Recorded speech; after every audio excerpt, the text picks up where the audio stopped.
Modern Family, A New Life. This video is purely for entertainment and does not infringe on copyrights or laws. The rights to the novel and image belong to the original author. We do not claim ownership. Don't like waiting and want to listen to this fanfic in full now? Subscribe to our Patreon, where you'll find the best fanfics. Chapter 76, State Championship 3, January 25th, 2009, YouTube. First state game, I threw a 75-yard touchdown pass, and we blew out Mission Bay vertical bar quarterfinals, 72-20. Andrew Pritchard Tucker, 70,282 subscribers. 563,683 views. Vertical bar posted 8 days ago. 4,159 comments. Comment section at GRIDIRONKING23. Bro, this kid throws like he's got Bill Belichick calling plays from the sideline. 1 at HAWKNATION14. 72-20 in the quarterfinals. This team doesn't belong at this level. It's like watching a college team against an average high school squad. At ANDREWFANPAGE1. Told you all. Andrew is different. I've been here since the beginning. At ANGRYDAD32. My son plays for Mission Bay, and he just told me he's thinking about switching sports. Thanks, Andrew. 3 at EDPHANTOM. We are literally witnessing the birth of a future football star. Mark my words.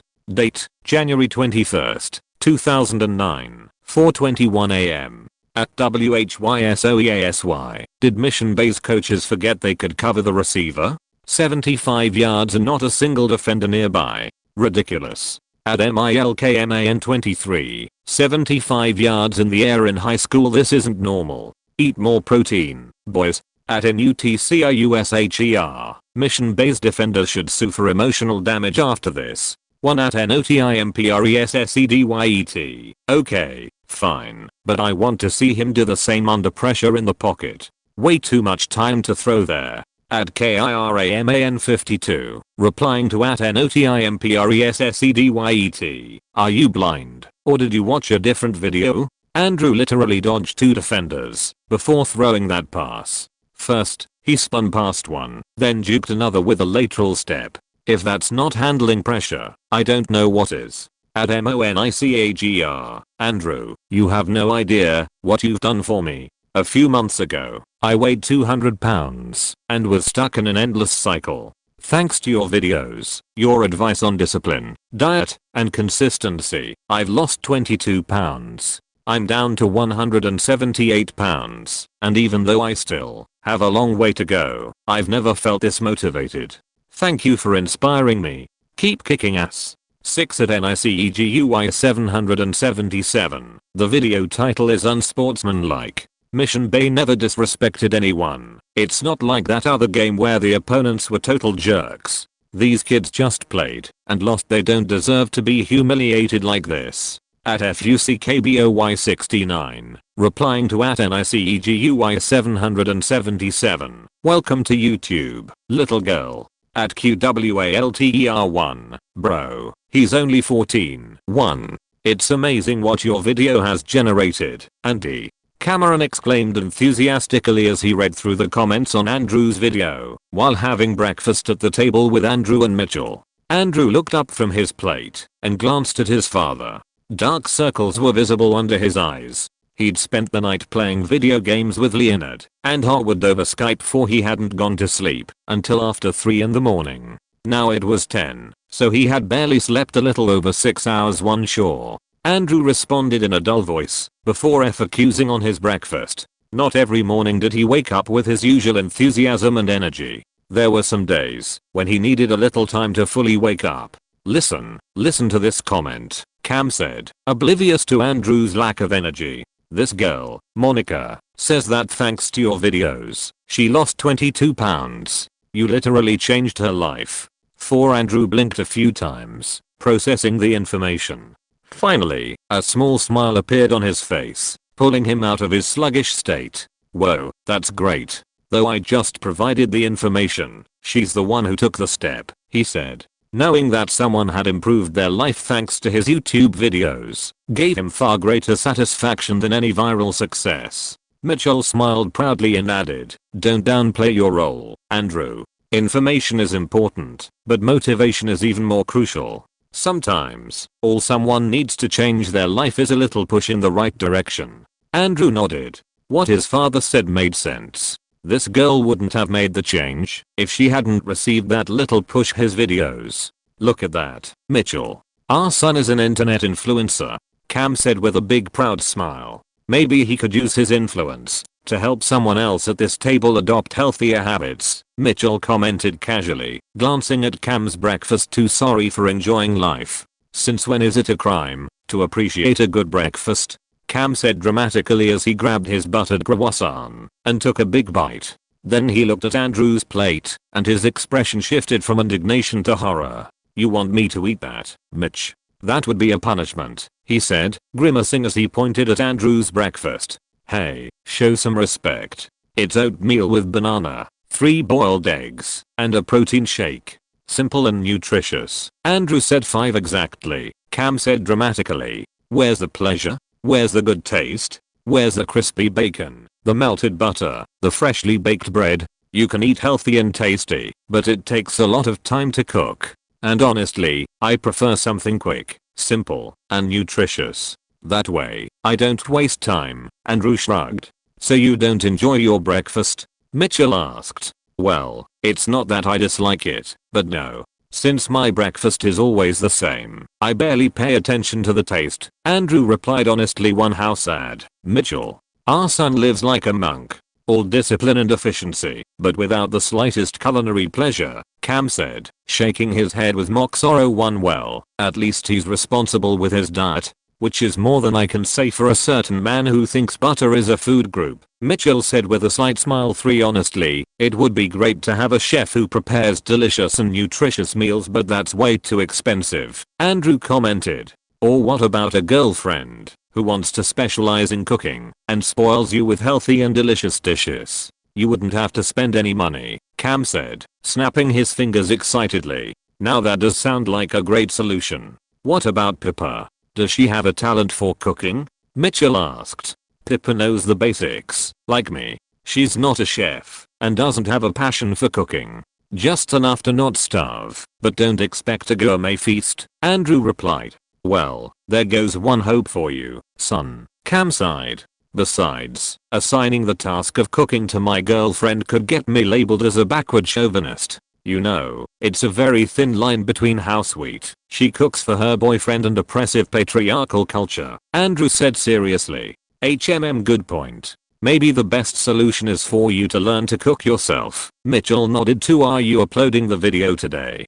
Cam asked, changing the subject. "Yesterday was Friday, and Palisades played the semifinal at an away game. They secured a comfortable victory with a final score of 23-64. They had officially reached the state championship final of the CIF 5D division, a huge milestone for the Palisades high school community, as it was the first time in the school's history that they had made it this far. What was initially seen as an inexperienced team, the easy pick for anyone in the tournament, had turned into everyone's worst nightmare. Palisades didn't just win, they humiliated their opponents. "Yeah, but I still need to edit it," Andrew replied.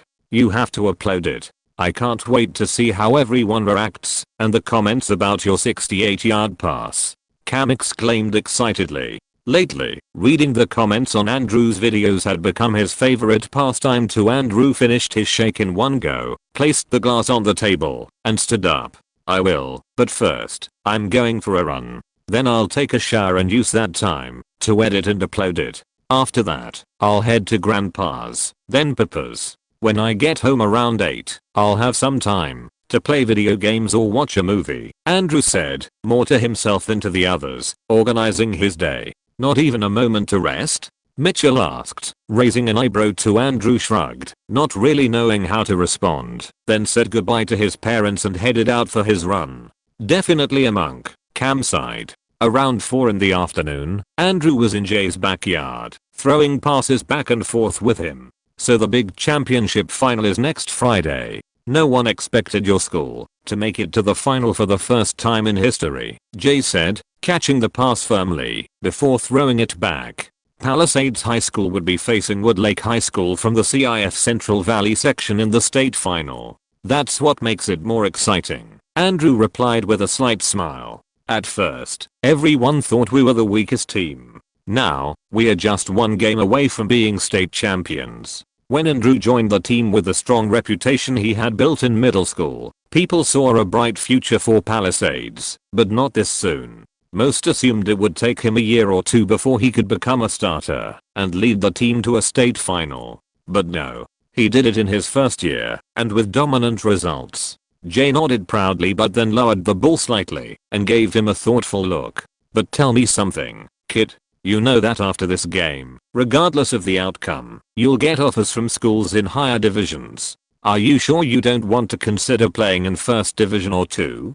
Jay asked seriously too. Jay was certain that Andrew would receive much better offers than he had in the past before entering high school thanks to his performance throughout the season, in the regional playoffs, and now in the state tournament. Not to mention the records he was breaking, and the visibility he had gained through his YouTube channel. Besides, you must be aware that winning the state championship doesn't guarantee a promotion.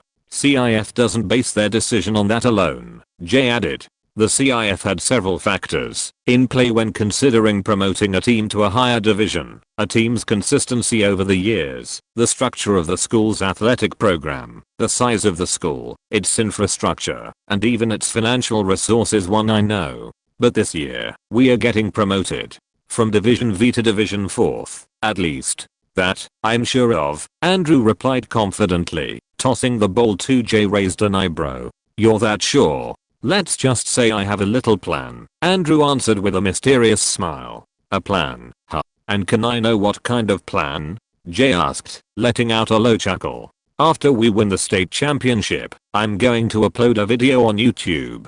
A direct message to CIF, explaining why they should promote us, Andrew replied, already speaking as if they were guaranteed to be state champions.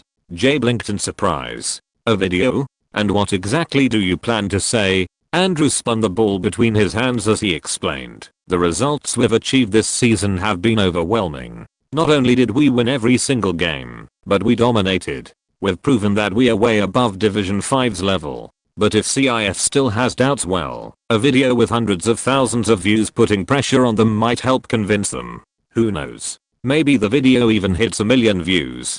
Jay let out a laugh and shook his head. So now you're also using your channel to put pressure on the governing body for all sports in California. Gotta take advantage of every tool available, right? I'll be respectful, I promise, Andrew said with a grin, but then his expression suddenly turned serious. Still, CIF's system in football sucks. In other sports, like soccer, if you win the championship, you move up.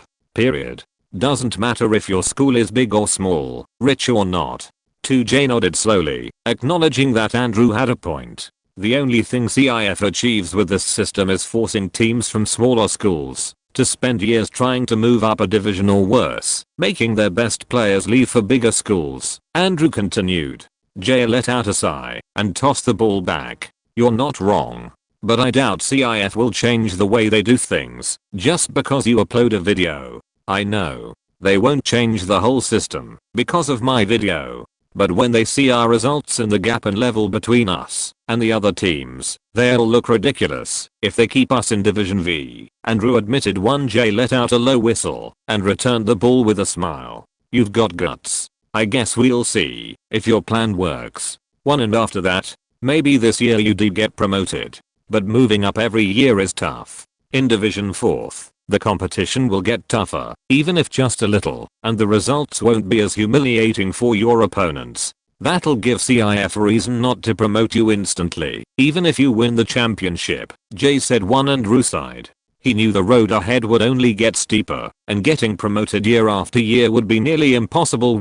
When they stop promoting us, I'll transfer to a top tier school. Probably in my junior or senior year, he said, realistically analyzing the situation. Jay nodded slowly. This conversation reassured him. His grandson had a clear vision of his future and wasn't gambling with his football career. He knew CIF wouldn't promote them year after year, that eventually they would hit an impossible barrier, no matter how good they were on the field. But that didn't mean these years at Palisades would be a waste of time. Taking a Division V team to Division 4th, and maybe even to Division 3, if everything went well, was already an impressive achievement. Andrew wasn't just proving his talent, he was rewriting his school's history. When he left, Palisades would be in a much better position. After spending time at his grandfather's house, Andrew's day continued. The days passed, and finally, the big day arrived. You can read 15 chapters in advance on my Patreon. Link, https://www.patreon.com/nav07 Chapter 77, End of State Championship. Friday, January 31st, 2009. The clock read 6:30 p.m. The stadium lights were on, and people were already arriving and settling into the stands. It was a neutral stadium, where the 5th Division football final would be played. In a more exclusive area, near the sideline, stood a young reporter. In her hand, she held a microphone with the CBS Sports logo, her new home in the world of sports journalism. Her name was Madison Carter, a 24-year-old journalist who had just joined CBS's sports newsroom, specializing in high school football. Despite being new to the professional world, she had already made a name for herself thanks to her sharp eye for interesting stories and her fresh on-camera style. She had straight blonde hair tied in a low ponytail. She wore an official CBS Sports jacket and a pair of dark pants that matched her professional demeanor. Even though she was in a field largely dominated by men, she never let that stop her. Since she was a child, Madison had been a football fan thanks to her father. With one last glance at the field, she prepared for the report. She had planned a story that always captivated the audience, an underdog team rising to victory in epic fashion. Good evening, I'm Madison Carter for CBS Sports, and we are here for the state final of the 5th Division of high school football, between Palisades High School and Woodlake High School. Just 30 minutes before this highly anticipated matchup begins, we can already see the excitement in the air, and the stands are nearly full, Madison remarked, watching the players warming up on the field. The standout player of the championship and the entire season is Andrew Pritchard Tucker. I think everyone would agree with me on that. He is the star quarterback of Palisades, breaking multiple records this year. The most famous of them all, his 75.5-yard pass, a record in his division. However, it is not the longest pass when considering higher divisions. That record belongs to Brock Brown, who set it in 2004 with 84 yards. Madison continued to for me. Andrew's most impressive record is not the long pass, but his 66 touchdowns accumulated so far this season in just 12 games, with tonight's final being his 13th match. That's an average of 5.5 touchdowns per game, a division record. If he manages to score 5 touchdowns in this game, he will surpass the 1st division record, setting a new milestone for all CIF divisions in terms of total touchdowns in a single season, Madison said, excitement in her voice.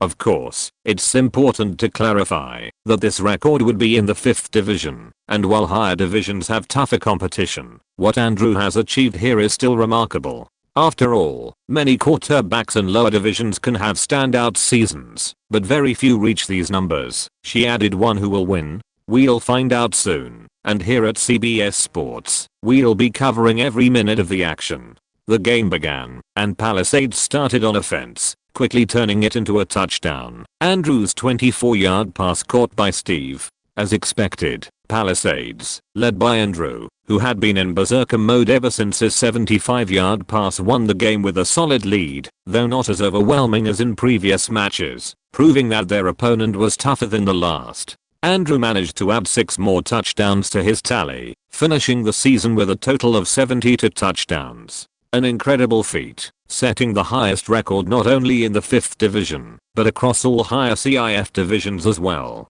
The Palisades stands erupted with joy and energy as they celebrated their state championship. Their season had started off poorly, losing the first game and almost repeating the same mistake in the second. But after months of hard work, they had risen to become state champions. The award ceremony was the most impressive yet. Palisades was presented with a large stainless steel trophy with a solid dark wooden base. On top, a football stood upright, and at the base, the name Palisades and the championship year were engraved on the spot. In addition to the team trophy, individual awards were handed out. Andrew won both the MVP of the final and the tournament's Best Offensive Player award.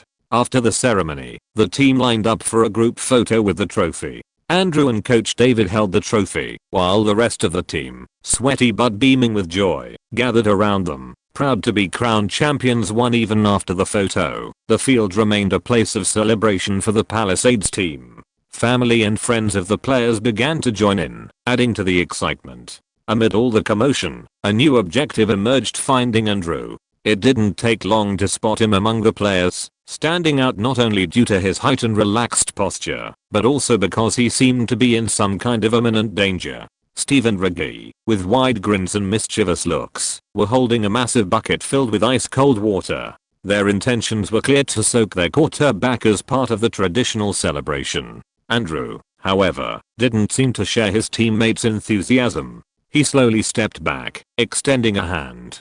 "Don't be rash," he said, trying to reason with them. But Steve and Reggie showed no signs of stopping. The other players, witnessing the scene, began cheering. "Come on, Andrew. Accept your fate like the coach did," Reggie said with a slight smirk, stepping forward. It was at that moment that Andrew noticed Madison's presence, even though he didn't know her. The reporter was approaching with her CBS Sports microphone in hand, accompanied by a cameraman. Without wasting a second, Andrew quickly walked over to her and positioned himself by her side. Madison stood still, looking at Andrew beside her. "Is he using me as a shield?" she thought, confused. Andrew flashed a victorious smile at Steve and Reggie, who immediately came to a halt, exchanging frustrated glances. "Come on, man," Steve complained. "You got lucky this time," Reggie added before looking for a new target: Lamb, the player who had won the Best Defensive Player award. Madison raised an eyebrow and looked at Andrew. "Well, that was clever," she commented with a slight smile. "Thanks for protecting me," Andrew said with a grateful smile. "I didn't protect you. You used me as a shield," Madison thought, but she didn't say it out loud. "You're welcome," she replied sarcastically. "My name is Madison. I'm with CBS Sports. Could I do a quick interview with you?" "Oh, yeah, sure." Andrew nodded. The cameraman started recording, and Madison raised the microphone. "Andrew, congratulations on the championship. An incredible game, and, without a doubt, a spectacular season for you and Palisades. How are you feeling right now?" "Great. The whole team worked really hard to achieve this result. They deserve it," Andrew responded. "You've broken several records this season, including the most touchdowns in CIF history for a single year, with 66 so far.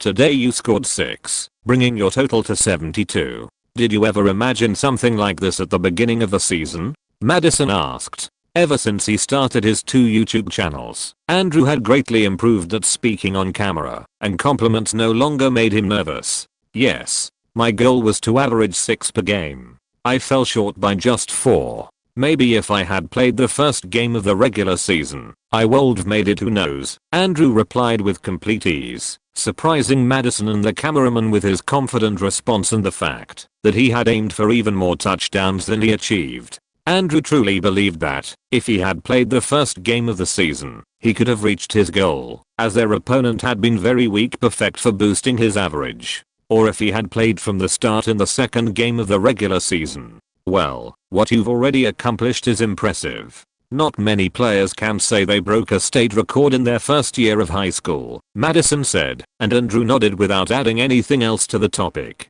Madison paused for a moment before asking her next question. "Since this is only your first year in high school, and you've already won a state championship in this fashion, many see a bright future for you. Some even say you could be one of the best quarterbacks in the state in the coming years. If you want to keep growing, have you considered transferring to a school in a higher division?" she asked. "It's a possibility. It all depends on CIF," Andrew replied, holding back a smile. "CIF? What do you mean?" Madison asked, sensing a big statement coming. "If CIF doesn't move Palisades up, I don't want to spend another year humiliating teams by 50 points every week. Our level is already way above this division. Not promoting us would be a mistake, but it's not my decision, so it all depends on them," Andrew said. Madison blinked, surprised by his bold statement. Her cameraman stifled a laugh, and in the background, Some of Andrew's teammates who had gathered to watch the interview let out amused exclamations.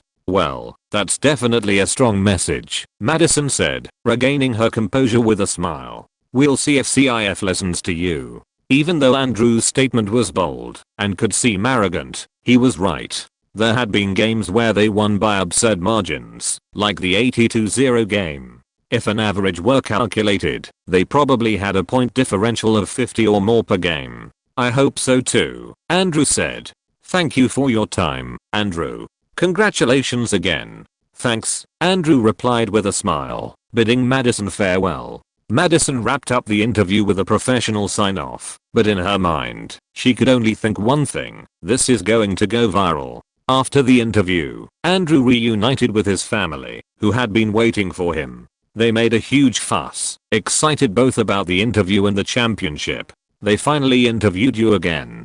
Cameron squealed with excitement. "Did you make the most of it?" Jay asked with a rare smile, something only seen during Andrew's games. "Of course. CIF will hear my message through traditional media and the internet," Andrew replied with a slight smile. Jay let out a loud laugh and patted Andrew on the shoulder. "Well done. Time for photos," Mitchell exclaimed, camera in hand. He was already planning how to frame the pictures and had even prepared shelves at home for the trophies so far, the most important ones in his son's career. "I called dibs on the Offensive Player of the Year trophy," Phil said quickly. "No, I want it," Luke exclaimed. "Too late, buddy. Maybe next time," Phil said, already holding the trophy. Claire looked at Phil and shook her head slightly. "Well, we can split it, half and half. What do you say?" Phil offered, seeing Luke's annoyed expression. Luke accepted the deal. After taking pictures with his family, Andrew stepped away to join his group of friends. They stood in a circle, talking about the game and other things. Next to him, Pippa rested her hands on his chest while he wrapped an arm around her waist. Also present were Lauren, Kara, Leonard, Zach, Howard, and Hallie, who in recent months had grown closer to the group, though she still spent time with her popular friends three as usual. Howard wasted no time making one of his signature comments. "Who was the interviewer? She was really sexy," he asked, his tone making it clear he was already thinking about looking her up. Andrew, distracted while talking to Pippa, glanced up and replied, "Her name was Madison." Howard narrowed his eyes curiously. "Madison what?" Andrew shrugged. "I don't know. I just know she works for CBS Sports. That and her first name should be enough, right?" "More than enough," Howard said with an almost mischievous grin. "Are you going to stalk her, you pervert?" Lauren asked teasingly. "I wouldn't call it stalking, just research," Howard said. "I might apply to be her cameraman." "One Howard, you're not a professional cameraman," Kara said, rolling her eyes. "Not yet, but I have experience, and I can improve," Howard replied, crossing his arms. "You're going to do all that just to get close to a woman who doesn't even know you exist? She's older, she won't even look at you that way," Kara said, shaking her head. "Why do you want to sabotage a guy's fantasy? Let us dream," Zach said, coming to Howard's defense. Before the discussion could get any livelier, Hallie interrupted. "We have to go to the party, guys. It's at Jason's house, and everyone will be there." The news was met with excitement by almost everyone.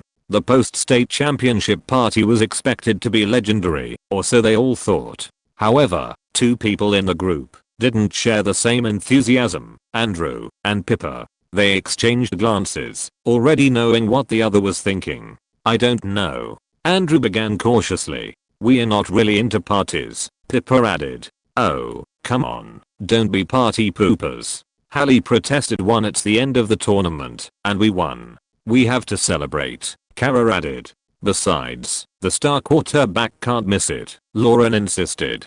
"She's right," Andrew thought. He knew his teammates would pressure him to go, and as much as he hated to admit it, it was a special occasion to come on, man. "I need you by my side to impress the ladies," Howard pleaded, already imagining that being friends with the team star would get him some attention. "Well, I guess we can make an exception, right?" Andrew finally said, looking at Pippa, who sighed before giving in. The group cheered at his decision, while Andrew thought this would only be the second party he had agreed to attend all year. Once the celebration at the stadium was over, Andrew went home. His whole family gathered there for dinner to celebrate the championship. Afterward, Mitchell drove him and Hallie to Jason's house. "Listen, I know you're responsible, and parties aren't really your thing, but still control yourself," Mitchell said with a warning look. "Dad, you don't have to worry. I'm just going to look after Hallie with Pippa's help and, well, maybe give Howard a hand with flirting," Andrew said. "That last part sounds like an impossible mission," Mitchell replied. "It is. But at least it'll be entertaining. I bet he'll get slapped 3 times tonight," Hallie chimed in from the back seat. "Since it's a special occasion, Claire and I decided to give you extra time. We'll pick you up around 2 in the morning," Mitchell said. "Fine, bye," Andrew said, getting out of the car and heading to the house with Hallie. Why all the caution? Nothing's going to happen, Andrew thought, believing his dad was being overly paranoid.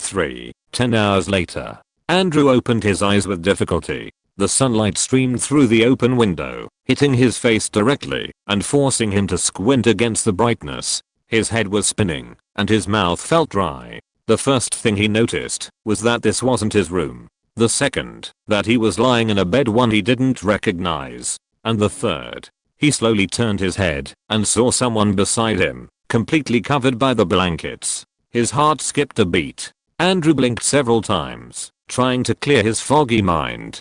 His first thought was that it had to be Pippa. Yes, that made sense. Maybe at some point during the night, they decided to crash somewhere. But whose place was this? This wasn't his room. And it wasn't Pippa's either. He reached for the blanket and, with a quick motion, pulled it back. What he saw confused him more than anything. He had been prepared for anything. Anything except this. 5. The sunlight illuminated the face of the person sleeping soundly beside him. 13. What the hell happened last night? He thought. 9. You can read 15 chapters in advance on my Patreon. Point link https://www.patreon.com/nav07 Chapter 78. What happened last night? The sun illuminated the face of the person sleeping deeply beside him. Howard? Andrew asked incredulously upon realizing he was with his friend 8. Taking a closer look at the room, he noticed that it was Howard's bedroom. There were a lot of Star Wars, Lord of the Rings, and comic-related items scattered around. "Turn off the light, Mom," Howard mumbled in a hoarse voice, frowning as the sunlight hit his face directly. "I'm not your mom, and I can't turn off the damn sun." "Wake up," Andrew said impatiently, shaking Howard's shoulder roughly. He didn't have many memories of last night, and that was not a good sign. He was supposed to have gone home, but here he was at Howard's place, with fragmented and confusing memories of the night before. Howard slowly opened his eyes, and when he saw Andrew there, his expression shifted from confusion to instant panic. He quickly pulled away, eyes wide open. "What the hell are you doing in my room? How did you get here?" Andrew, still trying to piece together what had happened, sighed and rubbed his head, feeling a slight discomfort. "I don't know, Howard. I just woke up here too. I don't remember anything from last night, but it looks like, I don't know, we ended up here." "Oh, man. You don't think something happened, do you?" Howard asked with a strange look, struggling to put his thoughts into words. "Of course not," Andrew immediately interrupted. "Look, we are both dressed, and there's Leonard." Andrew pointed toward the corner of the room, where Leonard lay in the laundry basket, asleep in a strange and uncomfortable position. His face was pressed against a pile of t-shirts, and his arms hung limply over the sides of the basket. What the hell? Is he alive?" Howard asked, quickly getting out of bed and walking toward the laundry basket. Andrew sighed, feeling even more frustrated. He stepped forward and, with ease, grabbed Leonard by the back of his shirt, pulling him out of the basket and carefully placing him on the bed. "He's alive," Andrew confirmed, seeing Leonard's chest rise and fall as he breathed. Howard, however, was more focused on the laundry basket, which was now not only full of dirty clothes, but also stained with what appeared to be vomit. "Damn it, Leonard. You're washing my clothes, or my mom is going to kill me," Howard muttered. Andrew lightly tapped Leonard's shoulder, trying to wake him up. Leonard, wake up," he said firmly. Finally, Leonard's eyes slowly opened, and he immediately groaned. "Ugh, my head." His voice was hoarse and miserable, like someone suffering from a brutal hangover. "Where are my glasses?" Without thinking too much, Andrew glanced at the laundry basket and spotted Leonard's glasses, covered in some thick liquid. He grimaced as he picked them up and handed them to Leonard, who took them with difficulty, wiped them with his sleeve, and put them on, blinking several times as he adjusted to the light. Leonard remained silent, looking at his two friends staring at him, until he finally asked, "What happened last night?" "Good question," Andrew replied, rubbing his temple as he tried to organize his thoughts. "Try to remember." The room fell into silence, with the three of them staring at each other as their brains struggled to piece together the events of the previous night. After a few tense moments, Leonard finally spoke. "We got drunk because of the ping pong game, didn't we?" Leonard asked, uncertainty in his voice. Andrew nodded, vaguely recalling the events that led them to this point. "Yeah, some guys challenged us to one of those games with cups and a ping pong ball." Since Andrew was highly competitive, he accepted the challenge, and Leonard wanted to join in, to prove he could have fun at a party or something like that. Andrew had great aim he never missed, but that wasn't the case for Leonard. And since they were a team, they both had to drink, which led to them getting drunk at some point. "I got drunk on my own. It had nothing to do with ping pong," Howard said, resting a hand on his chin. "Why?" Leonard and Andrew asked. "It's not like you need alcohol to talk to girls," Andrew said, knowing Howard wasn't shy like Leonard. He always took the initiative. Whether he failed was another matter. 3. The problem is that they always reject me, so I wanted to see if my drunk self would change the outcome, Howard admitted. "And was it successful?" Leonard asked, curious but not very hopeful. "I don't know. I don't remember much after getting drunk," Howard replied, scratching his head with an awkward smile. "Same," Leonard and Andrew said in unison. Howard shrugged. "Well, I don't think we did anything crazy while drunk, right? We probably just ended up here to sleep, nothing bad."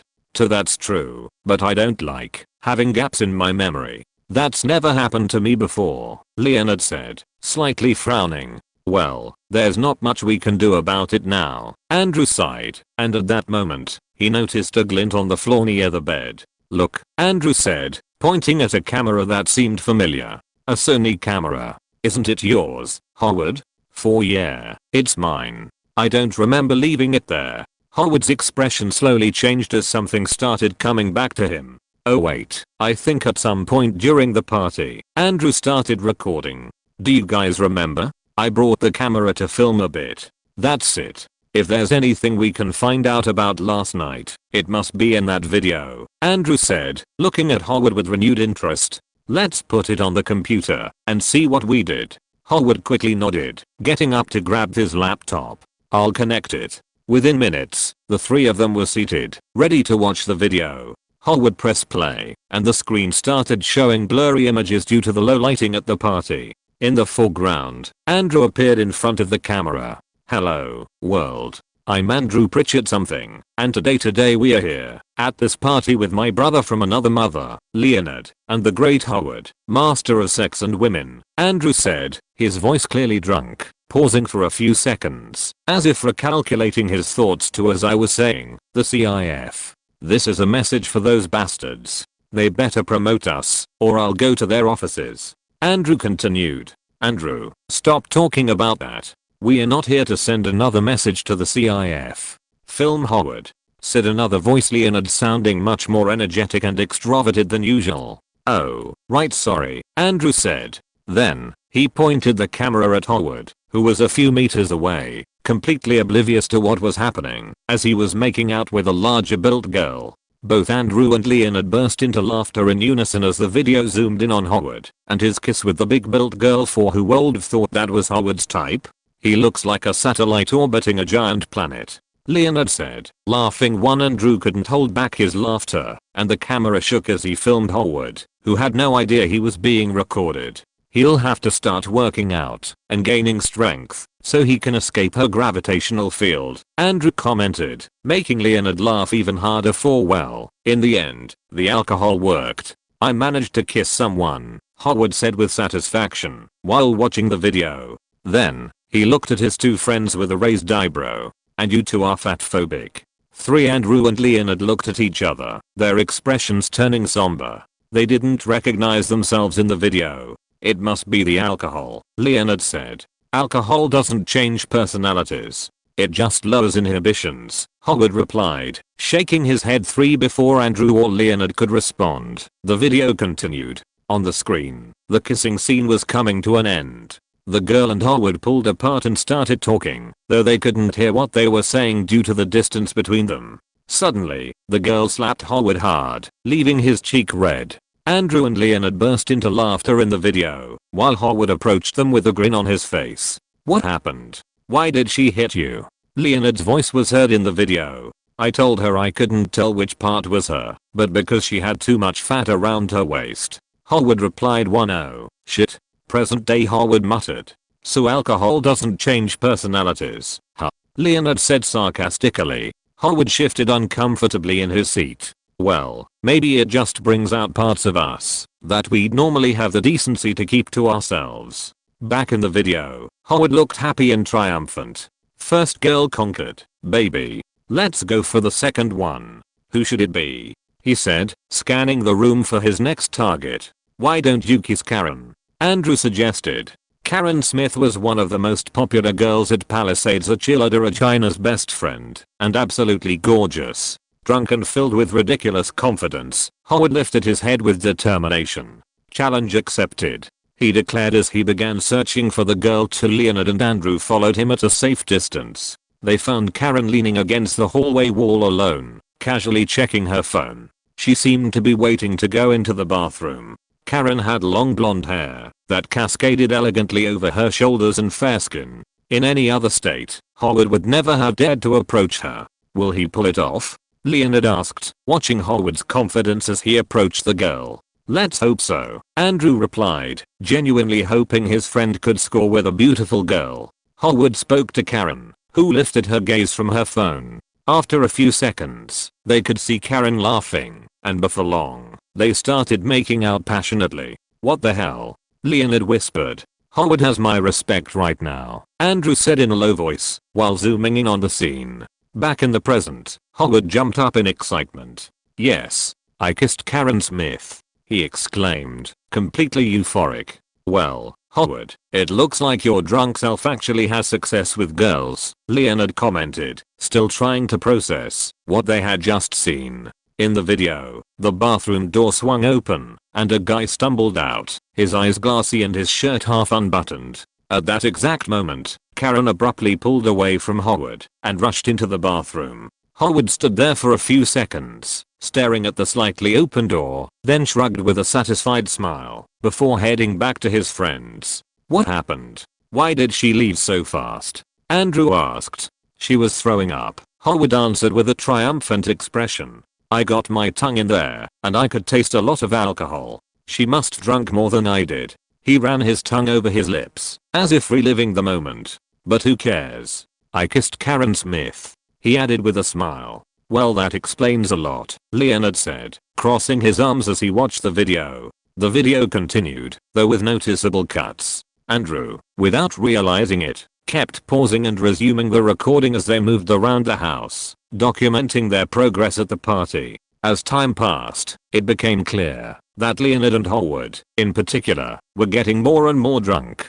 Andrew, however, had Pippa looking out for him, taking his drinks away, so he wouldn't end up more wasted than he already was. In several parts of the video, Leonard could be seen constantly complaining about his girlfriend, Lauren. Apparently, he kept saying she was unbearable, controlling, and wouldn't let him enjoy the party in peace. Wow, what a great boyfriend you are, talking shit about your girlfriend behind her back, present day Howard mocked, looking at Leonard. I wasn't at my best, okay? Leonard defended himself. The video cut out again, and when the image returned, all three of them were in shock. Leonard was clearly seen making out with Hallie. 5 Andrew's eyes widened as he whipped his head around to glare at Leonard. You kissed my cousin? 1 Howard let out a whistle and shook his head in disbelief. Wow, I did not see that coming. At another time, maybe I'd be jealous, but since I kissed Karen, I don't feel a single bit of envy. Then he turned to Leonard with a smug grin.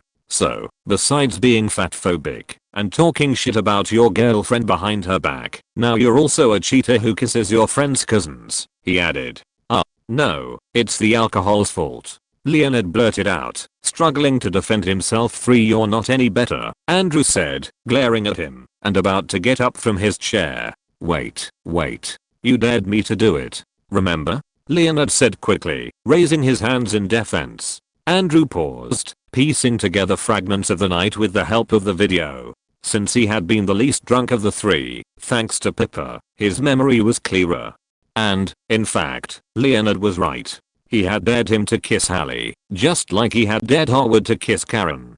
Besides making fatphobic comments, I also dared you to kiss my cousin. Andrew muttered to himself, running a hand over his face. I hope that was all. But how did we even get here? I don't remember any adult bringing us, Howard said, frowning. Even though he had kissed two girls, one of them being Karen Smith, watching himself act so uninhibited, dancing ridiculously, mocking others, and making fatphobic remarks, he knew it wasn't good. He couldn't let things keep escalating, or it would turn ugly for them. Andrew also looked tense, as the video seemed to be heading toward even worse situations. But the worst of them was Leonard.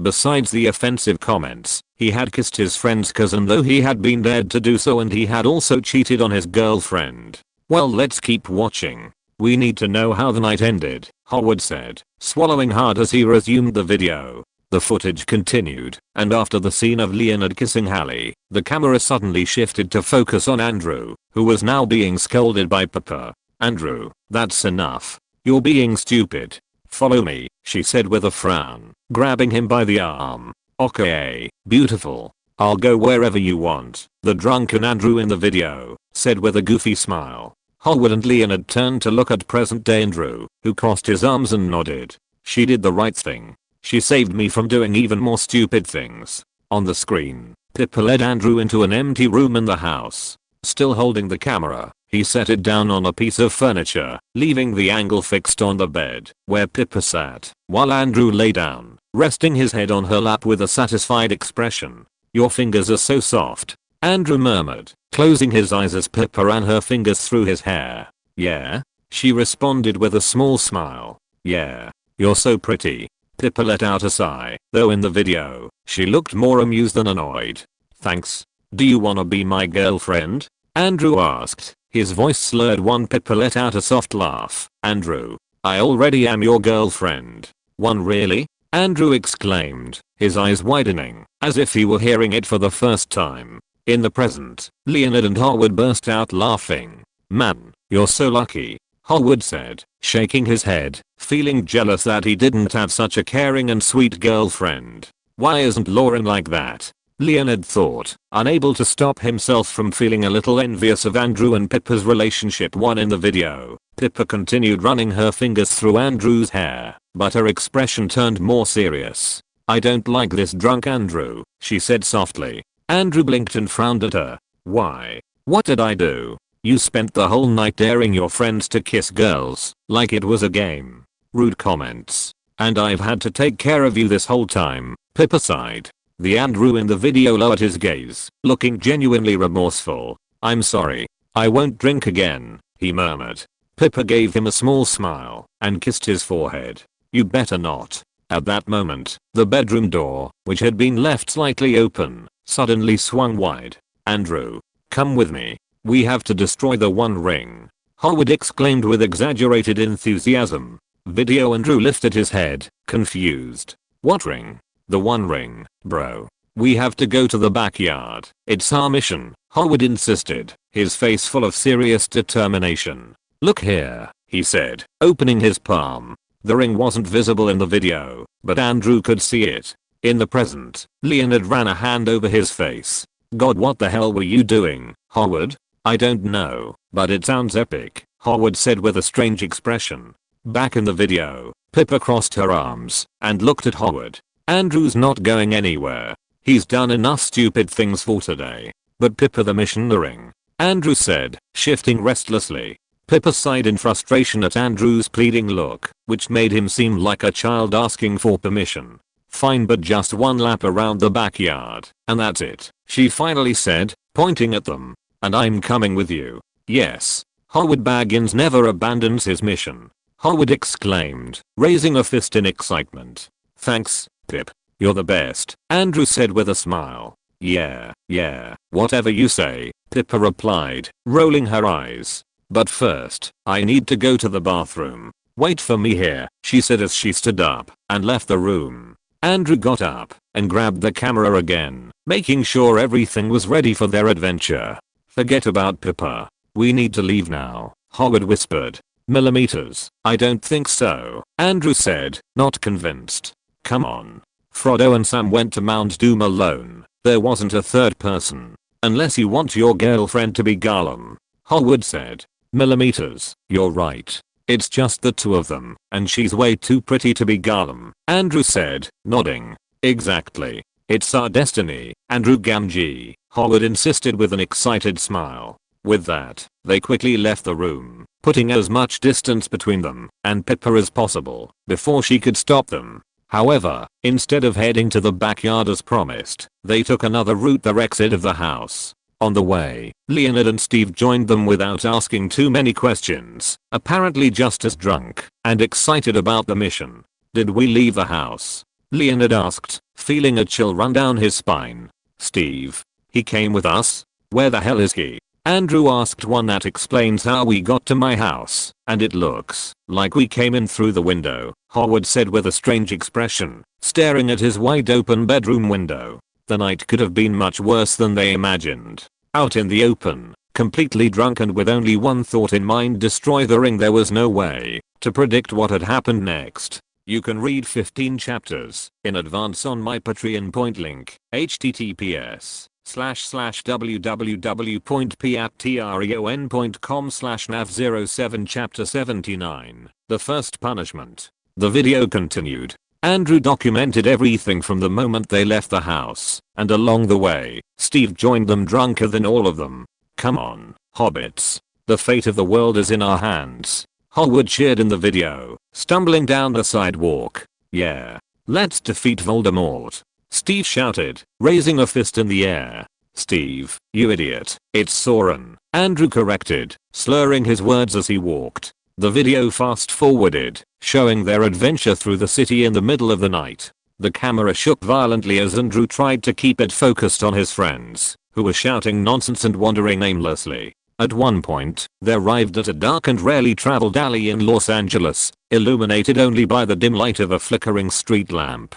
Two men were there, leaning against the wall, looking rather dangerous. Orcs, Howard exclaimed, pointing at them dramatically. The men lifted their heads, glaring at them for the interruption. What the fuck did you just say, asshole? 3. Instead of seeing this as a sign of danger, the 4 of them prepared for a battle. Saruman is teaching the orcs bad words, Howard said with a slight smile as he grabbed a trash can lid to use as a shield. Andrew handed the camera to Leonard, his expression a bit more serious. He recognized these weren't orcs, but he still wasn't taking the situation too seriously. One of the men, irritated by the interruption and even more by Howard's comment, stepped forward menacingly. What the fuck is wrong with these kids? The guy threw a punch straight at Andrew, but what he didn't know was that even drunk Andrew was still an athletic prodigy with impeccable reflexes. One with a quick movement, he dodged the punch by tilting his head slightly. Before the thug could react, Andrew grabbed his wrist and, with a swift turn, used his own momentum against him.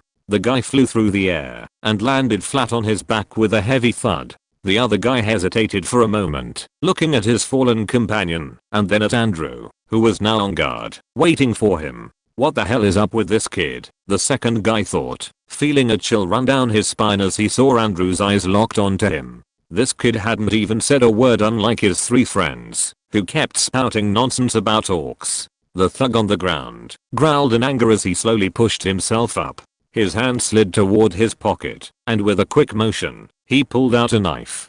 But Andrew was already in action. Taking advantage of the fact that the man was still on the ground, he delivered a precise kick to his hand. A sharp crack echoed in the air as Andrew's foot struck the thug's fingers with force. AHH, shit, the guy screamed, dropping the weapon from the pain. The knife flew several feet away, skidding across the sidewalk.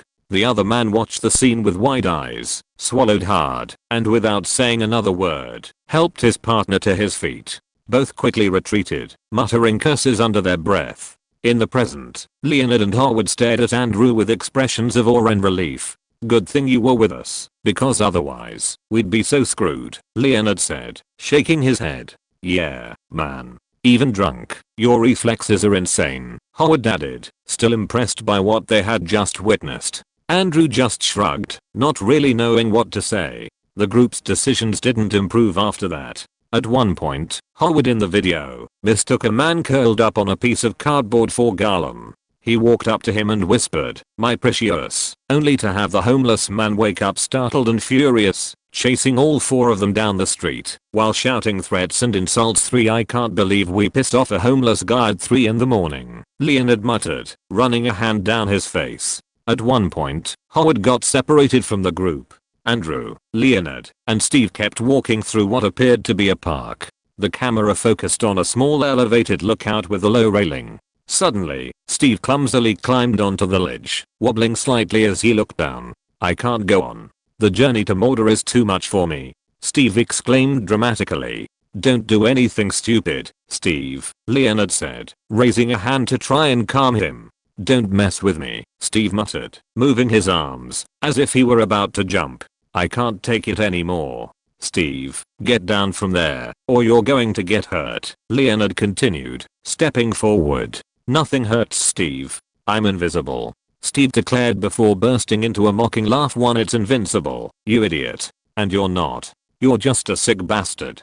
Get down from there, or you're going to kill yourself," Andrew said, frowning too. Steve looked at them and said, "What's the point? I'll die anyway at the hands of the filthy orcs." And without another word, he jumped. The camera jerked violently as Leonard and Andrew ran to the ledge, their hearts in their throats. They leaned over, only to see Steve lying on the grass, staring at the sky with his eyes closed, and a peaceful expression. He had fallen asleep. "Did you guys seriously think Steve was on some kind of cliff?" Present day Howard asked with a smirk. "Oh, shut up. You thought a homeless guy was freaking Gollum," Leonard snapped, uncharacteristically irritated. In the video, Leonard and Andrew decided to leave Steve sleeping there, promising to come back after finding Howard, who had gotten lost. However, they never came back and completely forgot about him. With Howard half asleep, they took him home, having to climb through his bedroom window using parkour. But Andrew and Leonard were also exhausted and ended up falling asleep in Howard's room, marking the end of the video. Well, this video explains a lot. Definitely a memorable night, though not necessarily for the best reasons, Howard commented after a few seconds of silence. "Oh, really? Yeah, fantastic night. We acted like complete idiots, were fatphobic. I complained about my girlfriend and cheated on her. We harassed a homeless guy we mistook for Gollum, nearly got stabbed by drug addicts we thought were orcs, and we left Steve lying in a park without even realizing it," Leonard said sarcastically, his tone filled with irritation. The three of them fell silent until Andrew stood up from his chair. "This is why I don't go to parties," he muttered with a grimace. He was never good with alcohol. He knew that from experiences in his past life, and he never really liked drinking anyway, though most people didn't actually like alcohol itself. They just liked being drunk. Andrew checked his phone, relieved that he hadn't lost it, only to see a ton of missed calls from his parents, Aunt Claire, and almost his entire family. Pippa had also called him multiple times. That's not a good sign, he thought as he walked toward the open window. "Where are you going?" Howard asked. "I'm going to find Steve and take him home," Andrew replied, climbing out the window. It was 9 in the morning, and Steve was probably still there sleeping. "Do you want me to come with you?" Howard asked, and Leonard nodded in agreement. "No need, I got it. See you at school," Andrew said, waving goodbye. He could already predict a major punishment coming his way. Leonard and Howard thought the same. Their parents would ground them for sure. They had been missing for 7 hours and never came home. Well, Howard had made it back, but his mom probably had no idea he was here. After Andrew left, Howard glanced at Leonard, who was still staring at his phone with a grim expression. "Relax, man. I'll delete the video. Lauren won't find out," Howard said, patting his shoulder. "It's too late. She knows, Leonard muttered, showing him his phone screen. Oh, shit. It was past 10 in the morning, and Andrew was sitting on a park bench, talking to Pippa on the phone. He had already woken Steve up, and, after a brief explanation, Steve had gone home on his own. That left Andrew enjoying the crisp morning air in the park. He took the opportunity to call Pippa to let her know he was okay, and apologize for ditching her the night before, making her worry when she had no idea where he'd been for hours.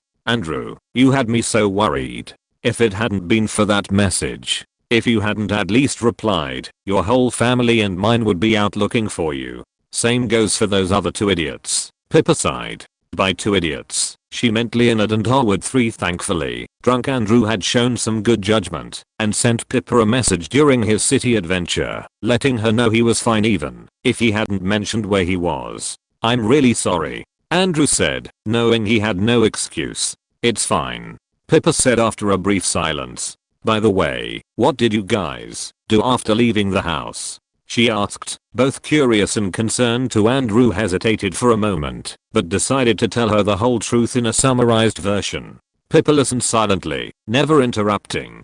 But when he finished, she let out a deep sigh. You guys are a danger, not just to yourselves, but to everyone else too. Why did it sound like you were in a simulation? She added, shaking her head. Aren't you going to scold me? Andrew asked, a little surprised by her reaction. He had expected Pippa to tell him how dangerous it was and give him a lecture. It's not that I'm not worried, but luckily, you were there. Otherwise, Leonard and the other two could have gotten hurt, Pippa said, knowing her boyfriend's physical abilities better than anyone. What about your parents? Pippa asked. I already told them I'll be home soon. They're probably calling me right now, but I'm talking to you, Andrew replied. Oh, they seem calmer than I expected. You do know you're screwed, right? Pippa asked, a mix of amusement and concern in her voice. I know. Andrew sighed. I already know they're going to punish me. But at least before that, I want to spend some time talking to my girlfriend before they ground me and don't let me see you for a while. After finishing his call with Pippa, Andrew headed home. There, he was met with expressions on Mitchell and Cam's faces that he had never seen before. They were furious. Especially Mitchell. They gave him a long lecture, and his first official punishment arrived 2 weeks without seeing his friends or girlfriend. He couldn't play on his gaming console, and his computer was only allowed for his YouTube channels. Andrew also found out that Hallie had been punished by Claire for coming home drunk.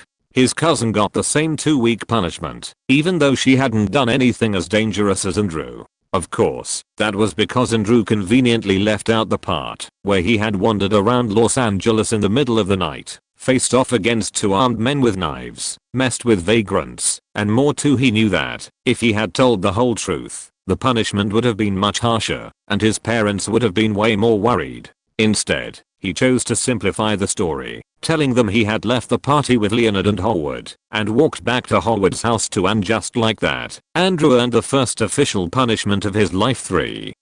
You can read 15 chapters in advance on my Patreon. Link, https://www.patreon.com/nav07 Chapter 80, Viral Video. Thursday, February 13th. 2009. After the football season ended with the state championship, the off-season began. During this stage, the routine completely changed for all the players, including Andrew. There were no more games every Friday, nor daily training sessions lasting over 2 hours like during the regular season. Instead, the focus shifted to the players' physical and technical development. Andrew started training to improve his strength, speed, and endurance. Then came skill training, which in his case meant practicing throws. The training volume was much lower in intensity, so Andrew had more free time than ever. The downside was that he was grounded. Since he couldn't leave the house to be with Pippa or his friends, Andrew focused on updating Flappy Bird via Skype with Pippa. This was mostly an excuse to talk to her, since he was also restricted from using his cell phone. However, if he told Cam and Mitch that he was working on Flappy Bird, they would let him talk to Pippa on the computer. He wasn't allowed to use his console or PC for video games, only for programming Flappy Bird or uploading a pre-recorded YouTube video, not recording new ones. Mitchell and Cam would check his room from time to time to make sure he wasn't breaking these rules. As for Flappy Bird, after nearly 2 months of work, they had released the first major update a few days ago. They implemented several changes. One of them was improving the gamma play, optimizing performance, fixing minor bugs, and enhancing collision detection. The latter made the game fairer, preventing unfair deaths caused by misaligned hitboxes, something many players had complained about. The most significant addition was a basic achievement system. If you reached a high score, which was no easy feat, you could unlock a new skin to customize the bird. The first milestone was reaching 500 points. Achieving this would unlock a red bird skin. To the second milestone was reaching 1000 points, which unlocked a diamond colored bird with white details. To the third milestone was reaching 1500 points, unlocking a violet bird with different shades. This was the skin that took Andrew and Pippa the most time to design. From Andrew's own experience, he had only managed to reach 500 points, and to do so, besides avoiding the pipes, he had to play for 11 minutes and 5 seconds to reach that score. So, to reach 1500 points, a game would have to last 35 minutes without dying. Not easy, but not impossible. The update had been out for less than 5 days, but it was already getting good reviews and boosting the game's popularity, making it even more addictive. In the first month, Flappy Bird earned Andrew approximately $5,000, which was his share. Another $5,000 went to Pippa.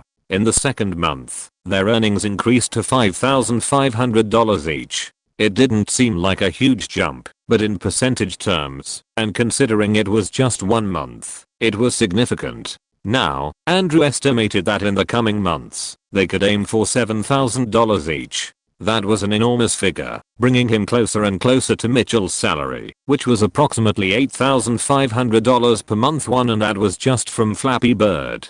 In other news, his YouTube video celebrating his state championship victory in the 5th division and calling out the CIF had gone viral. In just 15 days, the video had surpassed 1 million views, quickly approaching 1.3 million plays, with an average of 85,000 views per day. Additionally, the comments had set a new record on his channel, accumulating over 10,000 interactions. Some users praised his talent, others called him arrogant, and many engaged in serious debates about Palisades' potential promotion. The video's impact was further amplified by Madison Carter, the 24-year-old CBS sports journalist who had interviewed him after the victory. During that brief interview, Andrew had repeated his message to the CIF. Madison uploaded the interview to CBS Sports website, as well as sharing the CIF message segment on 2 major sports forums, Revolscom and Maximum Preps. Maximum Preps is a website specializing in high school sports statistics, rankings, and team coverage nationwide. Players and coaches can upload videos, game highlights, and achievements, helping college recruiters discover emerging talent. Revolscom focuses on football and basketball recruitment, evaluating high school athletes' potential, and assigning them rankings. The interview gained so much traction that it even aired on CBS's sports segment, where they debated Andrew's message/criticism of California's competition system. Now, all eyes were on the CIF. Everyone was waiting for the promotion announcements in early March, to see what decision they would make, whether or not Palisades High School would move up. Andrew, hey, Andrew, completely absorbed in his programming notebook and lost in thought about the promotion issue, snapped out of his trance and looked up to see Howard and Leonard waiting for him. The bell rang. "Let's go to the cafeteria. I'm starving," Howard said, his face lit up with an enthusiastic smile. Leonard, on the other hand, had a neutral expression, his gaze somewhat dull, as if cafeteria food wasn't exactly what he needed at that moment. "Yeah, sure," Andrew replied as he stood up, putting away his notebook and other papers in his backpack. He glanced at the table next to him, where Pippa was completely absorbed in her notebook.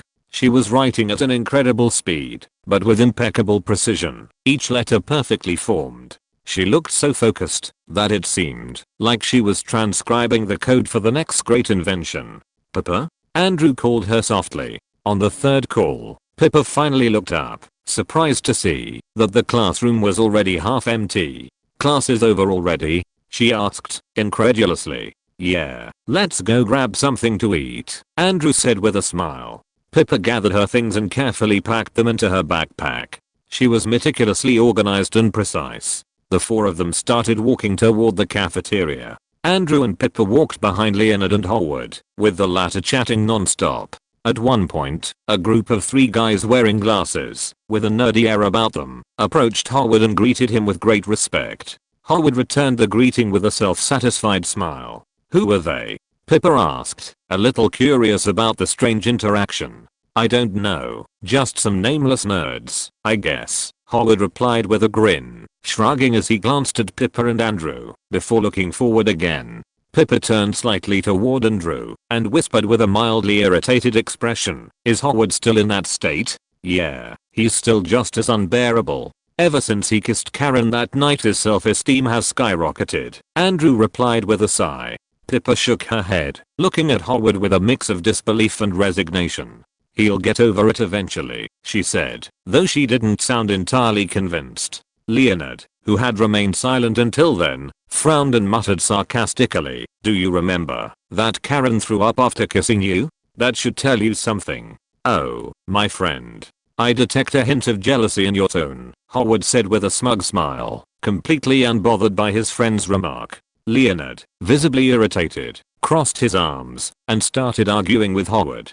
Pippa, who was listening to the conversation, whispered to Andrew, is Leonard still in that state? Yeah, still the same. He's sad and angry, though more angry at himself, Andrew replied. It was rare to see Leonard angry, since he always struggled to show that emotion. He usually kept it to himself, and the only person he openly showed his anger to was Howard, his best friend.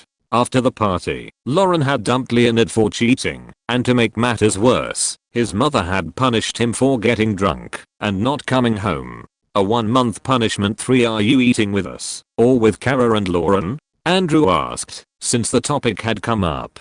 Pippa, being a close friend of Lauren, was in a complicated situation. Their friend group was now divided. She looked at Andrew with a conflicted expression, knowing the situation was anything but simple. Lauren, one of her closest friends, had already confronted her for not supporting her enough during the whole drama with Leonard. On top of that, she was furious with Andrew, since he was the one who had, in a way, encouraged Leonard to kiss Hallie at the party, which led to the cheating, and, of course, the breakup 2 years otherwise. Lauren will be even more upset with me than she already is. Sorry, Pippa said. Pippa had taken care of Andrew at the party, and saw him dare Leonard to kiss Hallie. She had tried to intervene, but the 3 of them were so drunk they didn't even hear her. Lauren partially blamed Pippa for not telling her about the cheating sooner. Pippa had known for hours, and she hadn't heard it from her. Don't apologize. Go with them, Andrew said, feeling only slightly guilty about all the drama. Sure, he had been drunk and dared Leonard to kiss Hallie, that was true. But it wasn't like he had held a gun to his head and forced him to do it. When they reached the cafeteria, Pippa went off to sit with her 2 friends. Andrew and the others sat at a table with Steve, Archie, and company. Surprisingly, after getting drunk together, Howard and Leonard had somehow become friends with them, and now they got along really well. One less problem for Andrew. At least now he could bring his 2 friends into the group of athlete friends, who weren't the stereotypical jocks. Steve was a guy who had seen movies like Harry Potter and action films. The same went for Kevin, Reggie, and the rest of the group. What's up, bitches? Here comes the guy who kissed Karen, the real champion, Howard said as he sat down, earning looks from the group. The reaction was immediate. The great Houdini, Archie said, laughing and giving an ironic bow as Howard took his seat. A true legend, Steve added, speaking with his mouth full. What kind of magic trick did you pull to get Karen to kiss you? Reggie asked with a serious expression. A magician never reveals his tricks. Sorry, kids, Howard said, only to be booed. It was just luck. Karen was drunk, Leonard scoffed as he sat between Kevin and Andrew. Get over Lauren, man. There are plenty of fish in the sea, Kevin said, patting Leonard on the shoulder. The guys kept talking about Howard's so-called seduction tricks, some taking it more seriously than others. At one point, Hallie arrived and sat across from Andrew. She exchanged a brief glance with Leonard, but quickly looked away. Why the grumpy face, Hallie? Someone steal your good cafeteria food. Steve asked. Shut up, Steve. Nothing's wrong, Hallie replied with her usual impatience. Can you believe this? Hallie said after a few seconds of silence. Who are you talking to? Andrew asked, looking at his cousin. You. Who else? Hallie replied. Well, there are more than 5 guys at this table, maybe one of them, Andrew said, earning a deadly glare from Hallie. Clearly, she was not in a good mood. What is it that you can't believe? Andrew asked. My mom, she grounded me for 2 weeks. Starting February 1st. The last day is the 14th. Do you know what day that is? Valentine's Day. I won't be able to see Dylan. On the 14th, I have to stay home, no going out, no inviting anyone over. It's insane. Hallie said, both resigned and indignant. The end of the world. Andrew muttered. What did you say? Hallie asked, not having heard him. Nothing. That sucks. I'm sorry, cousin, Andrew replied. Yeah. What about you? Hallie asked curiously. Andrew had been grounded the same day as her, so in theory, he shouldn't be allowed to go out on the 14th with Pippa either. My parents are letting me go out with Pippa, Andrew answered. Hallie raised her eyebrows, surprised. How did you pull that off? My mom won't even let me step into the backyard for fear I might escape. Let's just say that, unlike Dylan, Pippa is liked by our entire family. Since she took care of me at the party, they don't think it's fair for her to miss out on Valentine's Day. So, I'm allowed to go out that day, Andrew explained, a hint of satisfaction in his voice. Oh, of course. Pippa is like the perfect girlfriend, right? Everyone's favorite, including my mom. How does she do it? Hallie muttered, clearly frustrated. Why can't my mom accept Dylan the way she does Pippa? I have no idea, Andrew said with a thoughtful expression. Oh, maybe it's because Pippa is super smart, kind, social, and has a bright future thanks to her perfect grades. That might help your demanding mother appreciate her more than a guy who has no intention of going to college, and whose grand plan is to go on tour with his unknown band. But who knows, maybe it's that, or maybe something else, Andrew said, pausing to look at Hallie. Haha. Very funny. Got it. Thanks, Hallie said, rolling her eyes. Meanwhile, the guys were huddled around Steve's phone, all watching the screen intently. Suddenly, they started shouting, "Oh, that was close. Your reflexes are insane, Captain." Kevin exclaimed with a grin, looking at Andrew. What do you mean? What are you guys watching? Andrew asked, leaning forward. Oh no, this isn't good, Howard thought, staring at the video on Steve's phone too. You can read 15 chapters in advance on my Patreon. Link, https://www.patreon.com/nav07 chapter 81, Leonard's anger. Oh no, this is not good, thought Howard as he watched the video on Steve's phone. It was too late to take the phone away and stop Andrew from seeing the video. Besides, if he did, Andrew would get suspicious, and sooner or later, he would find out. Andrew frowned as he watched the video. It was him, but it wasn't one of his videos from his Andrew Pritchard Tucker channel. No, it was the video from that disastrous night when they went out drunk to explore Los Angeles with Howard, Steve, and Leonard. In the video, Andrew could be seen punching 2 men whom Howard had dubbed orcs. What? Who sent you that video, Steve? Andrew asked. The most surreal part was what happened after the 2 guys ran away. Howard and Steve started celebrating, as if they had just won a Super Bowl. They raised their arms and began doing some kind of tribal dance, shouting like warriors who had won a hard-fought battle when they had done absolutely nothing. Howard, Steve answered, not noticing Andrew's frown or the tone of his voice, which seemed ready to explode in anger. Howard swallowed hard and looked away. You idiot, Andrew yelled, glaring at Howard. I told you not to share that video. And of all people, you send it to Steve. Andrew then noticed that the video had been uploaded to YouTube on the channel Steve the Conqueror 69. The video was already going viral, since Andrew's name was well known on YouTube for his videos, which had hundreds of thousands and even millions of views, especially now with all the hype around the CIF. Hey, Steve protested, feeling like Andrew had insulted him somehow, though he wasn't sure exactly how. It's not my fault.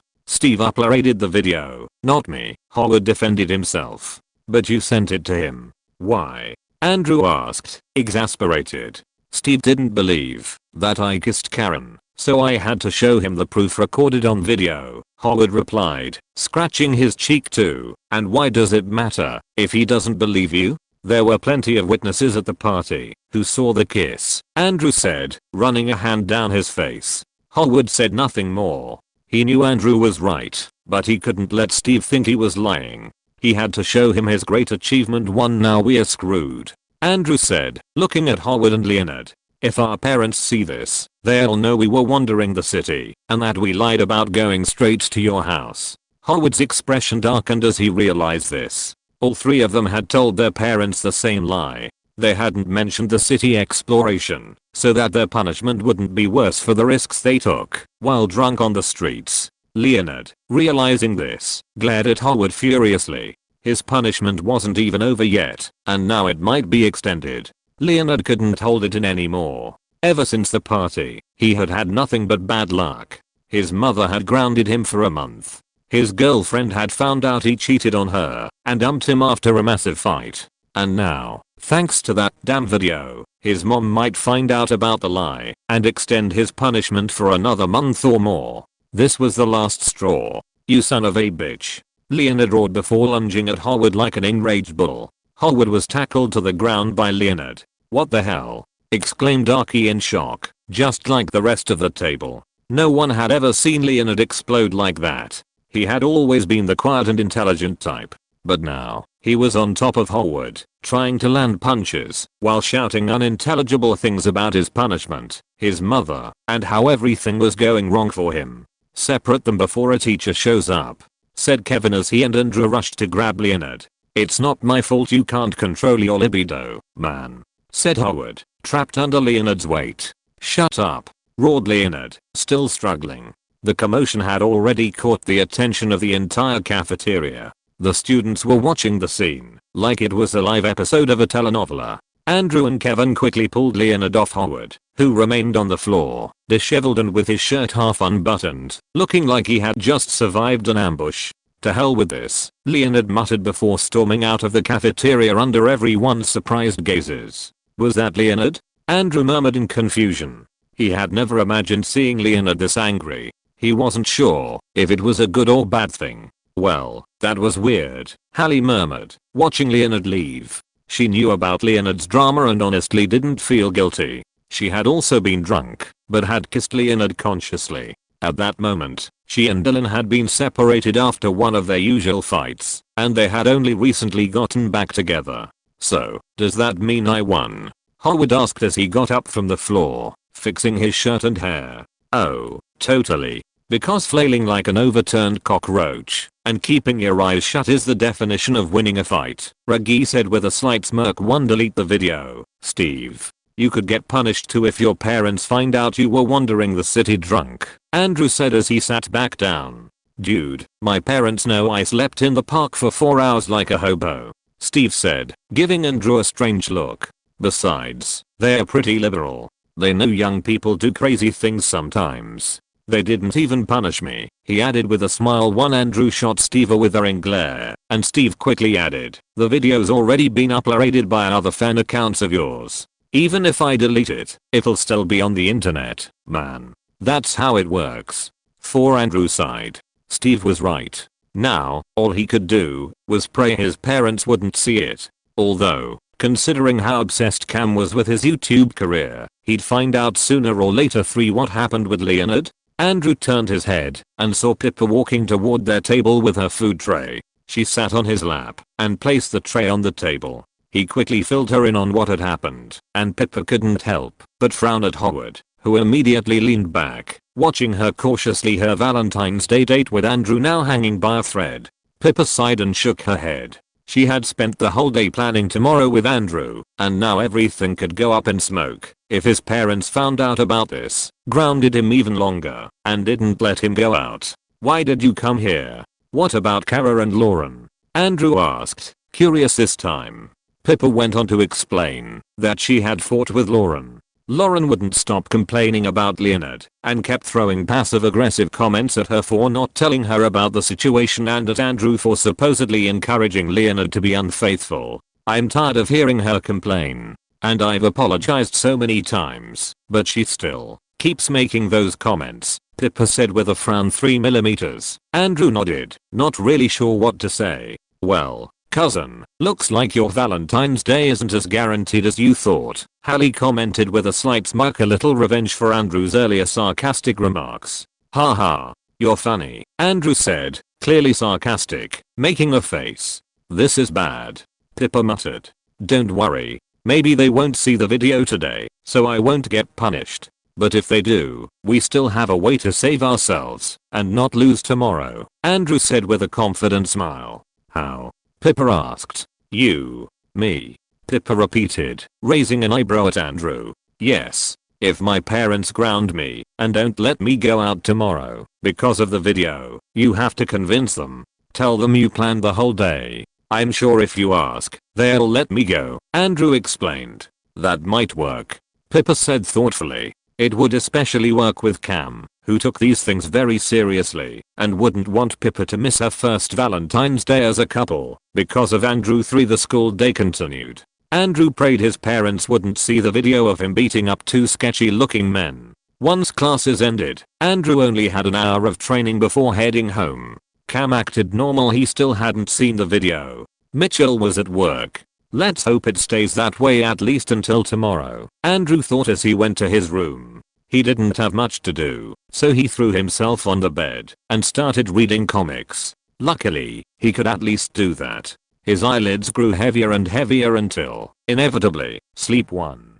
He had no idea how long he had been asleep, but at some point, in the depths of unconsciousness, he heard someone yelling his name in anger. Andrew. His eyes shot open. Still dazed, he blinked several times and pushed himself up in bed. He soon heard hurried footsteps approaching his room. The door swung open, and there they were. Mitchell stood with his arms crossed, an expression of pure judgment on his face. Cam held his phone in one hand, his brows furrowed so intensely that Andrew could almost feel them piercing his soul. The silence was terrifying. Finally, Cam lifted his phone and, without a word, hit play on the video. On the screen, past Andrew was seen beating the crap out of the two thugs, while Steve and Harwood shouted, as if they had just won a medieval war. Yeah, baby. We're coming for you, Voldemort, you son of a bitch. We got the goat. Steve shouted in pure euphoria. Harwood grabbed Andrew by the shoulder and turned him toward the camera with a proud smile. There you have it, ladies and gentlemen. The heir of Isildur. Our modern day Aragorn. The Ranger of Los Angeles. For Gondor. Past Andrew shouted, raising his fist in the air. We're coming for you, filthy orcs. Andrew swallowed hard and slowly lifted his gaze from the screen, only to meet the piercing stares of Cam and Mitchell. One up. I can explain, he said with a tense smile, raising his hands in innocence. No, you can't, Mitchell replied. Yeah, he was definitely screwed. You can read 15 chapters in advance on my Patreon. Link, https://www.patreon.com/nav07. If you're listening to this novel on a channel other than Fanfic World, it means they downloaded and uploaded it without effort. We cordially invite you to visit our channel, Mundo Fanfic Novelos. There you'll find the original version of this story and you can explore many other novels of various genres. We're waiting for you to immerse yourself in a world of incredible novels. Chapter 82, Deal with Hallie. Irresponsible and reckless. That was the fourth time Mitchell had called him irresponsible and reckless since his parents' lecture began, after they saw the video of him facing off against two thugs in the middle of the night, while drunk. He was currently in the living room, sitting on the couch. The lecture had started 15 minutes ago. He couldn't speak to try and defend himself or anything, since they kept telling him to stay quiet, so all he could do was nod with a remorseful expression. Around him, Mitchell paced back and forth, agitated and completely beside himself. The worst part is that you lied to us, he kept saying, barely stopping to breathe. 2 weeks, and you almost got away with it, Cam added, arms crossed and an expression of absolute disappointment on his face. Andrew, however, wasn't entirely remorseful. He knew he had lied, yes, but he did it to keep them from worrying. In his judgment, exploring Los Angeles hadn't been dangerous. After all, the most dangerous part had been the two men who looked like drug addicts, and at no point did they have a chance of beating him in a fight, so it's not a big deal, Andrew said, trying to calm things down, but all he did was make things worse. 6 Not a big deal? Mitchell repeated, freezing in place, his eyes wider than ever. You could have gotten hurt or worse. What if that man had pulled out a gun? Cam said, his tone both worried and scolding. Not a scratch on me, Dad. I already told you. Those two junkies would need years of training to even lay a finger on me, even if I was a little drunk, Andrew said seriously, crossing his arms. One, you controlled the situation? You still don't feel like you did anything wrong, do you? Mitchell said, shaking his head at Andrew's attitude. Yeah, I know I was wrong to lie to you. But I did it because I didn't want you to worry. Exactly what you're doing now, and of course, the endless lecture, Andrew said. Are you seriously still going with that? You did it so we wouldn't worry? And what do you think we're doing right now, huh? Mitchell shot back. Well, you weren't supposed to find out, Andrew muttered, but quickly shut up when he saw Mitchell and Cam's faces. One, do you not realize that what you did was a huge risk? Cam asked, his tone not as loud as Mitchell's. Yeah, sure. But think about this. I went to the party, didn't I?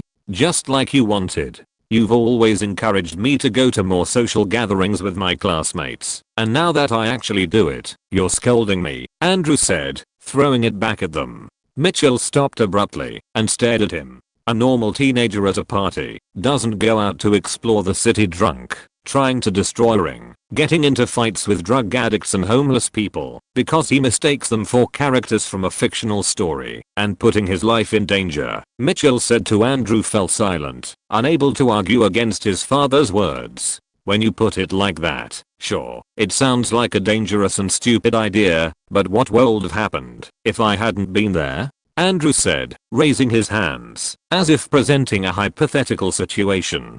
Imagine if I hadn't followed Howard on his dangerous journey through the city at night, he continued, speaking slowly, as if trying to carefully measure each word, evaluating Mitchell and Cam's reactions. He wanted to see if he could keep pushing his angle, or if he needed to change tactics. Cameron looked at him with his arms crossed, showing no sign that the explanation was going to ease his anger. It was stupid, you're right. But honestly, if I hadn't stepped in, where would Howard and the others be right now? Andrew asked calmly, almost like a rational argument. Do you really think they could have defended themselves? Not everyone has my ability to dodge punches. My reflexes are really good. One, he looked at Cameron and then at Mitchell, watching their faces to see if that changed their stance. They both remained silent, processing his words. They couldn't deny that he had a point. But even so, they weren't going to give in. What he did was still dangerous. Grounded. 1 month. Go to your room, Andrew, Mitchell finally said. Andrew's eyes widened in surprise, but indignation quickly rose within him. That's it? You're not going to say anything else? I just explained everything. I did the right thing. What you did was reckless, Andrew. You could have gotten hurt. Go to your room, Cameron said, not addressing Andrew's previous argument. As a son, he had no power to challenge his parents' authority, no matter how much sense his arguments made. This isn't fair, he muttered as he got up from the couch, but he couldn't say anything more. Andrew paused for a moment and turned around. He had to confirm something. Can I go out with Pippa tomorrow for Valentine's Day? He asked. No, Andrew. You're grounded, Mitchell replied with a frown. It's just, Pippa has been planning everything for days. It's our first Valentine's together, and if I can't go, she's going to be really sad, Andrew said, trying to convince them. Cam and Mitchell exchanged glances. They knew Pippa was a great girl. She cared for Andrew and had always supported him. The thought of her being sad because she couldn't spend their first Valentine's Day together made them hesitate. After a few seconds of murmuring between them, Cameron looked at Andrew and nodded. Alright, you can go out with Pippa, but this is an exception. Yes. Thanks, Andrew said before heading to his room. Cameron watched as Andrew walked away, shaking his head with a sigh. He's not sorry at all, is he? He said. He's craftier than I thought. Maybe when he tackled my mother, she passed on some of that manipulation to him, Mitchell muttered, still frowning for. Andrew entered his room and quickly shut the door. He pulled his phone out of his pocket, ready to call Pippa and tell her the good news, but before he could dial, he got an incoming call from Hallie. He answered. "What's up?" Andrew asked as he lay down on his bed. "What took you so long to pick up?" Hallie complained.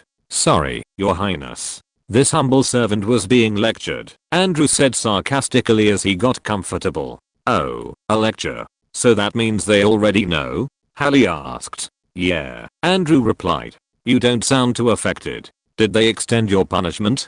Hallie asked. "Yeah, another month," Andrew said with a slight grimace. "Oh, that sucks. From never being grounded to 2 punishments in a row," Hallie said sympathetically. Andrew just let out a small sound in response. He had never been punished before, and in his past life, he was basically a teenager with total freedom. He had been under the care of his grandfather's friends, some old school elderly folks who did nothing but give him food, a roof over his head, and watch his football games, since they were fans. After that, he could do whatever he pleased. "So, Pippa will have to talk to your parents to get permission for you two to go out tomorrow," Hallie commented. No, I already got their permission.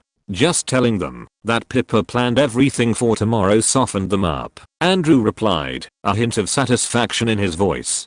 Hallie let out a huff. "Ugh, lucky bastard," she said in annoyance. "If I told my mom that Dylan planned something special, she'd lock every door in the house with a padlock to keep me from leaving." Andrew smirked. "Well, Pippa is Pippa," he said in a tone that made it obvious. Yeah, I know," Hallie said, sounding exhausted. "Anyway, it's great that you can go out tomorrow. I need your help," Hallie added. "And here I thought you actually cared about how I was doing," Andrew said in a mock-hurt tone. Yeah, whatever," Hallie dismissed his act, getting straight to the point. "I need your help to sneak out of the house tomorrow." 6 Hallie then explained her brilliant escape plan. Around noon, Claire would be out doing the weekly shopping, making it the perfect moment to slip away. But Andrew had to distract Phil somehow, so she could sneak out. "You do realize there's a high chance you'll get caught, and your punishment will get even worse, right?" Andrew asked one he couldn't believe Hallie was risking so much, just for a Valentine's Day date with Dylan, a guy she broke up with, and got back together with all the time. "I won't get caught. My mom will be gone for an hour at most. That gives me at least an hour-long date, and in the meantime, Alex will cover for me. I already talked to her, and we reached an agreement," Hallie said with a slight grimace. "Alex never covered for free." I see. I won't do it for free, though. I could get implicated and end up in even more trouble than I already am," Andrew said. "TCH, you're just like Alex," Hallie muttered, clearly annoyed but also understanding it was fair. "What's your price?" Let's see," Andrew said, looking thoughtful. "Oh, I got it. In a few days, Collector's Paradise is releasing a special edition of Batman: Arkham Asylum. It's coming out on a Saturday or Sunday, and you have to go early in the morning, wait in line, and get me the comic," Andrew said. He would still be grounded, so he wouldn't be able to wait in line and buy it himself. Besides, it was better for him, he'd save hours of waiting. "A special edition comic? What is Collector's Paradise?" Hallie asked. "It's the comic book store in the mall near our school," Andrew replied. Hallie stayed silent for a few seconds, considering his proposal. Waking up early on a Saturday or Sunday, standing in line with a bunch of passionate nerds, and on top of that, in a comic book store. It wasn't exactly her idea of a good weekend plan. Ugh, seriously? Do you have any idea what you're asking for? I just need you to distract my dad for a few minutes, and now I'll be wasting hours of my life," Hallie complained. "That's the deal. A favor for a favor. You need my help, and I need yours, since I'll be grounded and can't go out," Andrew said, unwilling to change his price. Hallie let out a heavy sigh. "Fine, I'll do it," she said reluctantly. "But you're paying for it." "Obviously," Andrew replied immediately. "I estimate it'll cost around $70 or $80. $70 or $80 for a comic?" Hallie exclaimed in disbelief. "Is it printed in gold, or what?" "It's a special edition, Hallie. That's how these things work, Andrew said, laughing slightly. Well, as long as I'm not the one paying, I don't care, she said, still a bit annoyed. Deal. Deal, Andrew confirmed with a smile. Hallie sighed again. I can't believe I'm waking up early on a weekend for this. Alright, see you tomorrow.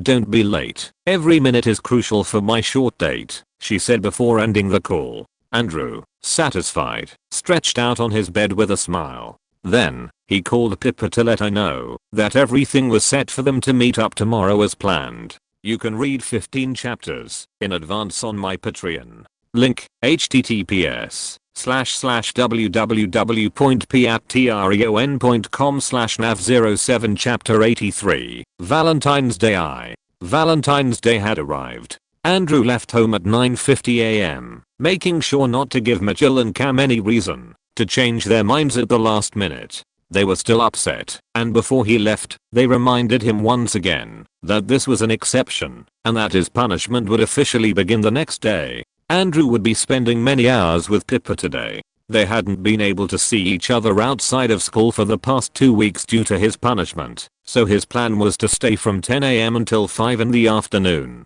When he returned home, he had to take care of Lily, so his parents could go out for their Valentine's Day dinner at a restaurant they had reserved for the night. Finally, he arrived, climbed the porch steps, and rang the doorbell. Barely a few seconds had passed when he heard a noise on the other side of the door, the sound of nails against wood and a faint panting. Barney, wait, Pippa's voice came from the other side. Before he could react, the door swung open, and a whirlwind of fur and energy pounced on him. Whoa, Barney. Andrew laughed as the dog stood on its hind legs, leaning against him, wagging its tail excitedly, and licking his face one from the doorway. Pippa watched the scene with an amused smile, before crossing her arms as Andrew continued petting Barney for several more seconds. Did you come to see me or Barney? Pippa asked. I can't see Barney at school, Andrew replied with a grin, gently pushing the dog aside, before looking up at Pippa. She looked incredibly cute in denim overalls over a black sleeveless shirt, paired with white sneakers. Her shoulder-length brown hair was tied up in a half ponytail. Hi, Pippa greeted him with a warm smile when their eyes met. Andrew took a second to respond, momentarily distracted by how good she looked. Noticing his gaze and the delay in his response, Pippa smiled to herself with a small sense of triumph. This was exactly the reaction she had hoped for. Since she started dating Andrew, she had paid attention to the little details, what kind of women's clothing he seemed to notice more, which styles he complimented without realizing it, and what colors caught his eye. Today wasn't a coincidence. She had chosen her outfit with intention, making sure it was the kind of look she knew he liked. And judging by Andrew's expression, she had nailed it. Hi. Happy Valentine's Day, Andrew said, pulling himself together.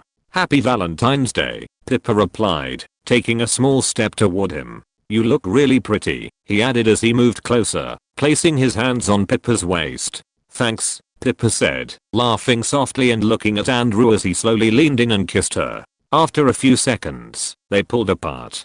Pippa glanced at Barney, who was still jumping excitedly around Andrew. Barney, let him breathe, Pippa said. It's fine, I like his energy. A lot more enthusiasm than at my house, Andrew said with a slight smile, petting Barney's head. Did your parents give you a lecture before you left?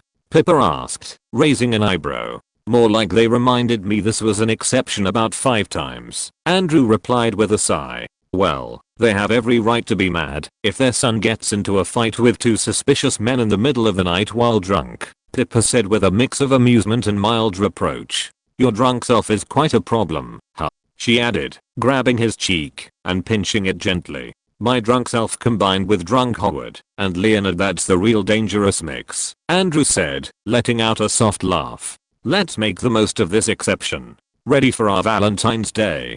Pippa asked, finally letting go of his cheek. Ready, Andrew said, and just then, Josh, Pippa's stepbrother, ran up to them with a big smile. One Andrew, Josh exclaimed happily upon seeing him.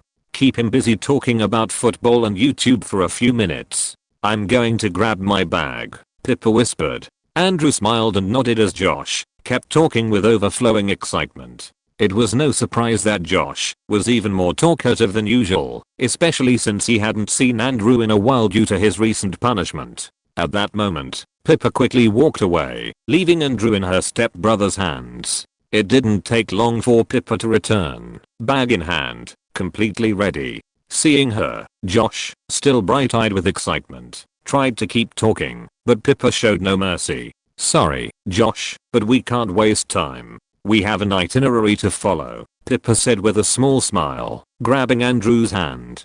Josh, looking a bit bewildered, tried to protest, but Pippa had already left him behind. Andrew said goodbye to Josh and walked out of the house with Pippa. They walked leisurely, unhurried, holding hands as they talked about everything and nothing at the same time. The streets were filled with light, and the fresh morning air seemed perfect for a Valentine's Day date. When they arrived at the cafe, they sat down and placed their orders. Seated at a table by the window, Andrew looked at Pippa with a smile after placing their orders. "Well, miss, it's time for gifts," he said, opening his backpack. Pippa looked at him curiously, and before she could say anything, Andrew pulled out a small object wrapped in gift paper and handed it to her. "Happy Valentine's Day," Andrew said, passing her the gift. "Oh, thank you. Let's see what it is," Pippa said excitedly, carefully unwrapping the gift. Inside, she found a very elegant small box. She slowly opened it in front of her, revealing a beautiful necklace.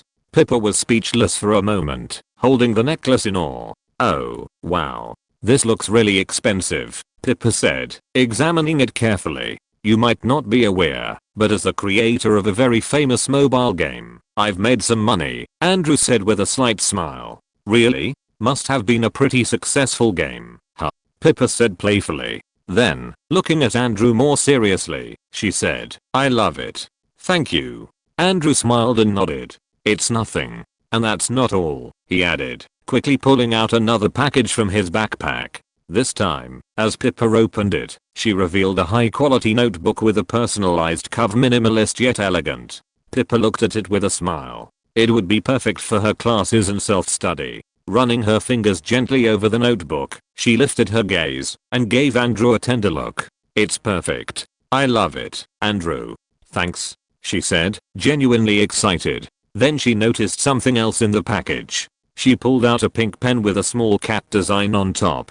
"Cute," Pippa murmured, admiring the cute little cat. "And to finish," Andrew said, pulling out another gift and placing it on the table. Pippa took it, her eyes filled with curiosity, wondering what it could be. Judging by the size, it seemed like a book, and it was. "The Big Sleep" by Raymond Chandler. Pippa exclaimed excitedly, after tearing the wrapping paper and reading the title. A classic novel of mystery and intrigue, first published in 1939. Pippa loves books of this genre and had been planning to buy The Big Sleep for a long time, but she kept postponing it due to studies, lack of time, and other similar reasons. Excited, Pippa gave Andrew a kiss on the lips, grateful for the perfect gifts. Then, with his help, she put on the necklace. "Alright, your turn," Pippa said with a mysterious smile as she opened her bag. From her bag, she handed Andrew a small black velvet box, which he took with curiosity. He slowly opened the box, and upon seeing its contents, his mind went blank. Inside was a flashy gold bracelet with small sparkling details along the edges. He lifted it to examine it more closely, turning it between his fingers, before looking at Pippa in disbelief. "Wow. I don't know what to say," Andrew said, unable to take his eyes off the bracelet. To Pippa, with a radiant smile, nodded enthusiastically as if she had found the perfect gift to leave anyone speechless. "What do you think?" Pippa asked, clearly expecting a big reaction. "I don't know. It's a bracelet," Andrew replied, carefully studying Pippa's face to see if this was some kind of joke. "It sure is," Pippa said, taking the accessory in her hands. "Look, it has an engraving." She tilted the bracelet so he could read the inscription. Andrew squinted and read aloud, "For my favorite quarterback. I'll always be cheering for you. With love, your girlfriend, Pippa." 3. Andrew slowly lifted his gaze, staring at her. Then he looked back at the bracelet, then back at Pippa. Very carefully, he placed the bracelet back into the box, closed it delicately, and set it on the table. "Thanks," Andrew said with a strange expression. "You're welcome," Pippa said with a bright smile, clearly satisfied with her choice. "Just to be sure, you do realize this is very feminine, right?" Andrew asked. "One is it?" "I don't think so," Pippa said, shaking her head. "It's gold, shiny, and stylish. Looks like something a cool guy would wear, like Eminem or one of those rappers." "Eminem?" Andrew repeated, trying to recall if Eminem had ever worn a bracelet like this. "Yeah, haven't you seen his photos? He sometimes wears chains and gold accessories. It'll look great on you," Pippa said confidently. In Andrew's mind, he still couldn't picture Eminem wearing such a bracelet. Instead, he saw a rich aunt on a luxury yacht to put it on. Pippa insisted excitedly. Andrew sighed. He couldn't tell her it was a bad gift when she was as convinced as if it were the one piece. Pippa wasn't exactly the best at picking gifts. "Yeah, it's great," Andrew said, opening the box and putting on the bracelet. "Exactly. I knew you'd like it," Pippa said, clapping her hands in satisfaction. "That's not all. I have more gifts for you," Pippa said as she rummaged through her bag. Andrew watched curiously as she pulled out 3 comics with glossy covers and special editions. The moment he saw them, his eyes widened, and he carefully took them, almost reverently. "I don't have these in my collection," he said in awe, flipping through the covers.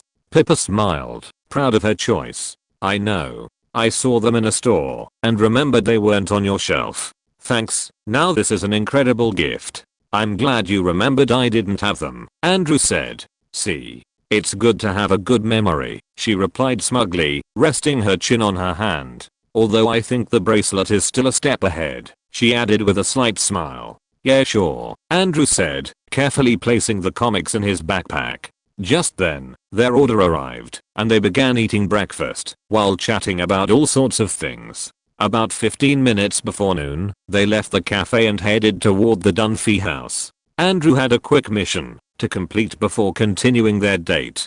Pippa knew about it and didn't mind. After all, it was just a brief stop, and it was conveniently on their way to their next destination. "I can't believe Hallie is sneaking out like she's in a Prison Break movie just to see Dylan. How many times have they broken up now?" 5? Pippa asked, incredulous. 3-7, Andrew corrected. Pippa's eyes widened. 7? How is that possible? How can they break up so many times and keep getting back together?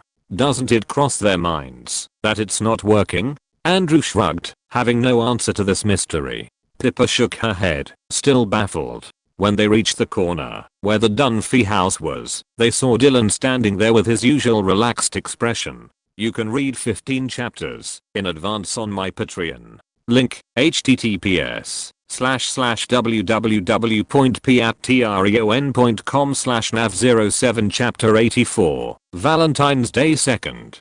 "Hey, Dylan," Andrew greeted without much enthusiasm. It wasn't that he had anything against Dylan, but the situation he was in wasn't exactly to his liking. He was only doing this because Hallie would get him the comic he needed in a few days, and he couldn't do it himself because he'd be grounded. "Hey, Captain," Dylan responded with his usual enthusiasm. Andrew blinked. "I'm not your captain," he thought, but he just nodded without correcting him. "Hi," Pippa greeted with a polite smile. Dylan looked at her for a second, trying to remember something.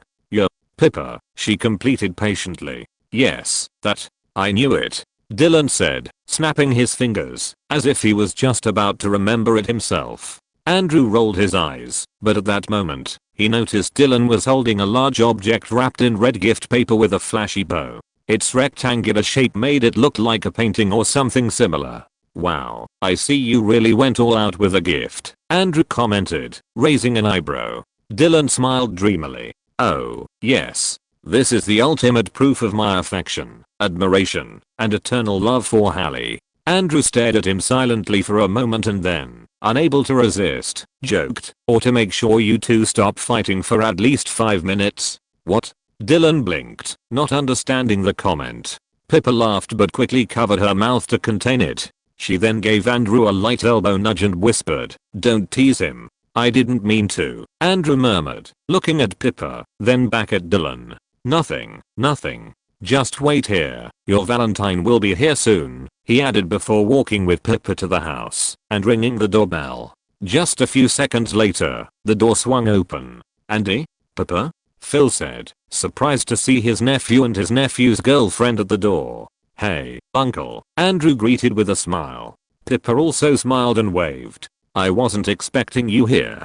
Come in, come in," Phil said enthusiastically, stepping aside to let them in. Andrew and Pippa walked into the living room, where they found Alex sitting on the couch, reading a book. She barely lifted her gaze and squinted at them. She knew exactly why they were there. Still, Alex had decided to help Hallie in exchange for a considerable payment, of course. If her sister wanted to sneak out, she had to compensate her properly. Andrew, Pippa, Alex greeted with feigned indifference, though deep down, she was amused by the whole situation. "Alex," Andrew replied, matching her calculating look. Without another word, Alex stood up with her book in hand and headed for the stairs. She wanted to witness the spectacle of Hallie clumsily sneaking out through the window. "So, what brings you here on this beautiful Valentine's Day?" Phil asked with a friendly smile, looking at both of them. Andrew was about to come up with a lie when Phil suddenly snapped his fingers excitedly. "Wait.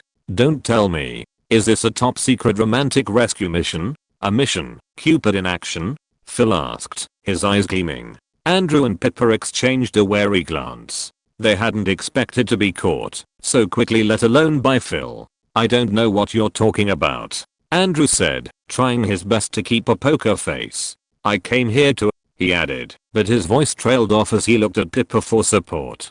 "To strengthen family bonds on this beautiful day of love and friendship," Pippa improvised, her tone more questioning than assertive. She wasn't exactly an expert at lying, especially on the spot. "Hallie is lucky to have such a dedicated tactical team in the name of love," Phil said, clicking his tongue and shaking his head in feigned disapproval. "Relax, I'll let Hallie see Dylan. Of course, Claire doesn't know," he added with a smile. Phil's comment, "I'm the cool dad," Phil said, grinning at the camera with his hands clasped together as if he were the best dad in the world. Hallie has learned her lesson. 13 days without leaving the house except for school. I think she's earned her Valentine's Day, and I'd feel bad taking this day away from her," Phil added. As a true defender of love, he simply couldn't allow such a thing. End of comment. "Really?" Andrew asked, surprised. "Yes, but if Hallie is going to sneak out, she'll do it like a civilized and responsible person through the front door.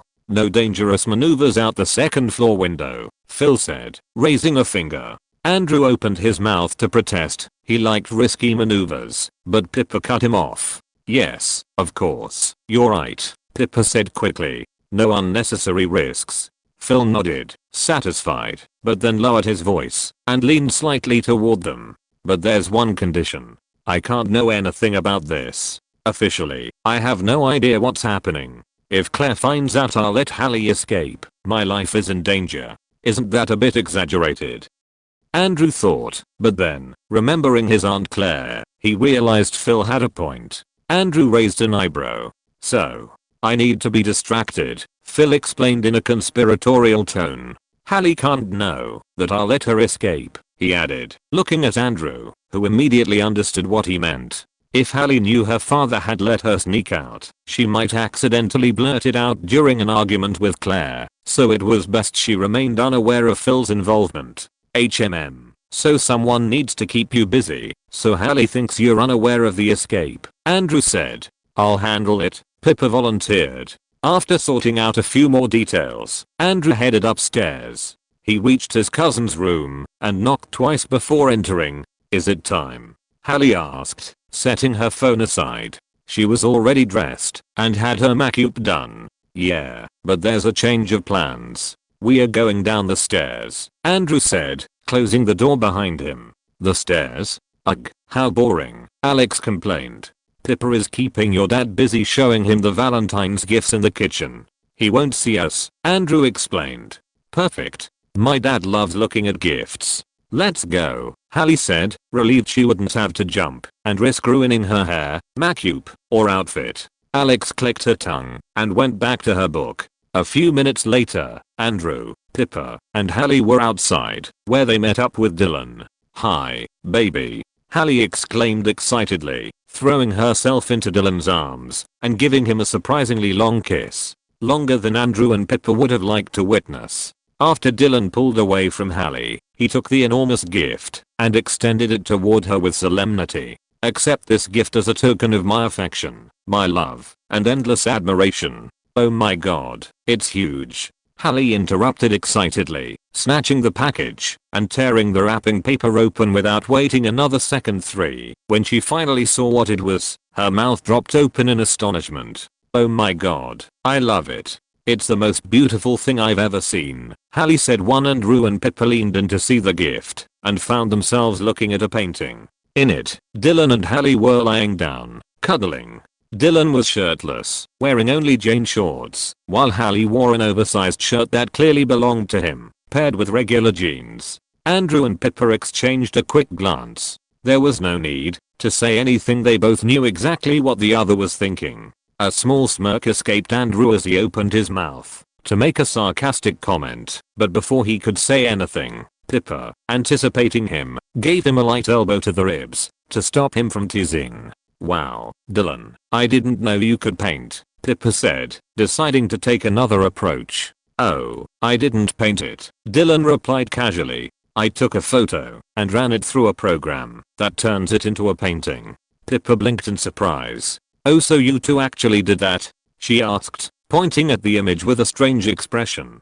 "Yep," Hallie answered with a big smile, as if it were the most normal thing in the world. "Oh, that's fabulous," Pippa said, not quite sure what else to say. "Well, we have to go," she added, grabbing Andrew's hand. "And where are you going on your date?" Hallie asked curiously, wrapping her arms around Dylan's waist. Andrew and Pippa glanced at each other. They both had the same thought instantly. If they answered directly, Hallie might suggest a double date, and that was the last thing they wanted. "You guys? Where are you going?" Andrew asked instead. "Oh, we are going on a picnic in the park with live music," Dylan replied excitedly. "It's super romantic. I even brought a blanket and everything." Pippa put on her best fake pity face. "Oh, what a shame. We are not going there. We have an itinerary to follow," she said quickly. Before Hallie could respond, Pippa grabbed Andrew's hand and dragged him away. "Have fun. Bye," she added hastily as they walked off. Once they were at a safe distance, Andrew let out a sigh of relief. "That was close," he murmured. Pippa nodded. "So, after seeing that masterpiece, do you appreciate the bracelet I gave you more?" Pippa asked with amusement. "One much more. Thanks for not giving me a painting of us," Andrew said, smiling. "Although, of course, if you like, I can have one made for your room. What do you say? Me shirtless, holding you dramatically like that?" Andrew added, pretending to consider the idea. Pippa made an exaggerated grimace. No. It would be so weird to have something like that hanging in my room." Then she looked Andrew up and down and added in a thoughtful tone, "Although, to be fair, unlike Dylan, who looks like a lanky noodle, you have a lot more muscle. Our painting would be better." "Well, thanks for noticing my hard work," Andrew said with satisfaction, flexing an arm. They both stayed silent for a second before bursting into laughter. "We are terrible," Pippa said, covering her mouth to keep from laughing too loudly. "Maybe, but someone has to speak the truth. Besides, we helped them have their Valentine's Day," Andrew said with a slight smile. "Help in exchange for another favor, remember?" Pippa said. Yeah, but I still helped, right?" Andrew said, raising his hands in surrender. Pippa and Andrew's Valentine's Day continued without any trouble, following the itinerary Pippa had meticulously planned. She was very organized and had arranged everything so they could enjoy the day to the fullest. First, they went to the movies to watch a film they had both been looking forward to. Then, they headed to an ice cream shop where they treated themselves to their favorite flavors, and Drew even allowing himself to break his strict diet for the occasion. And finally, they went to an arcade in the mall. There were plenty of cooperative games to play, and they had a blast together. It was almost time to head back. The clock read 5 p.m. They were sitting in a small cafe in the mall, relaxing and enjoying the last moments of the day, when Pippa, visibly reluctant for it to end, sighed. "Is it over already? I don't want it to end," Pippa said, checking the time on her phone. "I know, it's been great. But I have to go home and serve my sentence," Andrew said, taking her hand. Just then, Andrew's phone vibrated. He pulled it out of his pocket and saw it was a call from Gloria. "Gloria?" Andrew said quietly, glancing at Pippa before answering. Pippa raised her eyebrows, curious, wondering what Andrew's grandmother wanted on Valentine's Day, though calling her grandmother felt strange, considering she was the same age as Andrew's parents. You can read 15 chapters in advance on my Patreon. Link, https://www.patreon.com/nav07 chapter 85, end of Valentine's Day. And Recito, we need your help. Andrew heard Gloria's enthusiastic voice on the other end of the phone. For what? Andrew asked, somewhat confused. It's Manny, poor thing. He needs your help for Valentine's Day. Gloria quickly responded. Andrew sighed. Manny was 10 years old and already took love too seriously, too dramatic. It would be easier if he were like Luke. And what does Manny need? Andrew asked, guessing who Manny might be chasing this time. It could be a girl his age, an adult, a teenager. There were too many possibilities. It's too much to explain over the phone. We'll come pick you up. Where are you? Gloria asked. I'm at the mall, but before Andrew could tell her he had to be home on time or he'd be screwed, Gloria interrupted him. Really? We're here too. Where exactly? She asked. Andrew gave her his location, and before he could say anything else, Gloria hung up. Just a few minutes later, he saw her appear with her usual enthusiasm, followed by Jay, who accompanied her with his usual expression of resignation. Andrew crossed his arms and looked at Gloria with curiosity. What exactly happened? Jay let out a heavy sigh, already looking annoyed. Manny tried to ask a girl from his class out for Valentine's Day. Oh, so he finally stopped chasing after his teachers? Andrew asked, and Jay nodded. But another kid stole the girl from him. Gloria interrupted indignantly. He stole the credit for a poetic letter Manny wrote to ask the girl out, and now that little brat is the class Romeo, while Manny looks like he's living a Shakespearean tragedy, Jay said, frowning. When did Manny give her the letter? Andrew asked, struggling to follow the sequence of events. Jay sighed in frustration. On Friday, Manny left the letter in her locker. Then, that other kid read it first, handed it to the girl himself, and took all the credit. And now they're together, Gloria added angrily. Someone had stolen credit for Manny's letter. His poetry had finally managed to impress a girl, an event with an extremely low probability, and just when it happened, some jerk swooped in and stole the credit. Okay, but what does them all have to do with this? Andrew asked, now taking this situation more seriously than he initially intended. I told Manny to come here and take back what's his. We know they're here because in the letter, Manny invited her to eat at a restaurant in this mall. Jay responded. And what happened? Andrew asked. What happened is that when he saw them together, he chickened out. He went to the fountain on the second floor. Jay huffed, crossing his arms. He didn't chicken out, Jay. Not everyone thinks violence is the answer, Gloria protested. But he cold at least stood up for himself. He can't just let someone steal from him. He wrote the damn poem. Back in my day, we settled this one way, with our fists, Jay said. Manny is 10 years old. Gloria shot Jay a furious look. Then she turned to Andrew and said, please, talk to him. He looks up to you. Maybe you can help him regain his confidence. When he looks up to me? Andrew thought, a little confused. He had a good relationship with Manny, since he regularly visited his grandfather, and was the first to welcome Gloria and Manny into the family. But he had never seen admiration in Manny's eyes, unlike Luke, for example, who was a football fan. Alright, I'll talk to him, Andrew said. Thank you, and Recito, Gloria said with a hopeful smile when he and Pippa went up to the second floor of the mall, and found Manny sitting on the edge of the fountain, staring blankly at the water with an expression of complete defeat. Andrew approached him and greeted him in a casual tone. Hey, Manny, everything okay? Manny didn't respond immediately. He just let out a dramatic sigh without looking at them. The universe is cold and heartless. Andrew exchanged a look with Pippa, who raised an eyebrow. Yeah, sure, Andrew said, sitting next to him. Look, I know what happened. That kid stole the credit for your letter. Let me guess, my mom asked you to come cheer me up. Manny asked as he turned his head to look at Andrew. More or less, Andrew nodded. Well, Don't bother, Manny said, turning his gaze back to the fountain. I just want to be alone with the sound of the water. Don't be so dramatic. It's not all lost. You can still take back the credit for your letter, and who knows? Maybe even get a date, even if it's just for an hour, Andrew said. I'm not going to solve this with a direct confrontation. That will surely end in fists like Jay wants, Manny said, sighing again and shaking his head. He looked at the rippling reflection of the water in the fountain, feeling the weight of his frustration. Facing Dirkus was impossible. He was taller and stronger than him. Dirkus was the kid who had stolen credit for the letter, a classmate, the typical popular and mean boy. Manny let out a bitter laugh and lowered his gaze. Jay will never be proud of me, like he is of you. What are you talking about? Andrew asked, slightly frowning. Oh please. To him, you're the perfect grandson. Strong, athletic, a quarterback, confident and with the perfect girlfriend, Manny said, shaking his head.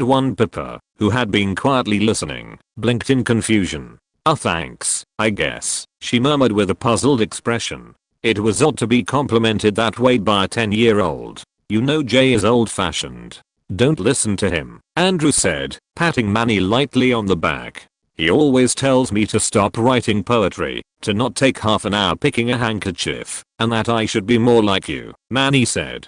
Andrew realized his attempt at encouragement wasn't working, so he decided to try a different approach. Manny, I'm serious. Don't listen to him, Andrew repeated.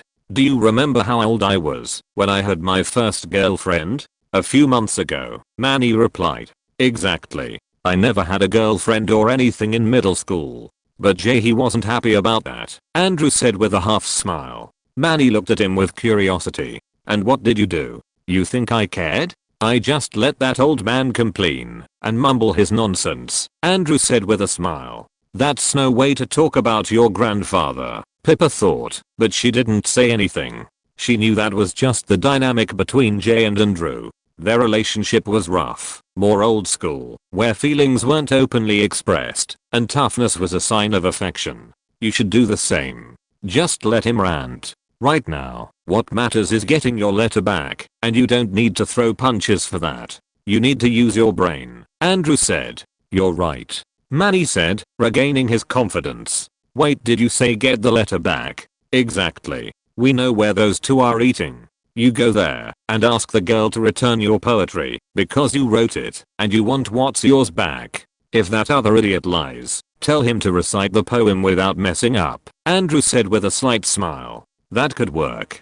Brenda will realize Dirkus is a liar. She might still pick him, but at least she'll know the truth, and I'll get my letter back, Manny said, convinced it was a good plan. But what if he gets violent? Manny asked hesitantly.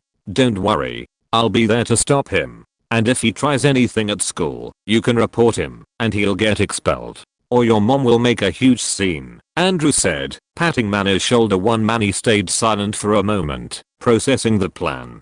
Then he looked up and said, surprised, I never thought you were so strategic. I thought all you knew how to do was throw a bull or fight. It's a simple plan, Andrew thought. When have you seen me fight? Andrew asked, raising an eyebrow. In that YouTube video where you were drunk. Jay saw it and laughed a lot. And at Jay and my mom's wedding, you almost fought with some of my mom's Colombian uncles, Manny said. Oh, and then there was that time at a party when you jumped in to help Leonard and Howard so they wouldn't get beaten up, remember? You pulled some wrestling move on a guy and almost left him quadriplegic, Pippa said with a slight, teasing smile. Manny looked at him as if he were some kind of wrestling maniac. That was impossible. I only said that to scare him. Alright, let's go get that letter back, Andrew said, and they headed to where Brenda and Dirkus were. From a corner of the place, Andrew and Pippa kept a safe distance, watching as Manny approached the table alone. Andrew was ready to step in at any moment. With newfound determination, Manny walked confidently to the table. Brenda looked slightly surprised as he arrived, while Dirkus, sitting with a disinterested air, barely acknowledged him. From their distance, Andrew and Pippa couldn't hear what was being said, but they saw Manny talking to Brenda, gesturing toward Dirkus with a defiant look. Brenda, seemingly confused by Manny's words, glanced at Dirkus. Her expression changed as the conversation progressed. Dirkus looked uncomfortable, unable to keep up the act, and Andrew watched as the lie slowly unraveled. At one point, Manny asked Dirkus to recite the poem from memory. Dirkus, clearly rattled, hesitated. He couldn't maintain the same confident tone as before. Instead of reciting, he simply looked away, unsure of what to do. Noticing this, Brenda frowned and, in a burst of indignation, grabbed the letter and handed it back to Manny without saying a word. Manny gave a small smile, as if the weight of the situation had finally lifted off his shoulders. But before he could say thank you or walk away, Dirkus, visibly angry, suddenly jumped up from his seat and shoved Manny hard, nearly knocking him to the ground. "Get out of here, before I beat you up," Dirkus shouted. "That's our cue," Andrew said, stepping forward. Pippa followed him with a relaxed air. What chance did Dirkus have against her boyfriend? She was more concerned about how Andrew would stop the fight without accidentally hurting the bully. "Take it easy," Andrew said, stepping behind Manny. Dirkus, who was about to push Manny again, froze. Seeing someone stand up for Manny made Dirkus pause. And it wasn't just anyone, it was someone clearly bigger than him, which was already intimidating. One on top of that, Andrew's posture radiated confidence, and his natural presence exuded an aura of intimidation. But then, Dirkus' expression shifted as he took a closer look at Andrew. "Andrew Pritchard Tucker?" Dirkus asked, confused. "You know me?" Andrew asked, raising an eyebrow. Dirkus, almost in disbelief that he was face to face with the person he had followed online, immediately lit up. "Of course I know you. I'm a huge fan of your channel. I've watched all your videos, and the state championship, it was epic. You humiliated everyone," Dirkus said, practically jumping with excitement. "What the hell?" Andrew thought, not expecting to meet a fan so suddenly. His sports YouTube channel had already surpassed 100,000 subscribers, with his videos getting hundreds of thousands of views. He was also recognized in the Los Angeles sports community for all the records he broke and the controversies he sparked. "My older brother is a huge fan too. He's going to Palisades next year to play with you," Dirkus continued excitedly. "Can I take a picture?"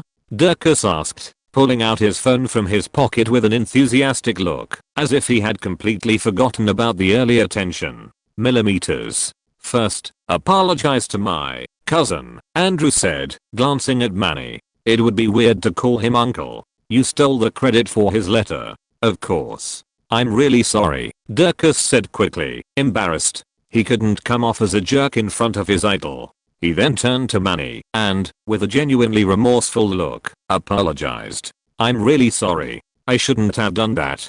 Brenda watched, surprised by the turn of events. As for Andrew, she had no idea who he was, though his name sounded familiar. After that, Pippa took several pictures of Andrew and Dirkus using Dirkus' phone. "Thanks, you're the best," Dirkus said, and after saying goodbye to Manny and Brenda, he left the place. He knew there was no place for him there anymore. Brenda had been outraged when she found out he lied and he couldn't steal Valentine's Day from Manny, him idol's cousin. Who would have thought? Such an enthusiastic fan. Andrew said, happy that everything had been resolved more easily than expected. "Better," Pippa said. They both then looked at Manny, who was talking to Brenda about the poem. "Come on, it's better to leave them alone," Pippa whispered with a slight smile, taking Andrew's arm and leaving the place. "See, I'm the damn Cupid. I just needed a bow and arrow," Andrew said once they were outside one day. He united two couples, Hallie and Dylan, and Manny and Brenda. Yes, you're awesome. What about finding a Valentine for Howard?" Pippa asked. Andrew looked at her silently until he finally said with a slight smile, "That task is beyond my current abilities." 5. They returned to Jay and Gloria, telling them everything went well, and that Manny not only got his letter back but also had the date he deserved with Brenda. Gloria, with great excitement, thanked Andrew and hugged him tightly. After that, Andrew accompanied Pippa to her house and said goodbye to her. Valentine's Day came to an end when Andrew returned home.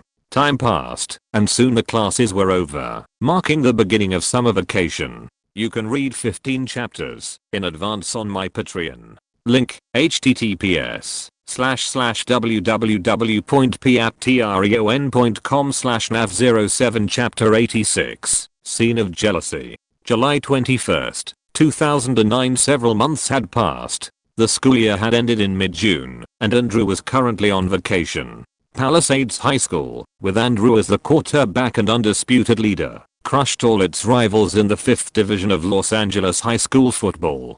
Game after game, the team not only won, but obliterated their opponents with overwhelming score differences. Andrew broke records, from most passing yards in a single season to most touchdowns in a single game, proving that his talent was far above the level at which he was competing. However, to the surprise of his sports YouTube channel followers and sports fans alike, Andrew didn't transfer to another school. Instead, he sent a bold message to the CIF, stating bluntly that it would be boring and absurd to play another year in the same division, just to humiliate the same teams. The video sparked major controversy. Some called him arrogant, saying a student shouldn't challenge the CIF like that.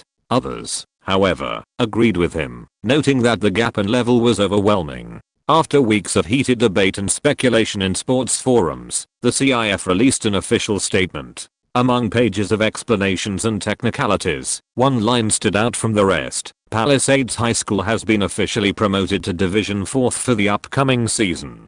To this brought relief to Andrew, as his only other option would have been to switch schools in order to compete at a more challenging level. Even so, his confidence remained sky high. He didn't believe that winning the Division 4 state championship would be a difficult challenge. At most, they wouldn't win by such large margins as before, but they would still win clearly. It wasn't empty arrogance. Andrew had been a prodigy in his previous life, an elite quarterback in Texas, the state where football is practically a religion. At 16, he had already won a Division I state championship, leading a team full of talent. Now, in this new life, with 15 years of age and an extra decade of experience under his belt, his skill was even greater. He wasn't sure if he'd be able to get CIF to promote Palisades again next year, but he would try.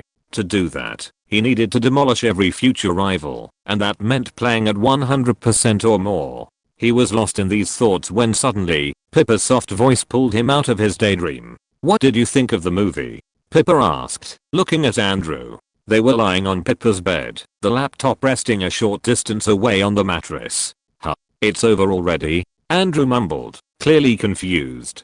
Pippa stared at him, a flicker of frustration crossing her face.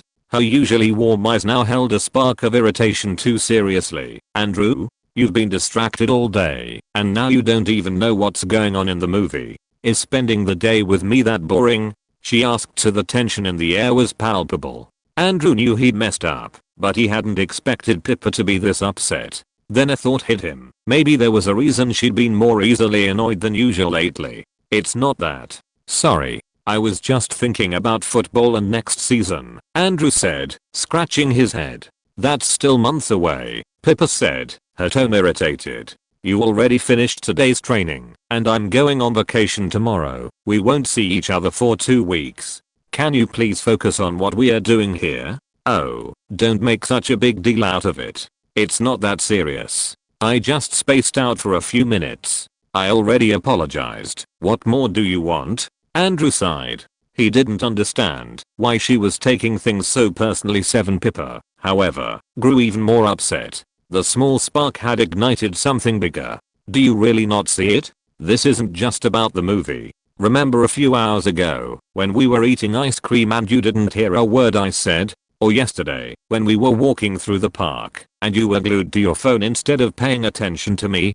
Andrew fell silent for a moment. It was true that those examples made him look like the bad guy, but it wasn't like that all the time, and it was only for short moments. It's not like Andrew spent the whole day ignoring Pippa, or didn't enjoy spending time with her anymore. Even she got lost in her own thoughts sometimes, whether it was because of her studies or her hobbies, and he didn't make a big deal out of it when that happened. He sighed and raised his hands in surrender. It wasn't worth arguing over something like this. Alright, I won't do it again," Andrew said, trying to calm things down. "I was just thinking a bit about the games, because it's been a while since I played. I miss being on the field, that's all." "Oh, sure, football. Always football. You know what I think? You should start watching movies with your precious football, since it's always on your mind. Pippa snapped, clearly not ready to let the argument go. You're so grumpy today. This is about Regina, isn't it? Andrew said, looking at her. What does Regina have to do with this? Pippa asked, her face showing clear irritation. You know, because of the argument from a month ago. Andrew replied cautiously. A month ago, they'd had their first real fight as a couple. The cause? Regina George. Despite her age, Pippa had always been intelligent and emotionally mature. She wasn't the type to throw jealous tantrums or act like a controlling girlfriend. So when she found out that Regina was joining Andrew on his runs a few days a week, she kept her feelings to herself. There was no reason to be upset, it was just exercise. But when she fought with Lauren about Leonard's infidelity, Lauren had blurted out that there was nothing normal about Andrew and Regina's little running sessions, just to hurt her, maybe. Still, Pippa tried to brush it off. When summer break started, Pippa assumed Regina would stop running with Andrew, or at least cut back. After all, it was vacation. But then, by pure chance, she found out that not only were they still running together, they were doing it more often. Even Gloria had started joining them, and was getting along great with Regina. Regina was winning over Gloria. Pippa couldn't believe it. Gloria, with her love for fashion and her over-the-top personality, was a perfect match for someone like Regina. That's when she couldn't take it anymore. She didn't understand why Andrew had to keep training with her during the holidays. Couldn't he run alone? Or with his teammates? And to make matters worse, Regina was 2 years older. Why was she clinging to a guy from a lower grade? Pippa wasn't dumb. She knew Regina's reputation, and she seriously doubted Regina was spending so much time with Andrew just to be friends. So she brought it up, and they had their first fight. Andrew insisted that Regina was just a friend, that they simply ran together, and it was no big deal. To him, there was no reason to make a fuss about it. But Pippa wasn't satisfied with that answer. So Andrew suggested that she join them on their runs, so she could see with her own eyes that they were just friends. She agreed.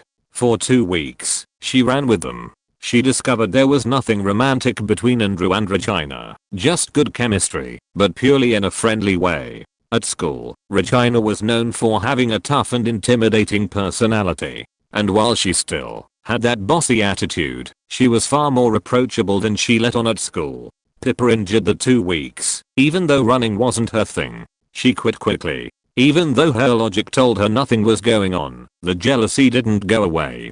Because deep down, the solution she had hoped for from Andrew was something else. This has nothing to do with that, Pippa said as she got up from the bed, clearly indignant. Andrew watched in silence as she walked over to her desk and started pulling out books and notebooks, as if studying during vacation was suddenly the most fascinating thing in the world. Though in her case, it kind of was. She never neglected her studies, just like Alex. Seriously? You're gonna study now? Andrew asked, raising an eyebrow. Yes. Is that a problem? Pippa replied, without looking at him. Andrew rolled his eyes and flopped back on the bed. Come on, Pippa, you can't tell me this has nothing to do with it when you're clearly still mad about that, he said. I'm not mad about that, Pippa replied. Her pride wouldn't let her admit that she was still upset about it, and that the only solution that would truly satisfy her was for Andrew to stop running with Regina. Andrew got up and walked over to her. If you're not mad, then look at me. I have things to do. If you want to leave, go. Do whatever you want. I'm sure it's more fun than being here, Pippa said, her eyes fixed on her notes. Look, just tell me the truth. Are you still mad about Regina? Andrew asked. No, Pippa answered after a few seconds. Are you sure? Yes. Andrew couldn't tell from Pippa's expression whether she was lying or not. So he dropped the subject of Regina. Maybe bringing it up again would only make things worse. So is this because I got distracted for a few minutes today? If that's it, I already apologized. What more do you want? He said gently. He didn't want to argue anymore. Nothing. We're fine, Pippa replied in a monotone. Flipping the page of her notebook to Andrew stayed quiet, watching her. After a while, he let out a soft sigh. With no other option, he walked over to the bed, grabbed his jacket, gave it a little shake, and slipped it on. He glanced at Pippa, but she was still in her own world, flipping through her notes with a blank expression. He walked up to her and kissed her on the cheek. Pippa didn't react. She kept going, as if nothing had happened. See you. Have a good trip to the UK, Andrew said before turning and heading for the door. Pippa's maternal side of the family lived in the UK, and every vacation they'd spend around 2 weeks there visiting her grandparents. It wasn't the warmest goodbye, considering they wouldn't be seeing each other for a while, but Andrew wasn't going to push it. He had already apologized sincerely for zoning out earlier, even if to him, it hadn't been a big deal. To Pippa, though, it seemed like an unforgivable offense. And as for Regina, Andrew wasn't even sure if that was still a problem or not. Pippa wasn't the type to openly express her frustration, and even though she claimed everything was fine, her indifferent attitude told a different story. Still, Andrew wasn't going to beg for forgiveness over something he didn't even fully understand. The drama is coming 23. You can read 15 chapters in advance on my Patreon. Link https://www.patreon.com/nav07 Chapter 87. Howard's advice. Women. That was the first thing Howard said after Andrew told Leonard and Tim about the argument he had with Pippa just a few hours ago. What? Asked Andrew, raising an eyebrow. Come on, Andrew, did you really believe that when she said she wasn't mad, she actually wasn't mad? Howard looked at him with amusement, resting an elbow on the table. Rookie. If she says she's not mad, she is. If she says she's not jealous, she is. If she says that girl doesn't bother her, that girl definitely bothers her. It's basic programming for all women, Howard explained, as if he were revealing some ancient secret. And how would you know if you've never had a girlfriend? Asked Andrew. Howard gave him an offended look but answered seriously, I'm a scholar on the subject. I've analyzed countless situations, watched documentaries, read articles, and, most importantly, I've been rejected by enough girls to understand the source code of their operating system. So many rejections, and not a single win? What's going on there? Asked Leonard with a slight teasing smile. He and Howard had patched things up months ago after a fight. That's just how guys are. One punch up and a few days later they're back to being best friends like nothing happened. Not all failures. Remember Karen Smith? Said Howard with a faint triumphant grin. She was drunk, thought Leonard and Andrew, but they didn't say a word. So, women behavior scientist, how would you fix my problem? Andrew asked, crossing his arms. He never thought the day would come when he'd ask Howard for relationship advice. Howard smiled smugly and shifted in his seat. Well, Andrew, there are 2 paths to fix this, he said, holding up 2 fingers. Option A, become the submissive, regretful boyfriend. Andrew would never do such a thing, but he let Howard continue to. Howard cleared his throat and suddenly adopted a pleading expression, dropping to his knees in front of Leonard, who stared at him in disbelief. Are we in a simulation again? He thought. Pippa, please forgive me. Howard exaggerated his voice with dramatic flair. I don't know what I did, but I swear I'll never do it again. I'll do whatever you say. I'll change. I'll be better. If you want me to stop running, I will. If you want me to never look at Regina again, I won't. If you want me to tattoo your name on my forehead, I'll do it. Leonard burst out laughing, while Andrew grimaced in disgust. There's no way I'm doing that, Andrew exclaimed. Howard casually returned to his seat and shrugged. Maybe not that extreme, but you get the point, he said with a nonchalant gesture. Basically, you have to admit your mistakes, even if you don't know what they are, or even if it wasn't your fault. That's ridiculous, Andrew scoffed. It's the same method Leonard used with Lauren, Howard added, without any malice in his voice. To Howard, that kind of tactic was just part of the game in a relationship. Leonard, who had stayed out of the conversation until now, grunted but said nothing. Because, unfortunately, it was true. Luckily, he wasn't with her anymore. And what's option B? Andrew asked, still unconvinced by option A. Andrew had too much pride to be submissive, admit every mistake, or beg for forgiveness. He could apologize, sure, but he'd never go as far as humiliating himself by pleading. Option B, find the cause of the anger, Howard said in a serious tone, as if it were a mathematical formula. Though I warn you, this is hard. Girls, in general, will tell you they are not mad, but their actions say otherwise. They act indifferent, cold, and you know they are mad. The only possible cause would be Regina, but Pippa said she's no longer bothered by that, since she saw that Regina and I are just friends. She saw it with her own eyes, said Andrew, rubbing his chin. You're skipping a crucial step, my friend, Howard said, frowning and giving Andrew an analytical look. She told you she wasn't upset, but remember the basic programming of women. Yes, she's still mad, and the jealousy is still there, even if she won't admit it. I don't know, Andrew said, still skeptical about Howard's so-called basic programming of women. Look, Andrew, Regina is the most beautiful girl in school, and you know she's popular. Every guy drools over her. She's got an incredible face, an athletic body, and she's the head cheerleader. Damn, every time I see her thighs, I want them to crush my skull, Howard said, getting way too excited and letting his imagination run wild. Leonard and Andrew gave him weird looks, though by now they were used to these kinds of comments from Howard. Now imagine, Howard said, calming down and refocusing, that unattainable girl who treated every guy like trash shows interest in someone. In you. The star quarterback who pulled off amazing things for the football team. What do you think your girlfriend is going to feel when she sees Regina getting close to you, even if on the surface it looks like just friendship?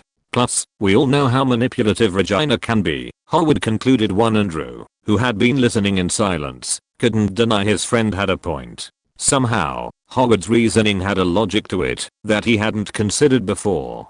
Still, Andrew frowned and leaned back in his chair. Maybe, but that doesn't mean I'm going to tell Regina to stop running with me. I don't feel anything for her, so Pippa should trust me. Trust is fundamental in a relationship, Andrew said firmly. Besides, I don't think Pippa is that jealous, he added. You really think Pippa isn't jealous? Howard said, standing up from his chair and walking straight to a drawer in Andrew's room. He opened the drawer and pulled out a golden bracelet with a very feminine look. Andrew grimaced at the sight of it. You remember this gift, don't you? Howard said with a mischievous smile. Andrew nodded. This bracelet sends a very clear message. She's warding off any girl who might try to get close to you.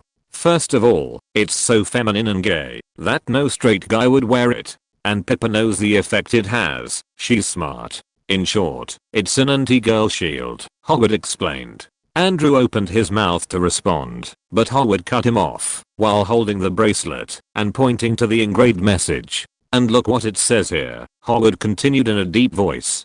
To my favorite quarterback. I'll always be cheering you on. With love, your girlfriend, Pippa. And what's wrong with that? Asked Andrew. It just seemed like a sweet, thoughtful message. Howard, however, looked at him as if he'd said something outrageous. No. What it really says is this: I own this boy. So back off, bitches. This star quarterback is taken. Come on, man, don't be so naive. That's clearly marked territory, Howard exclaimed. Andrew snatched the bracelet from Howard and put it back in the drawer. You're imagining things, man, he said, shaking his head. Howard was about to argue that his logic was 100% accurate, but Leonard touched his shoulder and shook his head, so Howard stayed silent. The room fell into a strange silence. Well, guys, enough with the relationship drama. Tomorrow is the preview night of San Diego Comic-Con 2009, remember? Leonard said, looking at both of them with renewed excitement. Immediately, Andrew and Howard's eyes lit up. They completely forgot about the previous topic, girls and girlfriends, and started talking enthusiastically about everything they were going to do the next day at preview night and during the official days of Comic-Con. Preview night was an exclusive event held the night before the official start of the convention, a sort of appetizer for true fans. Only those who had bought the full 4-day pass could attend, like the three of them. It had been very expensive, and also a lot of work, since the demand was massive. Months earlier, they had to be glued to their keyboards, hitting F5 like crazy to make sure they didn't miss out on tickets to this preview night. Was a unique opportunity to explore the massive exhibition hall without the overwhelming crowds of the following days, check out exclusive sneak peeks, score limited edition merch, and, if they were lucky, spot a celebrity up close, like Robert Downey Jr. who was already officially confirmed to be at Comic-Con presenting Iron Man 2. "It starts at 6 p.m., right?" asked Andrew, already picturing the Marvel booths, rare comics, and limited edition action figures. "Yeah," replied Leonard, adjusting his glasses. "And I have a list of everything I want to see. I saved all year for this. I'm not missing the surprise panel they say is happening in Hall H, even if it's not confirmed." Breaking up with Lauren and not spending money on Valentine's Day turned out to be a win, joked Howard, earning a quick smack on the shoulder from Leonard for hey, just kidding. Howard added, laughing and rubbing his shoulder. "If you guys need, I can loan you some money." "No problem," said Andrew with a half smile. "Damn capitalist and successful game developer. But I accept," said Howard, pointing at him dramatically, though he couldn't hide his excitement. "I'm also a YouTuber," Andrew said, turning in his chair toward his desk. He opened a drawer, pulled out a notebook and a pen. "Let's write down how much you need and the payment plan." 3. Andrew, with his 2 YouTube channels, averages around 5 million views per month between both. On his sports channel, he usually uploads 3 or 4 videos a week, and on his gaming channel, even more, since it's not as demanding. He earns around $4,200 a month through YouTube's partner program alone. With the income from Flappy Bird, he's now making over $10,000 a month. "How much interest?" Howard asked, suddenly serious, crossing his arms, like he was facing a Swiss banker. Andrew looked at him like the question was ridiculous. 0. 3. There was a pause. Leonard and Howard looked at each other, then back at him, mouth slightly open. 0? Repeated Leonard, as if he had just witnessed a miracle. "Really? No tricks? No fine print about soul mortgages or organ payments?" asked Howard, clutching his chest dramatically. "You're an unsung hero of modern capitalism." Andrew rolled his eyes. "Just tell me how much you need and how many installments you'll pay me back in." "Me too, can I?" Leonard asked timidly. If he had more money, he could buy more stuff. With his allowance, he could pay Andrew back comfortably. "Of course," Andrew replied. After they settled how much money each of them wanted and how they'd pay it back, Andrew told them to look away. A few minutes later, they were allowed to stop staring at the wall. 3. Howard and Leonard turned around, and their eyes widened. On the table were 2 thick envelopes. Howard grabbed one and saw a stack of green bills. When he counted them, it was exactly what he had asked for. "You're a total professional," said Leonard, taking his envelope and, after thanking Andrew, putting it in his backpack. "My dad's a lawyer," Andrew said with a shrug. "Thanks to you, I'm now funding a lot of my future action figures and comics," said Howard, also putting the envelope away. He was the one who filmed Andrew for many of his sports videos. In fact, Howard was the official cameraman of the channel. Leonard also helped with editing. And Andrew, though he could have done everything alone with a tripod and a lot of time, preferred to pay them. Not just because they were good at what they did, but because he didn't believe in taking advantage of friends. Leonard glanced at the clock and frowned slightly. "Speaking of tomorrow, we have to get up early for that football tournament, right?" "Yeah, I'm already signed up," Andrew replied. He had registered for a summer football tournament for teens aged 14 to 17. It was organized by Brady Hoke at Balboa Stadium, and there was a cash prize. The best part? You got randomly assigned to a team, without knowing anyone, which made it both way more fun and way more chaotic. "You signed up with the alter ego we created?" asked Howard. "Yeah," Andrew answered after a few seconds. "I thought we were just joking," said Leonard, giving Andrew a weird look. "I Shield 21. The football alter ego we made up," said Andrew. 7. The name came from an anime he had seen in his previous life, but for some reason, it didn't exist here.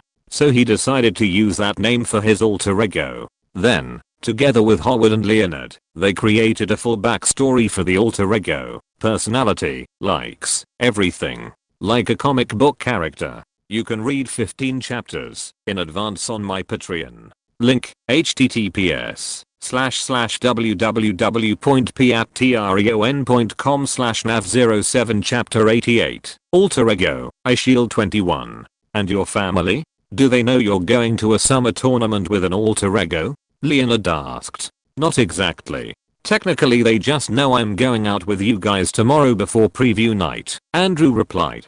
I can't believe we are actually doing this. Leonard said, running a hand down his face. It's worth it for the $1,000 and the YouTube video that's gonna go viral. Andrew said, spinning in his chair with a confident smile. Andrew needed content for his YouTube channel, since he didn't have games every Friday like during the regular season. Howard blinked and asked, or 1,000 in total or 1,000 per player? Or 1,000 per player. If you win. Andrew answered. What? Or $1,000 per person in a teen summer tournament? Who's funding this? Tony Stark. Howard said, stunned one dude. If it were Tony Stark, and he only gave $1,000 per player for the winning team, he'd be a cheapskate. Leonard commented, shaking his head. It's organized by Brady Hoke.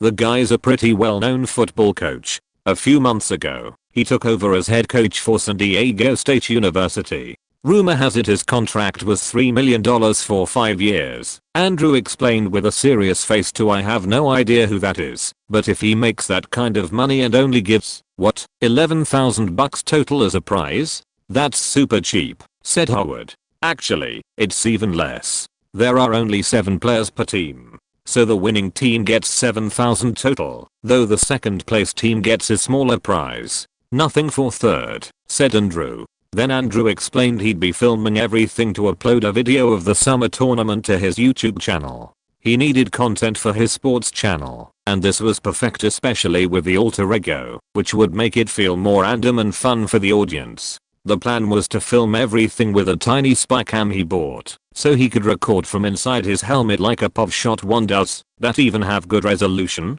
Leonard asked, eyeing the small camera Andrew was showing them. 720. Just enough for people to feel like they're inside the helmet with me. Andrew replied. Okay, if you're gonna act like iShield 21, we need to remember the law. The people at the tournament need to buy the character, Howard said with a grin. Andrew nodded, and that's when they all started going over the law they had come up with weeks ago, laughing and munching on snacks, like they were creating a superhero for their own comic book. His dad's American. His mom's Japanese, Leonard began in a serious tone. He lived in Japan since he was 5. More American features. He played football in local leagues, and since the level was really low, and he had talent, his father moved back to the US, so he could chase his dream. Howard continued. And since I have no idea how to speak Japanese, he's mute. Andrew added with a smile. I learned a bit of sign language, though I doubt people will understand it. He added one good. He doesn't speak, just stares, runs, and scores like the natural born runner he is. Silent, but deadly, said Howard. This time, Andrew wouldn't be playing as a quarterback. He'd be a running back. The main role of a running back is to gain yards by rushing and dodging defenders. Leonard nodded. When he scores, he doesn't celebrate. He just stands still, staring, defiant, or makes a subtle gesture, like he's saying, that was easy. Alright, Howard chimed in. What else? What's the fake name you signed up with? Andrew smiled and walked over to his backpack. He pulled out the printed tournament registration form and slid it across the table. The name was written in all caps, McLovin. Yasuo. Yamagata, Howard read aloud. Then he looked at Andrew with a strange expression. Did you seriously register with that? 3 first an American first name, then a Japanese middle name, and a traditional Japanese last name, said Andrew. It has perfect balance, I think, he added. McLovin? Is that even really American? Leonard asked, confused. It is, Andrew said seriously. And how did you manage to register with a fake identity? Howard asked, curious. The registration form was online. It only asked for full name, age, position, school, and a digital signature from an adult. Andrew explained. A digital signature? Leonard repeated. Yeah. Scanned? You had to upload the signed participation terms as an image attachment. Andrew grinned. Nothing too complicated. I used a template, adjusted the strokes, scanned it again, and saved it as a PNG. And what if they ask something when you show up? Leonard added. That would be a total fail if they didn't let him play after all the trouble they went through creating the alter ego, filming, traveling there, etc. At these kinds of tournaments there's no official verification. All they do is look at a name list and check you off when you arrive, Andrew said. McLovin Yasuo Yamagata, alias, iShield21, Howard murmured, holding the paper like he was reading a top secret file. Mysterious player, mute, with a visor that adds even more mystery, and wearing number 21. Andrew leaned back in his chair, arms crossed calmly. Tomorrow he debuts at Balboa Stadium. And no one's gonna suspect it's me, at least, not until they see the video on the channel, he said with a slight smile. Leonard, who had been quiet for a few seconds, frowned. And don't you think that's gonna get you in trouble? Your parents watch your videos. And this one's either gonna go viral, or get hundreds of thousands of views minimum. The tournament organizers might see it too. Andrew thought about it for a moment. It's not like he hadn't considered it. Yeah, they'll probably find out. But it's not that serious, he replied calmly. I'm underage. I didn't sign any legal contract. I didn't use a real person's identity. And if I win, it's just $1,000. I can give it back if I really have to. At worst, he'd get a scolding from his parents, or be grounded, and for a little fun and an epic video, it was a risk he was willing to take. Well, we've got time before bed. Let's watch Harry Potter and the Order of the Phoenix, said Howard after a brief silence. The Order of the Phoenix again? Leonard asked, sounding tired. Just 6 days ago Harry Potter and the Half-Blood Prince had premiered in theaters, and since then, Howard had become a full-on obsessed fan. He had already seen it 3 times in the cinema, and kept doing marathons of the previous ones without pause. Aren't you tired of it? Leonard insisted. We could watch literally anything else. I don't know, something that doesn't have teen magic, robes, and people shouting in Latin.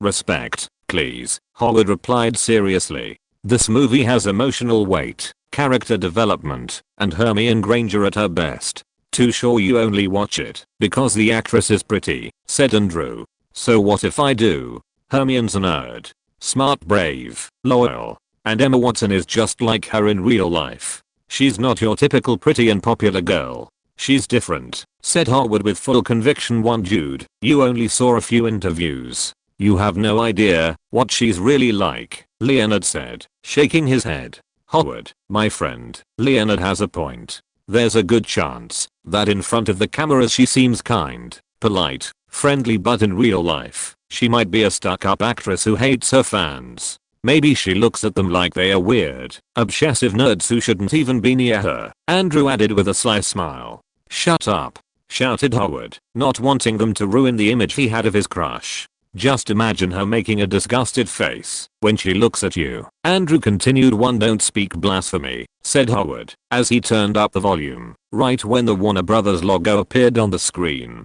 Andrew and Leonard exchanged glances and held back their laughter, then turned their attention to the movie starting. You can read 15 chapters in advance on my Patreon. Link, https://www.patreon.com/nav07. If you're listening to this novel on a channel other than Fanfic World, it means they downloaded and uploaded it without effort. We cordially invite you to visit our channel, Mundo Fanfic Novelos. There you'll find the original version of this story, and you can explore many other novels of various genres. We're waiting for you to immerse yourself in a world of incredible novels. Chapter 89, Summer Tournament. Andrew and company woke up at 6 in the morning. They had barely slept for 4 hours. The excitement about Comic-Con and the tournament plans had kept them awake longer than expected, watching Harry Potter and talking about McLovin aka iShield21 until dawn.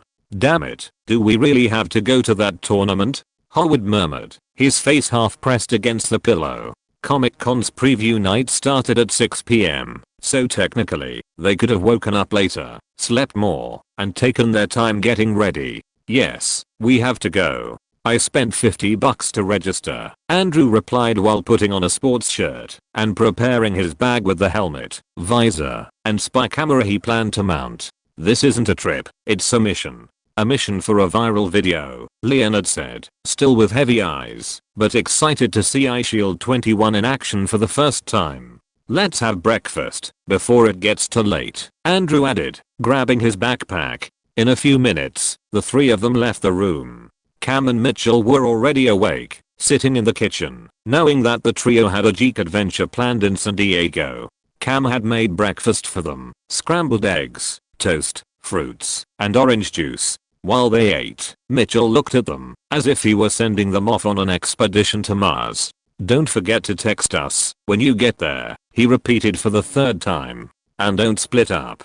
And if you see any celebrities, don't be weird. Just greet them casually." After breakfast, Mitchell accompanied them to the train station, insisting that they be responsible, take care of their stuff, not trust strangers, and of course, not forget to send messages every now and then. The train left promptly at 7 a.m. heading to San Diego, on a roughly 2.5-hour journey. Each one had their signed permission slip from their parents, emergency contact numbers, copies of their IDs, and even a sheet with the day's itinerary, just in case. "One, did your parents suspect anything?" Leonard asked as the train traveled through coastal landscapes. "No," Andrew replied without looking up from his phone. "They just thought we wanted to get there early to explore everything, and maybe spot a celebrity on the street." "My mom thought the same," she said. "Such dedication from young people to go that early," said Howard, imitating his mother's deep voice. "It's good to have a clean reputation," said Leonard, but then his expression shifted. He fell silent for a moment, as if a memory had just hit him. Andrew noticed the change. "Are you thinking about the great night we destroyed the Precious?" said Howard, with a smile that was equal parts proud and dramatic, as if he were telling an old legend. "It wasn't a great night," Leonard said, frowning. "After that night, he lost his girlfriend and got grounded for a long time. Come on, man, you have to admit, it was legendary. After that night, everyone at school knew your name. You weren't just Andrew's weird friend anymore," Howard said with a proud smile, like he was talking about a war medal won. The video of Andrew punching some thugs in an alley had gone viral, and in it, Howard, Leonard, and Steve could be seen shouting nonsense about protecting the ring, defeating orcs, and so on. But that wasn't all.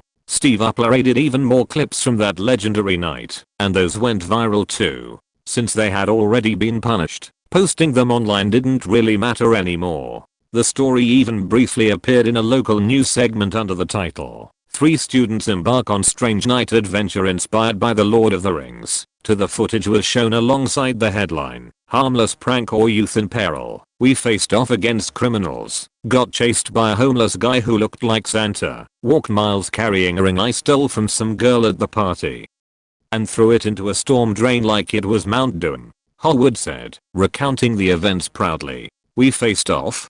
I won the fight," said Andrew. "Well yeah, but that's not the point. We became urban legends," Leonard, Howard added.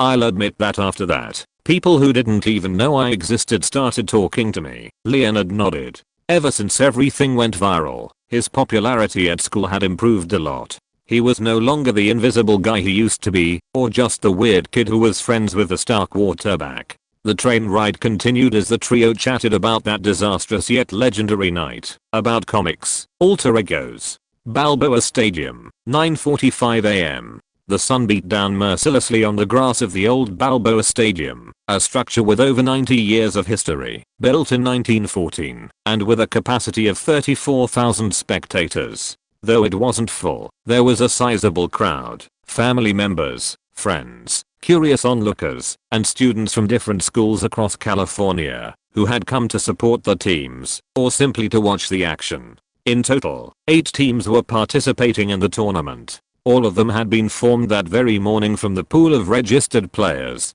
Each team had 7 starters, and the positions had to be decided on the spot with their randomly assigned teammates, requiring quick coordination and agreement. It was a dynamic open format designed to showcase individual talent and build community, but with a serious competitive level. Money was on the line, and several curious coaches had shown up to scout the games. Brady Hoke, the organizer and central figure of the event, walked across the field with a determined stride. He carried a folder under one arm and had his sunglasses hanging from his collar. He gave instructions to his organizing team, checked the player list, and made sure everything was running smoothly. As the new head coach of SDSU, this tournament was his first attempt to connect with young talent across California and to build ties with the local community. A few meters away, in a reserved area near the track, Brian De Palma, a famous film director and friend of Brady, watched everything with interest. He sat with his legs crossed, fingers interlocked over his chest, eyes following the players already grouped into teams.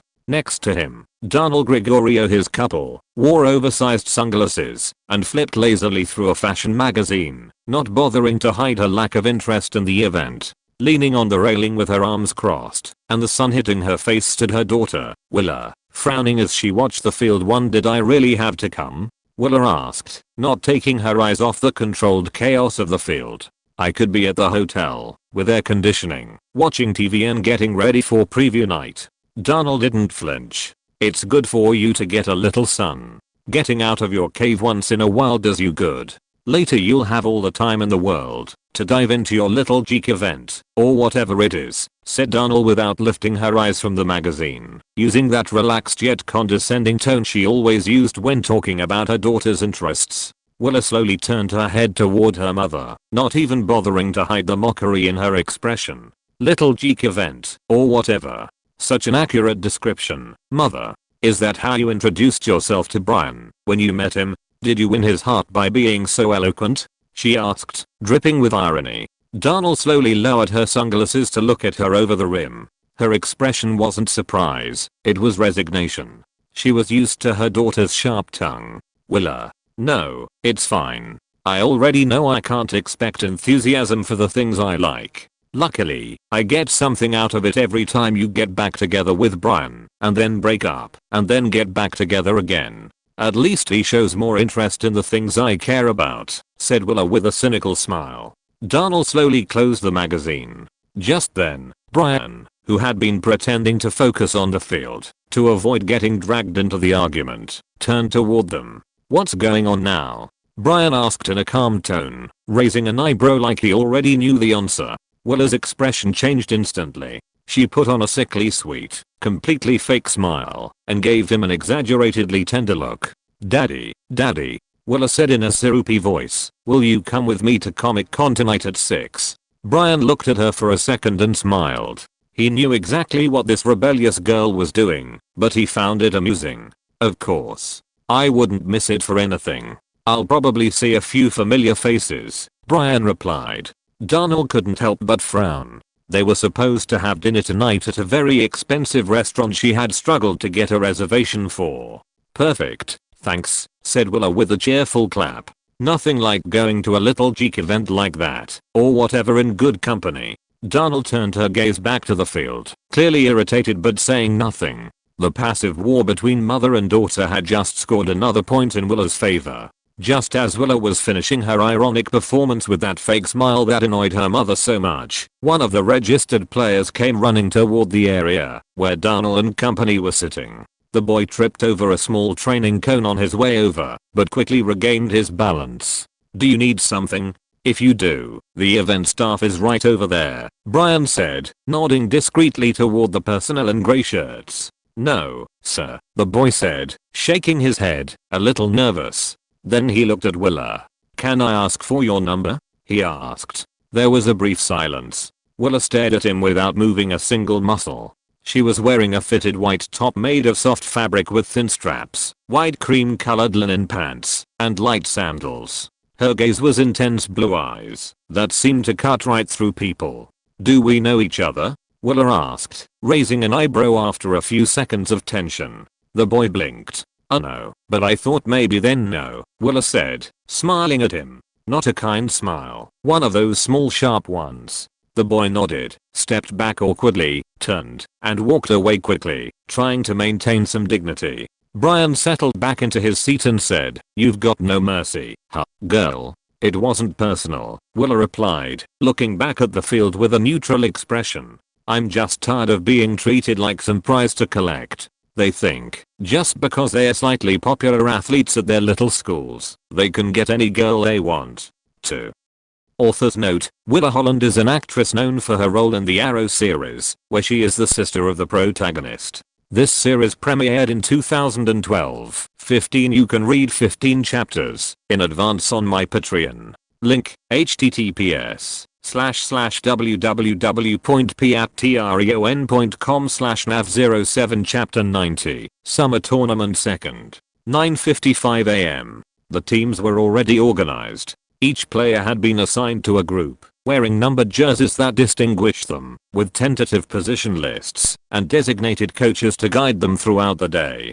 Despite the heat, the energy in the air was intense. The players' shouts, the sound of footballs hitting the grass, and the growing murmur of the crowd settling in to watch the tournament kick-off. Although the stadium was far from full, its total capacity being 34,000 spectators, there was a large turnout to watch the tournament. Families of the players, friends, schoolmates there to cheer on their star athletes, curious onlookers, and more. From a preferential zone under a large white umbrella with a privileged view, Brian, Donald, and Willow watched the field. At that moment, Brady, who had just finished giving final instructions to his organizing team, sat down beside them. "You look stressed," Brian said with a slight smile, happy to see his old friend. "Yeah, I need to hire new people," Brady replied with a faint grimace. "So, who are the monsters?" Brian asked. "You know, the ones you just can't ignore." Brady smiled, as if he had been waiting for that question. Number 9 on the red team, Davante Adams. Wide receiver. Fast, silent, precise. Doesn't talk much, but when he runs a route it's like he floats. He's got hands like a bank robber, never drops anything. Starter at Palo Alto High School, one of the strongest Division I programs in Northern California. Brady explained when he gestured with his chin toward the far right end of the field, where an athletic kid, well over 6 feet, was warming up alone, focused. "Bank robber? You should be careful with those metaphors, Brady. Someone might report you for that," Willa said with a faintly judgmental smile, glancing at Brady as she noticed that number 9 had dark skin. For Brady slowly turned his face toward her, his brow barely furrowed. Willa wasn't looking directly at him, her attention had returned to the field. "I didn't mean it like that," Brady replied in a dry tone, and decided to ignore his friend's stepdaughter's sharp tongue too. Moving on. Blue team, number 4, Derek Carr. Quarterback from Bakersfield Christian. Leadership, strong arm, great field vision. He's already on the radar of several colleges, Brady said, pointing toward a group of players where a boy with an athletic build and focused gaze was confidently speaking to his team. Even though he had only known them for a few minutes, he already seemed like the natural leader. 3 Brian, who wasn't exactly a technical expert, but had been a lifelong enthusiast, raised an eyebrow slightly. Bakersfield Christian. I thought that was a small school. Aren't they in Division V of the Central Section? He asked. Brady nodded. They were. But they were promoted to Division 4 this year, because of him. Derek earned the starting spot in his junior year, and that season he threw for over 4,000 yards and 46 touchdowns. That alone brought stat-wide recognition to the team. Now all eyes are on him, Brady explained. Brian looked at him with renewed interest. So he's a late bloomer. Exactly. Not everyone shines from the start, but when they do they change everything. Brady nodded. And with just one good year they already treat him like a star? Willa murmured, not particularly surprised. Brady didn't turn to look at her, but replied calmly, when someone changes the fate of their entire team, it's worth paying attention. Even if it's just for a year. Brian stayed thoughtful for a few seconds. That last sentence reminded him of a name he had heard more than once, on the news, in sports blogs, websites, and on YouTube. That reminds me of that kid. Andrew Pritchett Tucker, right? Brian asked curiously, turning slightly toward Brady. The freshman quarterback who became famous both for his game and his controversy. Famous is an understatement. First year of high school, 14 years old, and not only did he earn the starting spot, he led his school to their first state championship, a school that had never made it past the second round, and he shows up and throws 72 touchdowns in one season. Passes of over 70 yards, multiple times in multiple games. He broke so many records and left them at ridiculous numbers. It's like watching a college player trapped in a teenager's body, Brady said with a short nasal laugh. Now that does sound more impressive than the others, Willa admitted, with more interest than she had shown all morning. The only downside, if you can call it that, is his attitude. It earned him admiration, but also some hate. Brady added. What do you mean? Willa asked, raising an eyebrow. When they won the state title, he sent a video message to the CIF, uploaded it to his channel. He asked them to move his team up because, and I quote, "I don't want to keep humiliating the same schools next year," Brady replied. Willa couldn't help but let out a light laugh. Spoiler, CIF did move them up, Brian added, noticing that Willa was actually interested in something, and since he had followed the topic closely. Even so, what made the biggest impact wasn't just his level of play, it was the whole package. The kid regularly uploads training videos, both at school and on his own. Routines, diet, technique corrections, tips, mindset. He's 14, but has the discipline of a pro athlete. It's unsettling in a good way. Seeing someone that young with that kind of control is almost uncomfortable, but at the same time, it earns respect, Brady said with an expression rarely seen on his serious face. And that got him followers? Willa asked. Yeah, tens of thousands. Quickly. And not just for his playing. A lot of people follow him for the message, healthy living, sports, mindful eating, consistency. He's become a kind of symbol for kids his age who don't want to fall into mediocrity. A role model, though a controversial one, Brady replied. What's his YouTube channel? Willa asked, pulling out her phone. After a few seconds of searching, she landed on Andrew's channel, and her eyes widened in surprise when she saw he had 504,203 subscribers. Any thoughts on him? Brian asked with a slight smile, noticing that Willa was still browsing on her phone. He's probably an insufferable egomaniac, Willa replied after a moment, locking her phone. Is he here today? Brian asked, glancing toward the field. No. Would been great, but no. No one registered under his name. A shame, Brady said, shaking his head. Sounds like you're a fan, Willa teased with a mocking smile. Are you subscribed to his channel, Brady? Notifications turned on and everything? Brady looked at her for a second, expressionless, then turned his gaze back to the field. Let's move on. The ones who are here are worth watching too, and some are in higher divisions, he replied. Green team, number 77, Eric Armstead. Defense. He's 16, already over 6'5", and weighs more than 220 pounds. He's from Pleasant Grove High School, in the Elk Grove area. Division I in scrimmages, he looked like an adult playing with kids. Almost no one can move him. If someone runs into him and stays on their feet, it's already a miracle, Brady continued. Willa squinted as she looked around for the player. It didn't take long to spot him, a massive kid, almost intimidating just by the way he jogged. And finally, gold team, number 74, Andres Pete. Offensive lineman. The definition of a human wall. Technique, size, and discipline. If anyone here's going to be in the NFL in 5 years, it's him, Brady concluded. Willa watched in silence. It felt like witnessing a superhero casting. Her mind began to wander, thinking about Comic-Con, superhero booths, and all the rest. At that moment, a figure was calmly warming up. Black uniform, helmet on, with a dark visor. Number 21. Andrew was stretching, looking up at the blue sky, the sun on his face. Thankfully, his visor shielded him.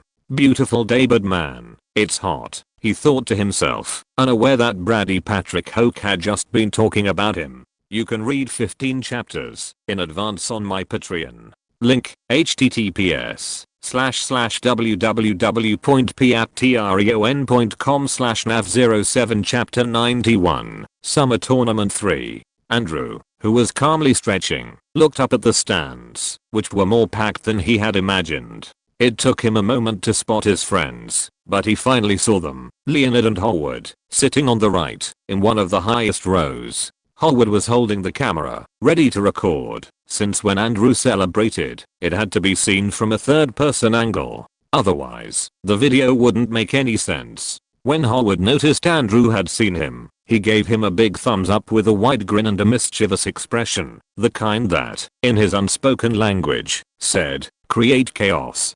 Andrew lowered his head slightly. He smiled on the inside. At that moment, a guy from his team, slim and holding his helmet in one hand, came trotting up. He wore number 11. "You're a running back." he asked in a friendly tone. Andrew gave a small nod.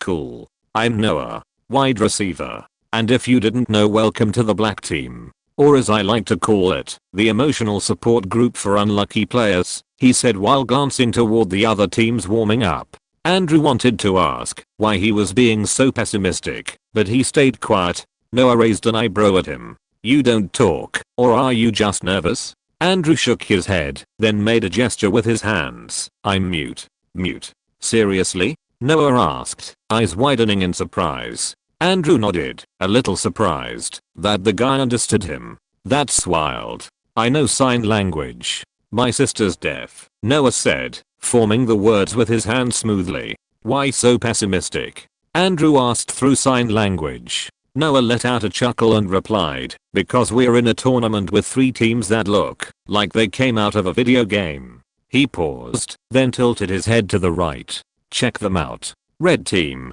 Davante Adams. Elite wide receiver. I saw some of his plays on Maximum Preps. He's on another level. It's like he's got turbo in his feet.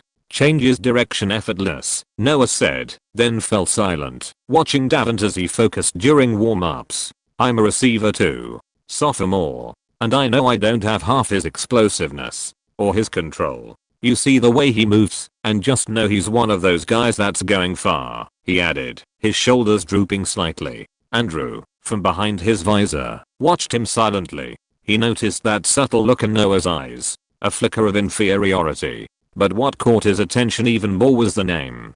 Davante Adams? Andrew thought, holding himself back from speaking and blowing his alter ego. Andrew knew that name. He had seen him play in the NFL. One of the best wide receivers of his generation. With Aaron Rodgers in Green Bay, they formed a deadly duo. Later, he moved to the Las Vegas Raiders. In 2022, he signed with the Raiders for $140 million over 5 years. One of the highest contracts ever for a WR. While Andrew was in high school, Davante was a star in the NFL, still active. He made the Pro Bowl 6 times and was selected as an All-Pro 3 times. The Pro Bowl is the NFL's all-star game. Every year, the best players at each position from both conferences, AFC and NFC, are selected based on votes from fans, players, and coaches. Being chosen for the Pro Bowl basically means you were one of the best at your position this year. Although it's an honor, it's not as prestigious as being named All-Pro, since the Pro Bowl can sometimes be more about popularity than true performance. The All-Pro title is more exclusive and respected. It's awarded by the Associated Press, AP, at the end of each season.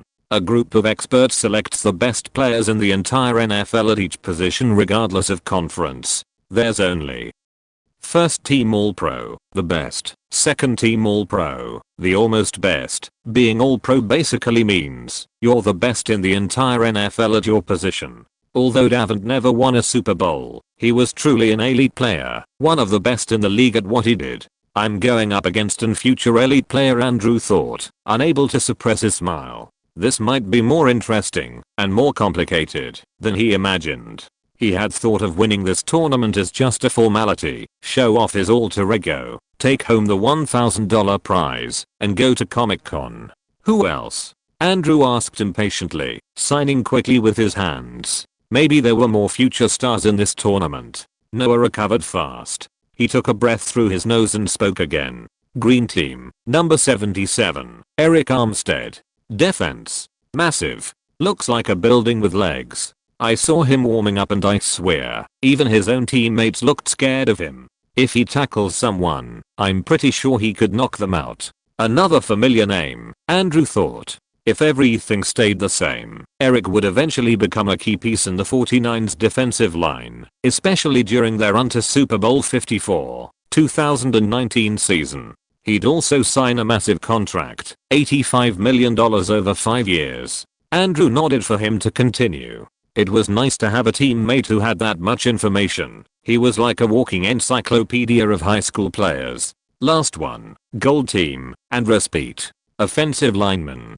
Don't run to his side. That guy has to be hard as a rock. Noah finished, pointing to a very tall kid. Andrew recognized that name too. Part of a future top tier offensive line. 3 future Pro Bowl selections. a contract worth nearly $60 million over 5 years. Not the most media hyped player, but he played a key role in the Saints offense. Highly respected for his solid presence on the line. After a few seconds, Noah let out a long sigh. And here I thought I'd get lucky. Since the teams are put together randomly, I was hoping I'd land with a strong group, with a standout or a future star, you know? He said, then paused and shook his head. Don't get me wrong. I'm not saying you or anyone on our team is bad or anything. It's just we don't have any top division guys or big name players or future elites, you know? Like Andrew Pritchard Tucker. Andrew raised an eyebrow at hearing his name. You know him? The guy from YouTube. Scored 72 touchdowns in his first year. Insane. Even though he played in Division V, no freshman quarterback pulls off something like that. Noah said, clear admiration in his voice. Thankfully, the helmet, dark visor, and fake name were still protecting his identity. But that moment made him realize something he hadn't fully considered. I underestimated how far my channel has reached, he thought, slightly worried.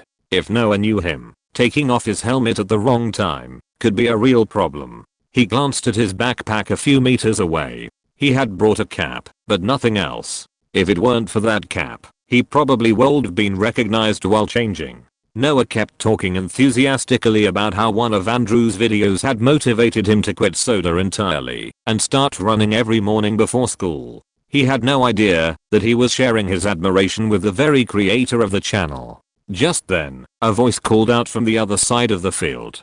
Hey, you two. Come here. Our leader's calling a strategy meeting, shouted a kid, waving his arm impatiently. Andrew and Noah turned their heads at the same time. The player wore the same black uniform, with a white number 81 on his chest. He was tall, thin, with a long bony nose, and protruding teeth that became more noticeable every time he spoke. Andrew looked at him for a few seconds. There's something rat-like about him. Like a rat man. He thought. The boy didn't wait for a response. He simply turned around and walked toward the rest of the group, not bothering to hide his irritation at the delay. Andrew said nothing. Noah didn't argue either. They just followed him in silence, knowing it wasn't worth starting conflict before the game even began. When they arrived, the rest of the black team was already gathered, standing in a makeshift semicircle. Each team had 14 players, 7 for offense and 7 for defense. Andrew had been mistaken earlier. It turns out Brady Hoke was offering $14,000 to the winning team, since there were 14 players. Alright, listen up. None of us know each other, I get that.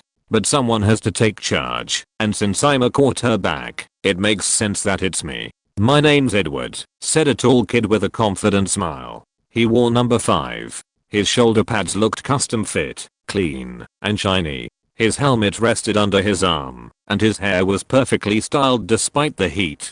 Before he could continue, a deep voice interrupted from the left. You should have had that confidence when you tried getting that cute girl's number. Laughter followed quickly. The comment came from a stocky guy with a wide build, wearing number 96. His head was shaved, he had a bandage on his left wrist, and a sarcastic grin on his face. Edward squinted, clearly irritated.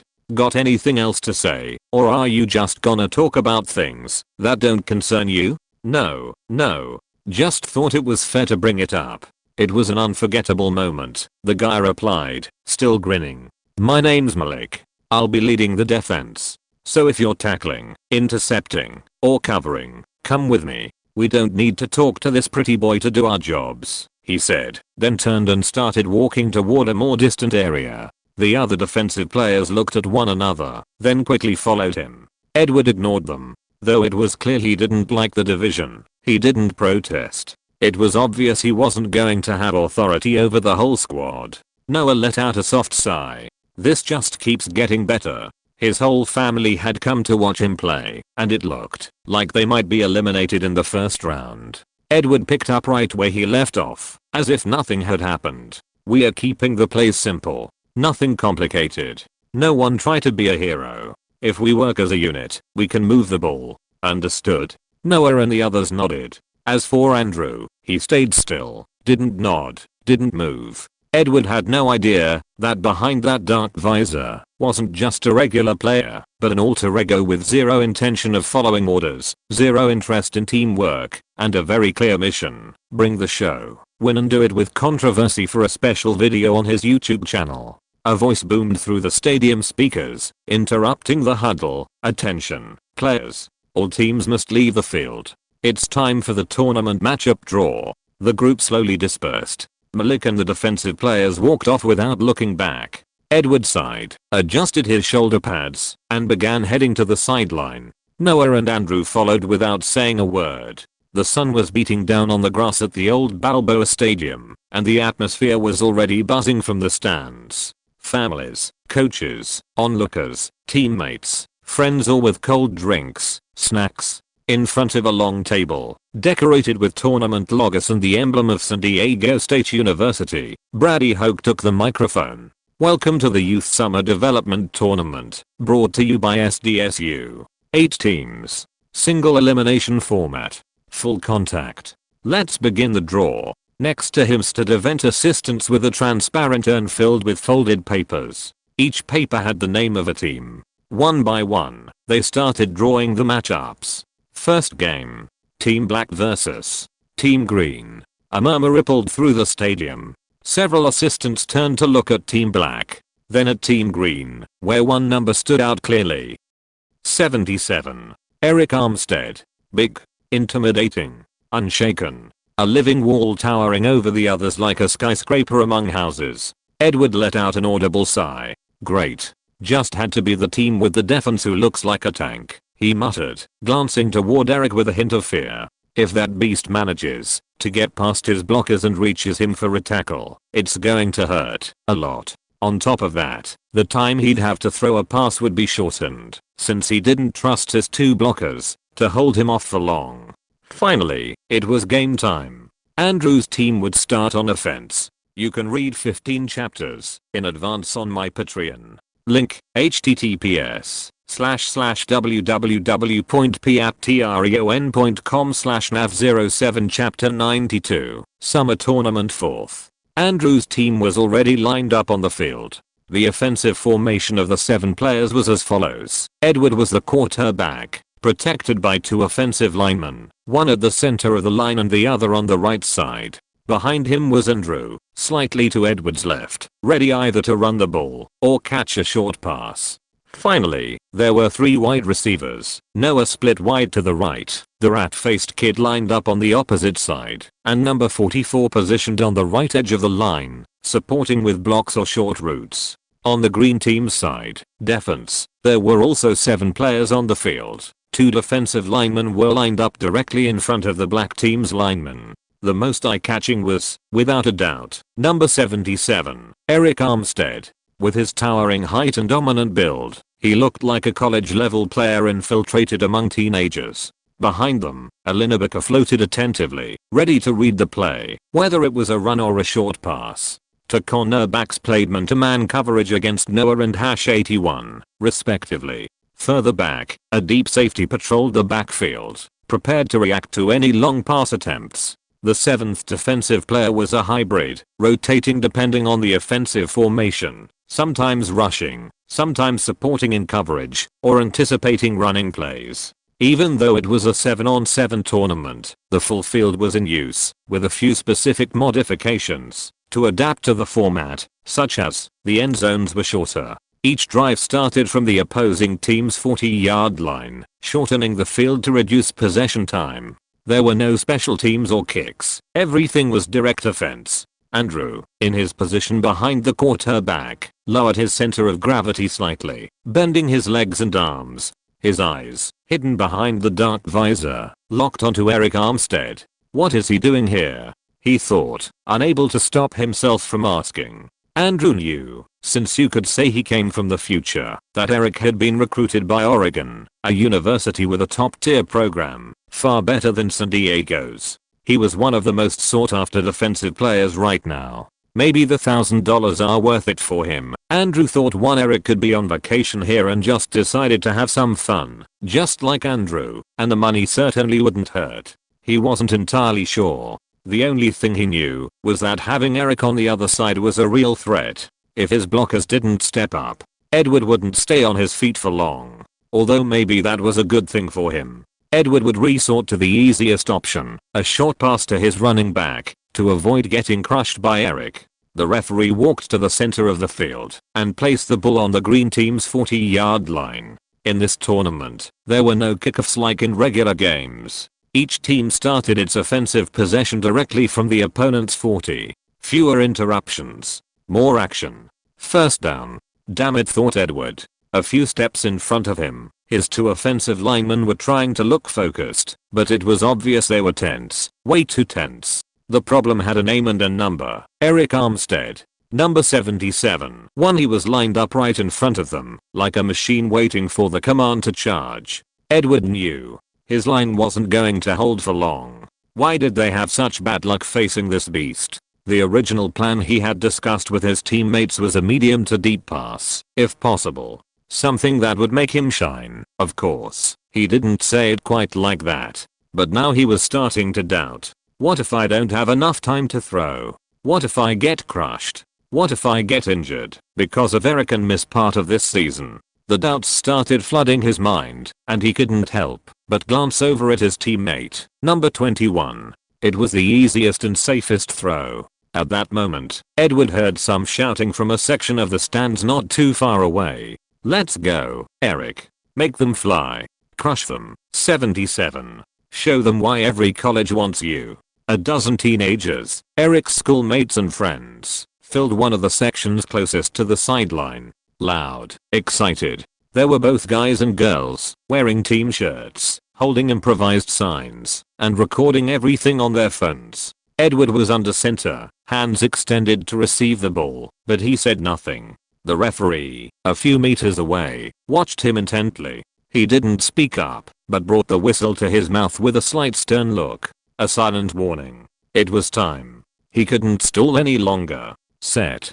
Hut. Edward finally shouted. The ball snapped into his hands, and as if someone had released the brakes on a freight train, Eric exploded forward with brutal power. In less than 3 seconds, the center was already on the ground, and the other blocker had been violently shoved to the side. Eric charged toward Edward, who paled at the wall of muscle bearing down on him. His receivers were just beginning their routes, and they were well covered by the cornerbacks. He wasn't a quarterback with pinpoint accuracy or supernatural vision.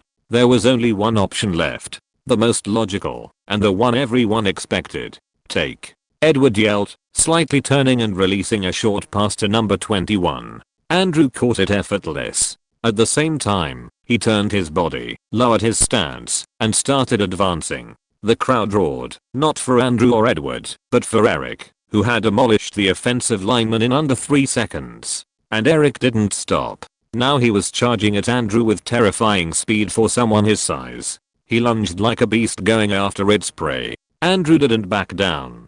He didn't spin, dodge, or flee. Everyone thought, Eric included, that number 21 had crapped his pants and this was the end. Andrew waited half a second.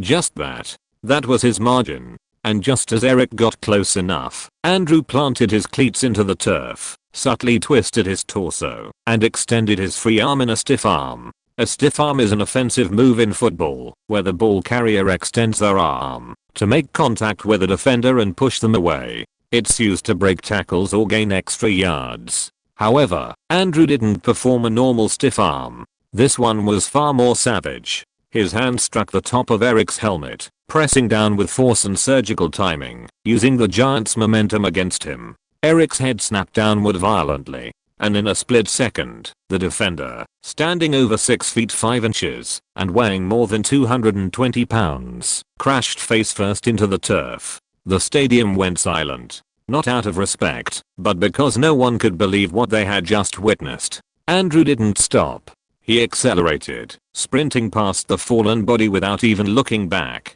And in the stands, Howard's camera captured everything, including the gasps of disbelief, and other shots like the crowd's reaction, hands over their heads, and a couple of teens covering their mouths, unable to react. 3 on the field. The rest of the green team's defense froze. Watching Eric fall had shattered their focus, if only for a few seconds. But that was all Andrew needed. One of the linebackers reacted late and tried to close the angle, but Andrew cut sharply to the right without losing speed. Another defender, the hybrid, tried to close in from the sideline, but Andrew changed pace with a subtle feint that threw him off balance. Now he was alone. The end zone just a few yards away. And then, right before crossing the line, Andrew stopped. Literally, one step before it. He turned his head slightly. A few yards behind him, the last defender was still on the ground, trying to get up. The others were watching from different parts of the field, unsure if they should even chase him. He was just one step away. Everyone in the stands still had their eyes on him, stunned by the entire play. And Andrew smiled. Not a friendly smile. A smug one. A cocky grin aimed at the entire green team, and especially at Eric. Then, with absolute calm, he took a simple step forward. He crossed the goal line unhurriedly. Then he extended his arm and let the ball drop gently, allowing gravity to do the rest. The stadium fell silent for a second. A complete void. And then a roar erupted from different sections of the stands like a long-held explosion. Did you see that? He took him down. He took down Eric. Who the hell is number 21? The crowd burst into shouts of pure disbelief. Some parents stared at each other, mouths open, and everyone had the same question. Who was number 21? From the stands, Howard, camera in hand, kept recording with a grin. Be grateful you're witnessing the birth of an urban legend, Muggles, he murmured to himself as he filmed all the reactions. 3mmh. Nice pause and that disdainful smile. Totally what the alter ego would do. Leonard nodded with a smile. It matched the character sheet they had created. Seeing it in person, with the reaction of hundreds, maybe even thousands, was far more thrilling than he had ever imagined. From an exclusive area at the side of the field, shaded by a white canopy protecting them from the blazing sun, Brady Hoke remained standing, unmoving, arms crossed. He didn't take his eyes off number 21. Without turning, Brady raised his voice toward one of his assistants, who was sitting just a few feet away with a folder on his lap. Who's number 21 on the black team? The assistant, a bit nervous at the coach's tone, quickly opened the folder and flipped through the pages in a hurry. Here it is, he muttered. McLovin Yamagata, running back, 16 years old, American mother, Japanese father. Says he lived in Japan until a year and a half ago and he's mute. A strange silence followed. Brian raised an eyebrow. Darnell couldn't help but smile slightly at the bizarre and peculiar name. And Willa clicked her tongue, amused. McLovin Yamagata, seriously? That has to be a fake name, Brady, Willa said with a mocking smile. The assistant nodded in resignation. Probably. A lot of people signed up online. It was an open process, without too much verification. We wanted to encourage participation, not scare it off with too much paperwork, said Brady. And what if he's older? Didn't you ask for a school ID or some kind of document? Darnell asked. Yes, we did. All players had to upload a scanned copy of their current school ID and a digital signature from one of their parents or guardians, the assistant said, flipping through another page of the printed form. Brady frowned and took the paper from the assistant. There it was, a blurry image of a student ID from a supposed exchange school in Japan, with the name McLovin Yamagata, a photo featuring dark sunglasses, and an institutional seal that looked generic. You didn't actually review this, did you? Brady murmured, more a statement than a question. The assistant remained silent. The answer was obvious. So there's no way to confirm if he's 15 or 20, Brian commented, arms crossed. Yes, the assistant admitted. But he doesn't look older. And it'd be strange for someone with a more developed body and skill level to go through all this trouble with a fake identity just to what? Humiliate teenagers? Brady folded the form and placed it back in the folder. We'll let this game finish. And when it's over, we'll call him over to clarify his identity. He paused, then added more firmly, if he's a teenager and this is just some stupid prank, I don't care. He can stay. Kids do dumb stuff to get attention. But if it turns out he's older and competing with an unfair advantage, I won't allow it. He'll be expelled from the tournament on the spot. Andrew was walking back from the end zone with a calm, almost carefree stride, as if what he'd just done was a walk in the park. He had no idea that his secret identity was now under scrutiny. But right now, his eyes were on the field. Everyone was watching him.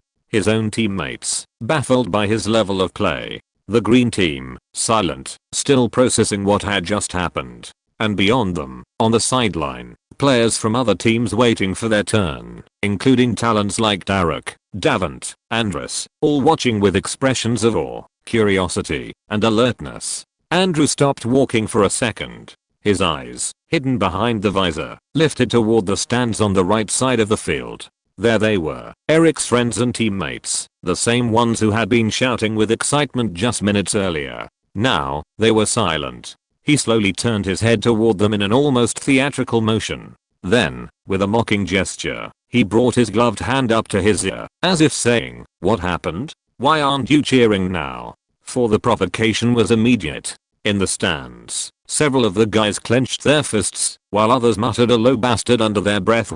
But the one who didn't hold back was a girl from the group, light brown hair tied in a high ponytail, wearing Eric's school team jersey, with a bold and extroverted presence. "You arrogant jerk," the girl shouted from her seat, standing up. No one mocked her boyfriend. "You think you're special, just because you beat him once. That was pure luck, you're a nobody," she added, trying to move down the stands, as if she genuinely intended to confront him face to face.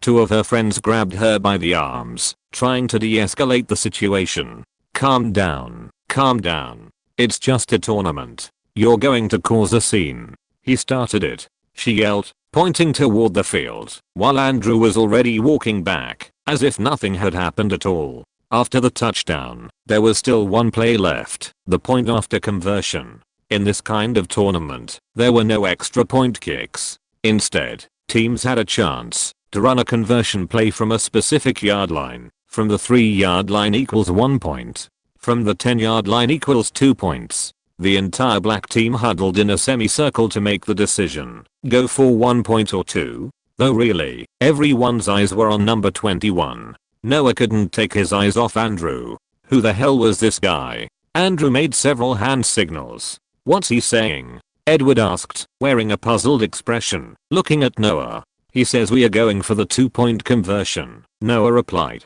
"We have the lead. Better to play it safe. Let's not risk it just for show," said Edward, and everyone agreed, except Andrew. Andrew looked at him, just for a second. Then he gave a faint sneer of contempt, and, without saying a word, took his position at the 3-yard line. "Set hut," Edward called, and the ball was snapped to his hands. Eric once again broke through the quarterback's protection, but this time Edward reacted. The distance was short, just 3 yards. He quickly threw it to Noah, who was running a short route from the right.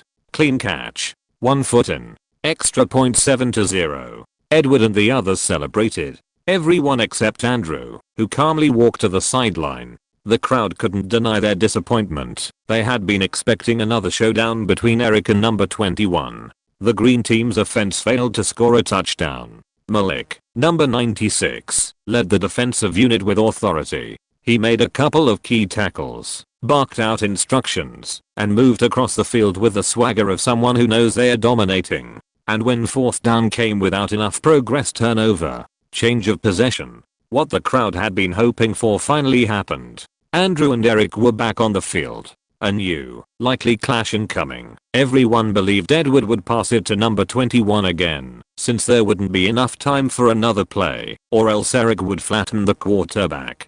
"Crush him, baby," shouted the brown-haired girl, bloodthirsty for revenge. "Set hut," yelled Edward as he received the ball. This time, Eric broke through the quarterback's line faster than before. He was clearly out for blood, and if Edward didn't throw it to Andrew, he was going to be crushed to satisfy Eric's thirst for payback. With even less time than before, Edward passed it to Andrew, just as everyone expected. Andrew caught the ball, and saw Eric already charging at him. Only a few yards between them. "If I try a stiff arm like before, he'll destroy me," thought Andrew, knowing a player like Eric wouldn't fall for the same trick twice. Instead of running straight, Andrew slightly leaned his torso to the right, moving his shoulder, as if to dodge in that direction. Eric took the bait. He committed hard to his left, trying to cut off the angle. But it was a fake. Just as the collision seemed inevitable, Andrew planted his left foot firmly, shifted all his weight onto it, and spun with such clean brutality it looked unreal.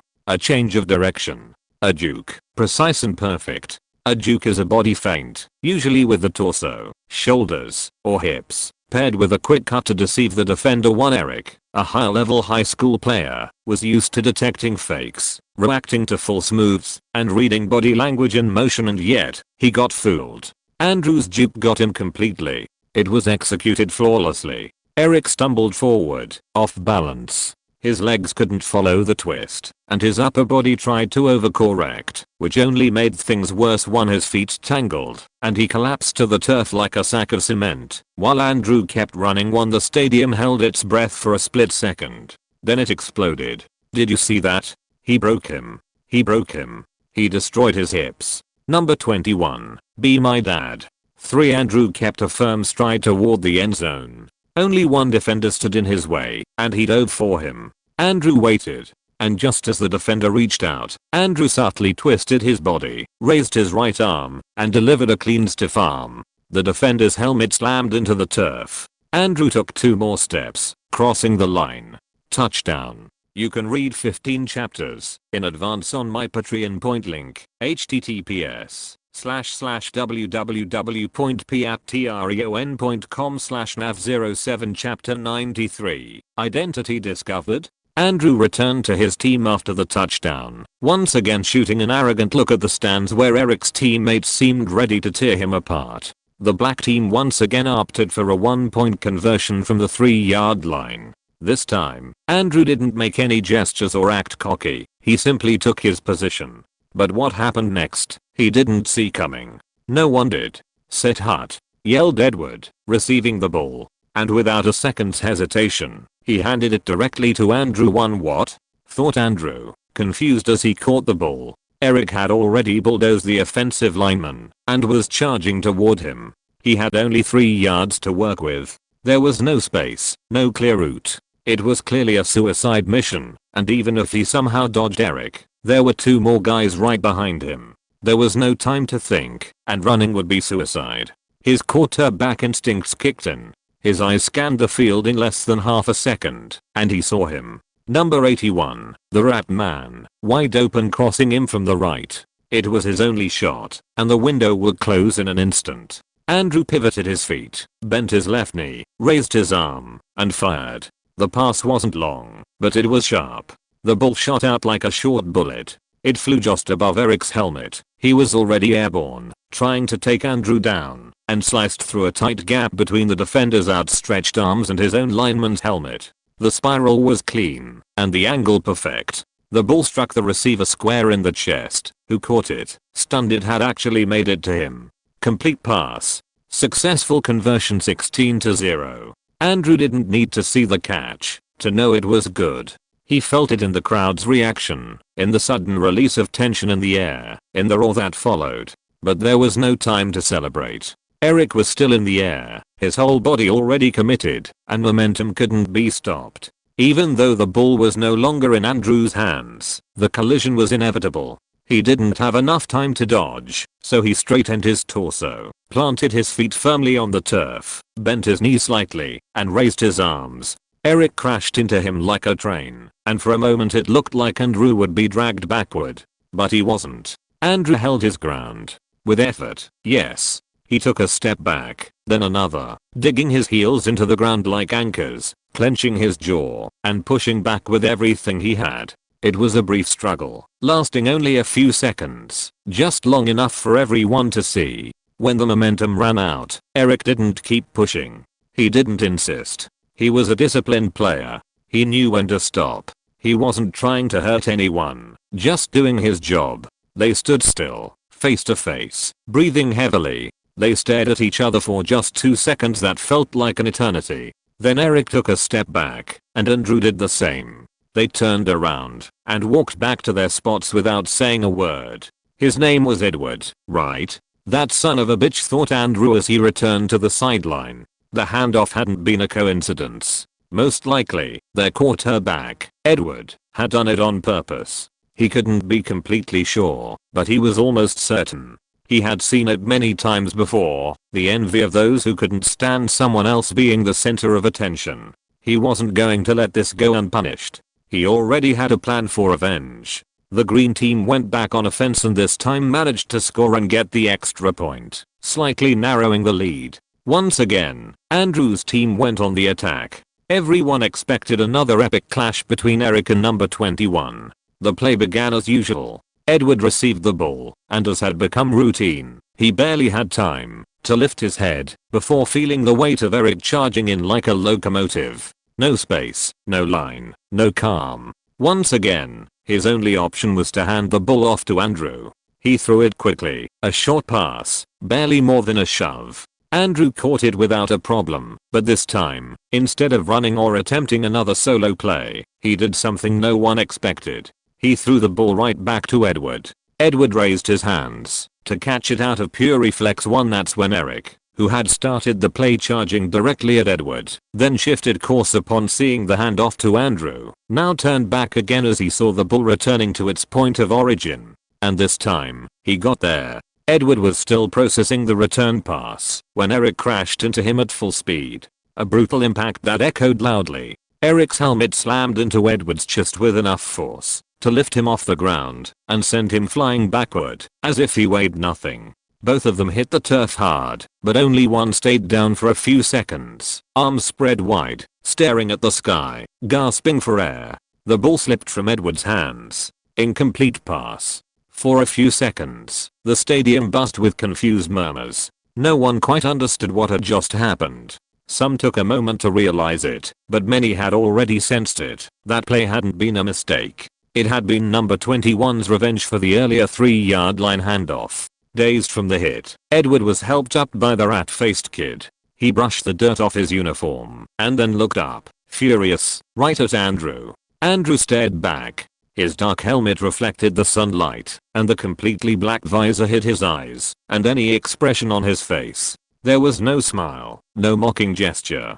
Edward was about to say something, but he stayed quiet as he realized something. There was still a lot of game left, and if he wanted to win, or even make it home in one piece, his only real option was still number 21. He had no easier throw than to him, and Eric gave him no time for medium or long passes. In the end, he clenched his teeth, lowered his gaze, and said nothing. The game went on. It was played into 20-minute halves with a short 5-minute break in between. Andrew completely dominated the entire game, though the green team stayed competitive, and Eric Armstead remained a constant threat on the defensive line. He never managed to fully stop Andrew. With every direct clash, anticipation built. Everyone wanted to see if the star lineman would finally get his long-awaited revenge, but it never came. Several times, when Eric was just about to catch him, no longer falling for jukes or explosive cuts, Andrew would simply release the ball at the very last second, with such absurd ease and precision, that it left the crowd speechless. Soon a question began to spread through the stands, among coaches, players, and tournament staff. Was he a running back with a quarterback's vision or a quarterback disguised as a running back? The final score went to the black team, with a result of 40-15. Awesome, we won, thought Noah happily. No one expected Eric to be eliminated in the first round of the tournament. Everyone thought the opposing team was screwed on offense, that their quarterback wouldn't be able to throw accurate passes and their offense would fall apart. Maybe because he's mute, he can't be a quarterback? Noah wondered, glancing at Andrew, who was now sitting on one of the benches, ready to watch the next match. Under the tent, Brady Hoke had been watching the whole game. His eyes were fixed on number 21, who was sitting down and hydrating. He didn't say a word for a few seconds, until he finally looked at one of his assistants and said, "Call him." His assistant blinked. "Excuse me, number 21. Bring him here," said Brady. The assistant nodded and left immediately. It didn't take long. Within seconds, Andrew was walking toward the tent, his helmet still on. He wasn't surprised by this. It made sense. He had crafted an exaggerated identity with an unbelievable backstory. American mother,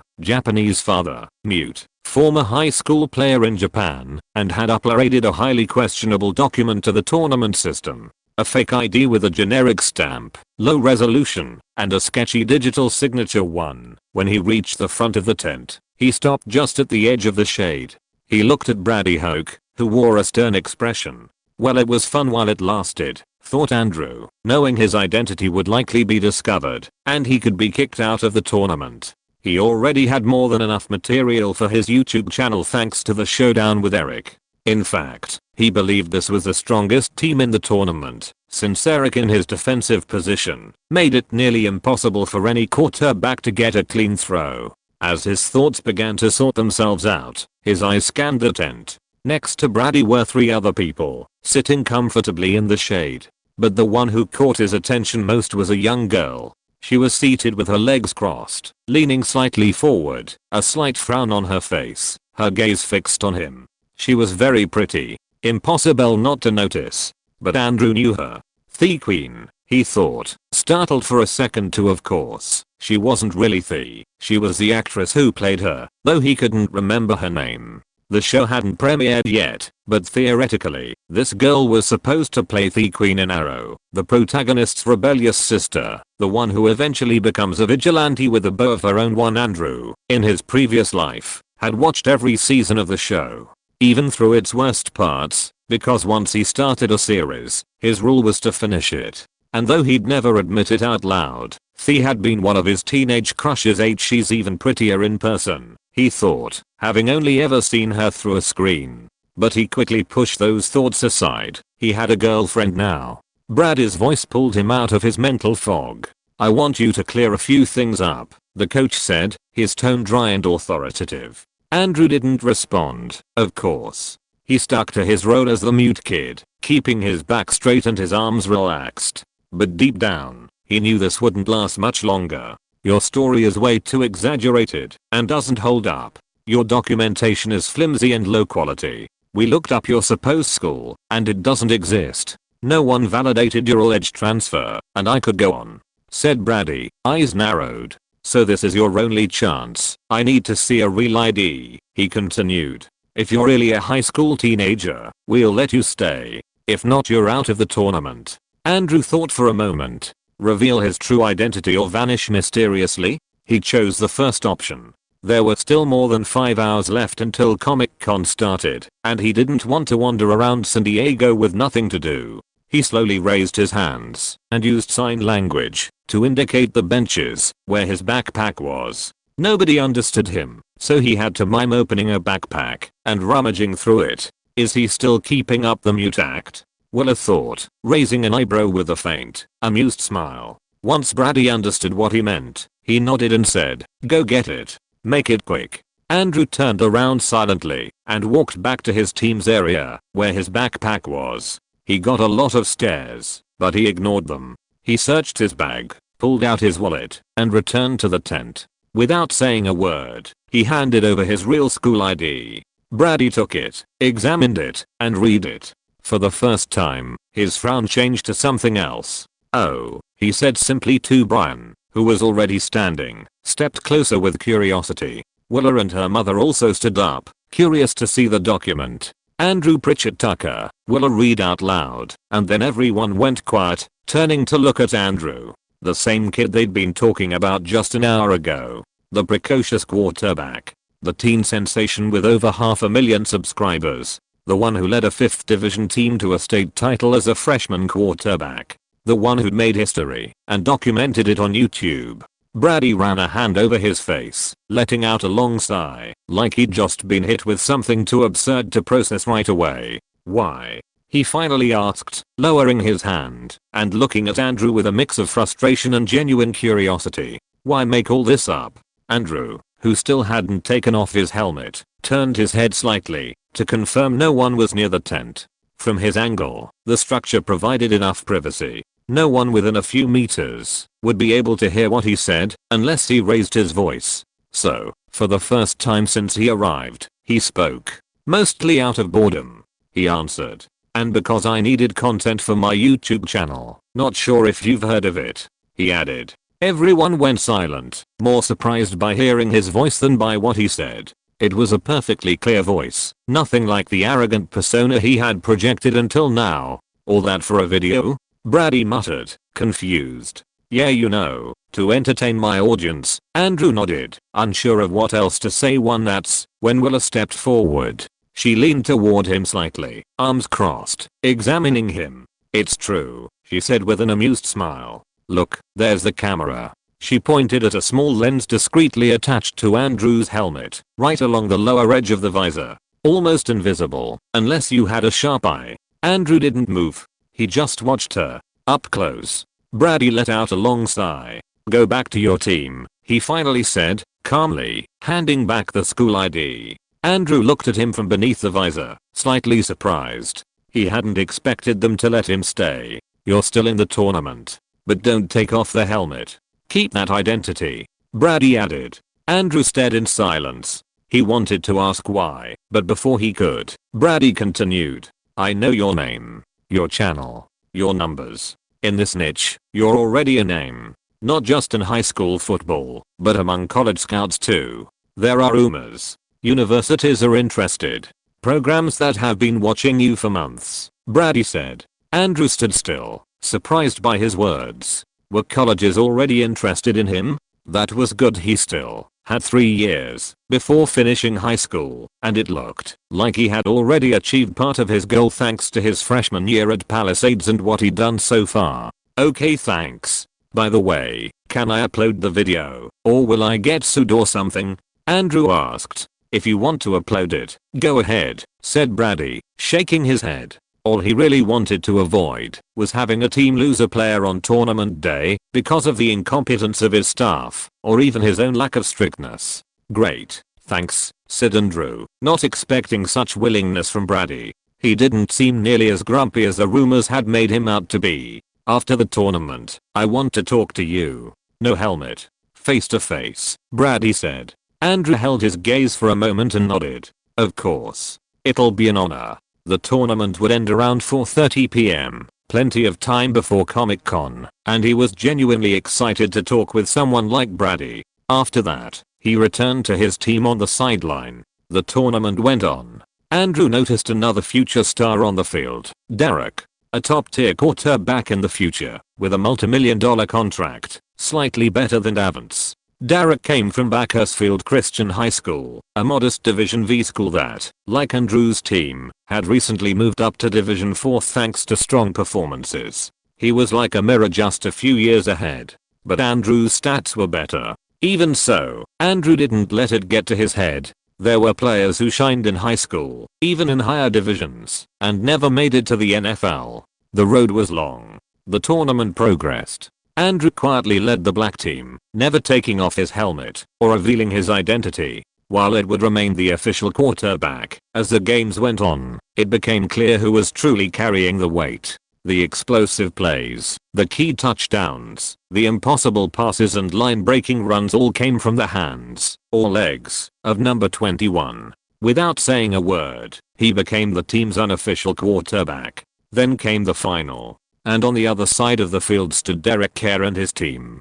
It was a close match. Technically flawless. Both teams kept scoring. Both quarterbacks shined. But there was something different. Andrew was versatile. He ran. He passed. He broke through lines and threw on the move. A perfect kind of wildcat. And in the end, that made all the difference. The black team won the tournament. Andrew never once removed his helmet, leaving everyone wondering who #21 was and what he looked like. He could already tell his next video was going to go viral. They handed him the cash prize, and the place started to clear out. He waited until the locker rooms were empty, so he could change without revealing his identity, and after that, he met up with Brady. After an hour-long conversation, he walked out of the stadium and found Leonard and Howard, ready to head to Comic-Con, which was about to open its doors in just a few minutes too. You can read 15 chapters in advance on my Patreon point link, https://www.patreon.com/nav07 Chapter 94, Comic-Con 2009. Preview night at San Diego. Comic-Con 2009 had opened its doors. The contrast couldn't have been greater. From the sweltering heat of the football field to the air-conditioned massive convention center filled with posters, lights, displays, LED screens, and booths. It wasn't crowded yet. The preview night was limited to those who had purchased the full pass, and that allowed them to walk freely through the halls without being pushed or lost in a crowd. Even so, the energy was palpable. There were cosplayers on every corner, photographers capturing moments, music playing from some booths, and rumors swirling about surprise panels for the weekend. Within the first hour, Andrew had already bought several signed comics, a few limited edition pins, a small replica of Darth Vader's helmet, and a t-shirt with the Dark Lord himself printed on the back. As they walked down one of the convention center's main avenues, Howard pointed ahead excitedly. "Over there. They're doing the demo for Batman: Arkham Asylum. It's one of those Warner booths," said Howard. "Let's go.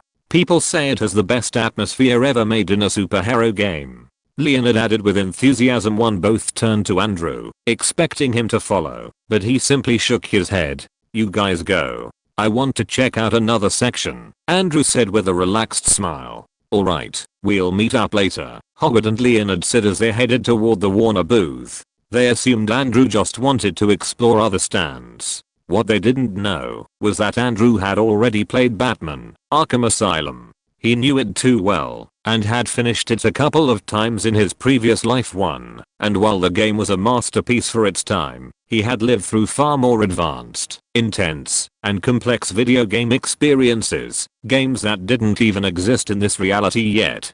To him, the demo didn't hold much mystery.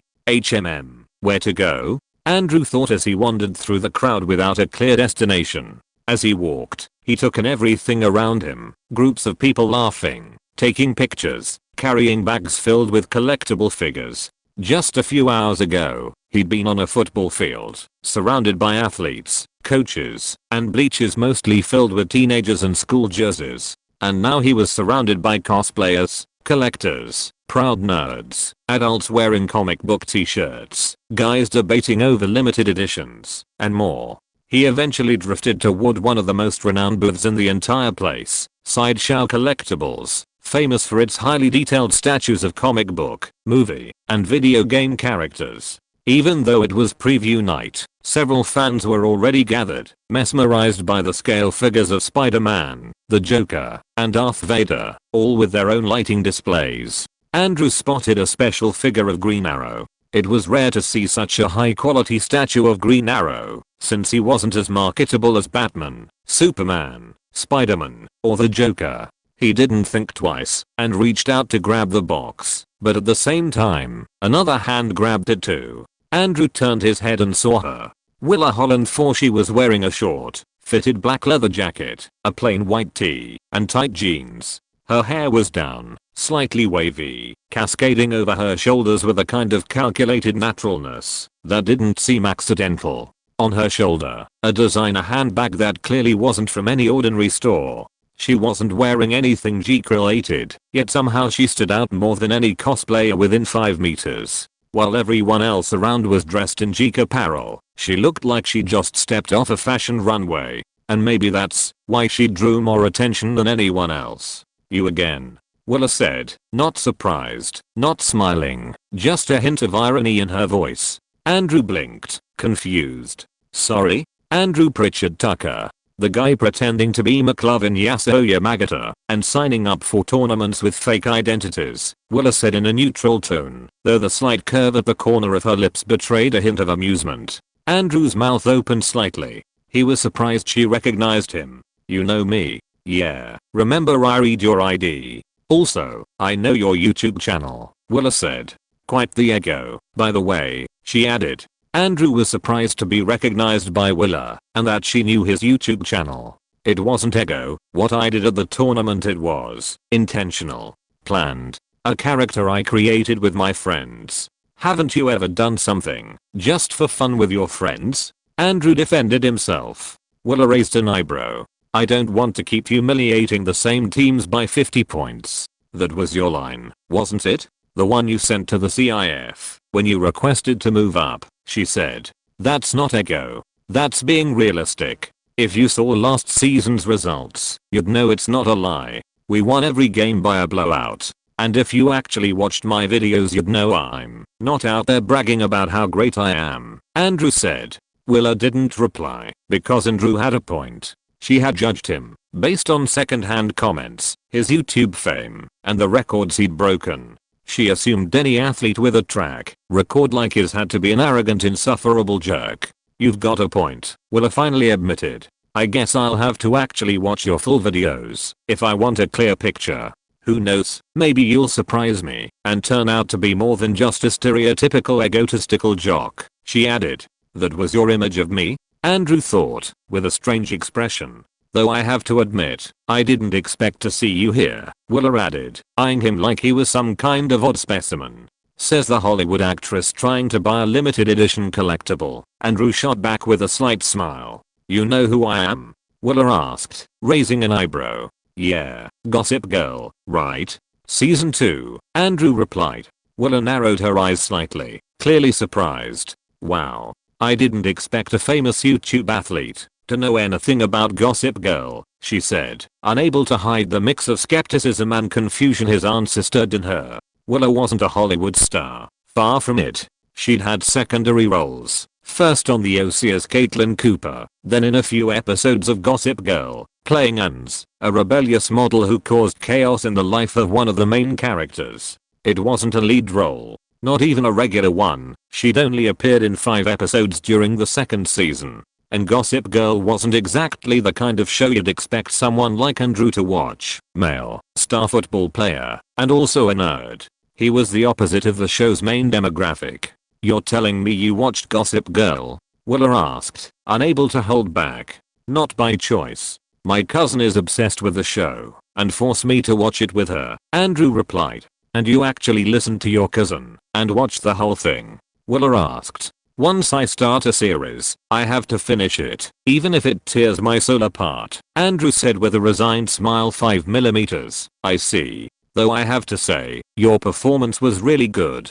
The character was chaotic, rebellious, and annoying at times, Andrew added, as if it were just a passing thought. Willa blinked, slightly surprised. Not because she didn't expect a compliment, but because it sounded genuine, no hidden intent, no flattery in his tone. Thanks, Willa said, with a smile that didn't show up on her face very often, a real one. They both fell silent. Their eyes slowly drifted back to the Green Arrow figure still in their hands. Neither one let go, as if, despite everything they'd just talked about, the only thing that truly mattered was that limited edition figure. I grabbed it first, Willa said. No, I grabbed it first, Andrew replied. You're not going to let a girl have it? Willa asked, with a sharp look. I doubt you're the type of girl who expects favors just for being a woman. And I'm a big believer in equality, Andrew answered calmly. For you're really stubborn, Willa muttered, frowning. I say the same about you, Andrew said.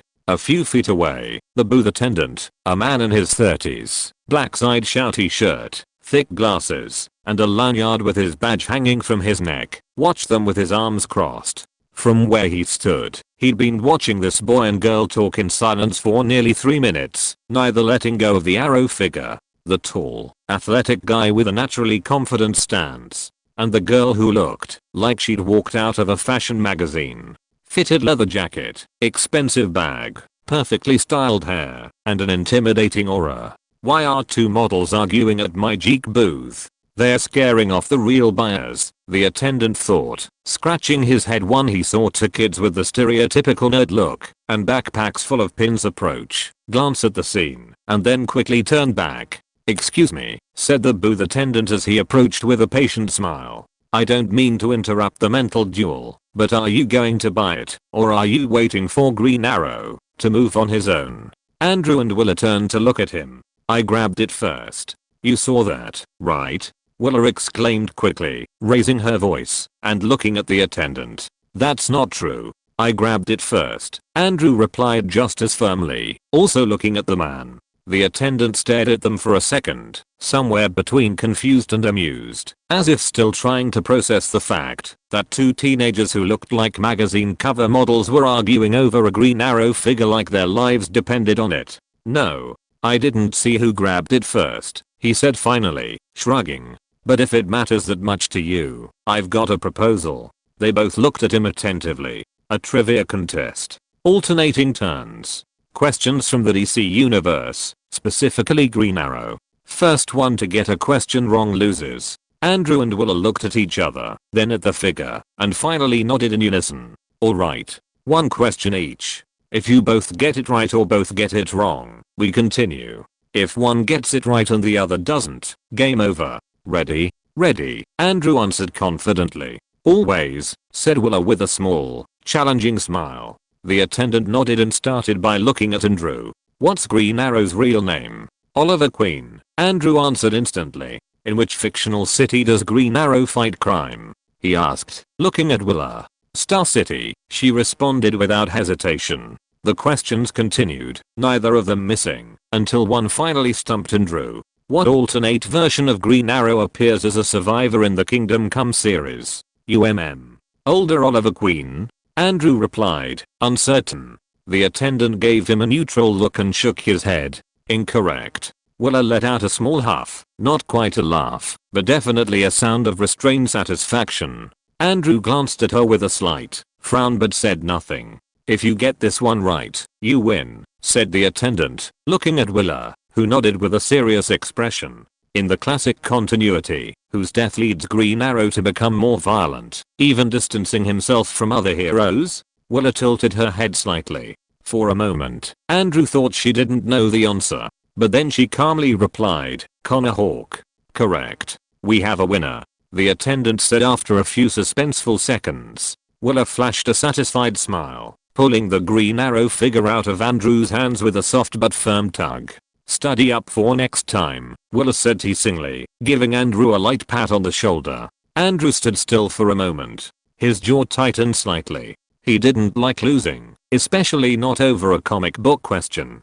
But even so, he muttered, well played, while Willa chatted with the attendant, who carefully wrapped the figure in a special bag with the booth's logo. Andrew glanced at the rest of the figures. There were some good ones, Batman, Superman, even a pretty detailed Hal Jordan, but none really caught his attention. He turned away, shrugged, and began walking off through the convention aisles. He hadn't gotten far when he heard Willa's voice behind him. Hey, wait. Andrew stopped, turning around with his brows slightly furrowed. Willa was walking briskly toward him, the bag in one hand.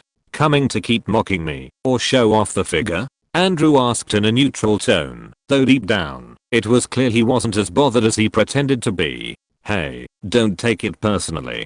I won fair and square, and I'm not here to show off, Willa said with a half smile. Andrew glanced at her sideways, curious. Then what do you want? Willa took a small breath, like she had to push the words out of her throat. Her tone stayed firm, but she briefly dropped her gaze, just enough to show that saying this wasn't easy for her. I wanted to know if you'd like to walk around the convention with me, Willa said, with clear difficulty. Andrew stayed silent for a second longer than necessary. You didn't come with friends? He asked. Willa shook her head quickly, without adding anything else. She didn't want to go into detail. She didn't say she didn't have any nerdy friends. Or that, in truth, she didn't have many friends at all. She didn't need to. The slight shrug of her shoulders said enough. Inside, Andrew felt like the world stopped for a second. Willa Holland.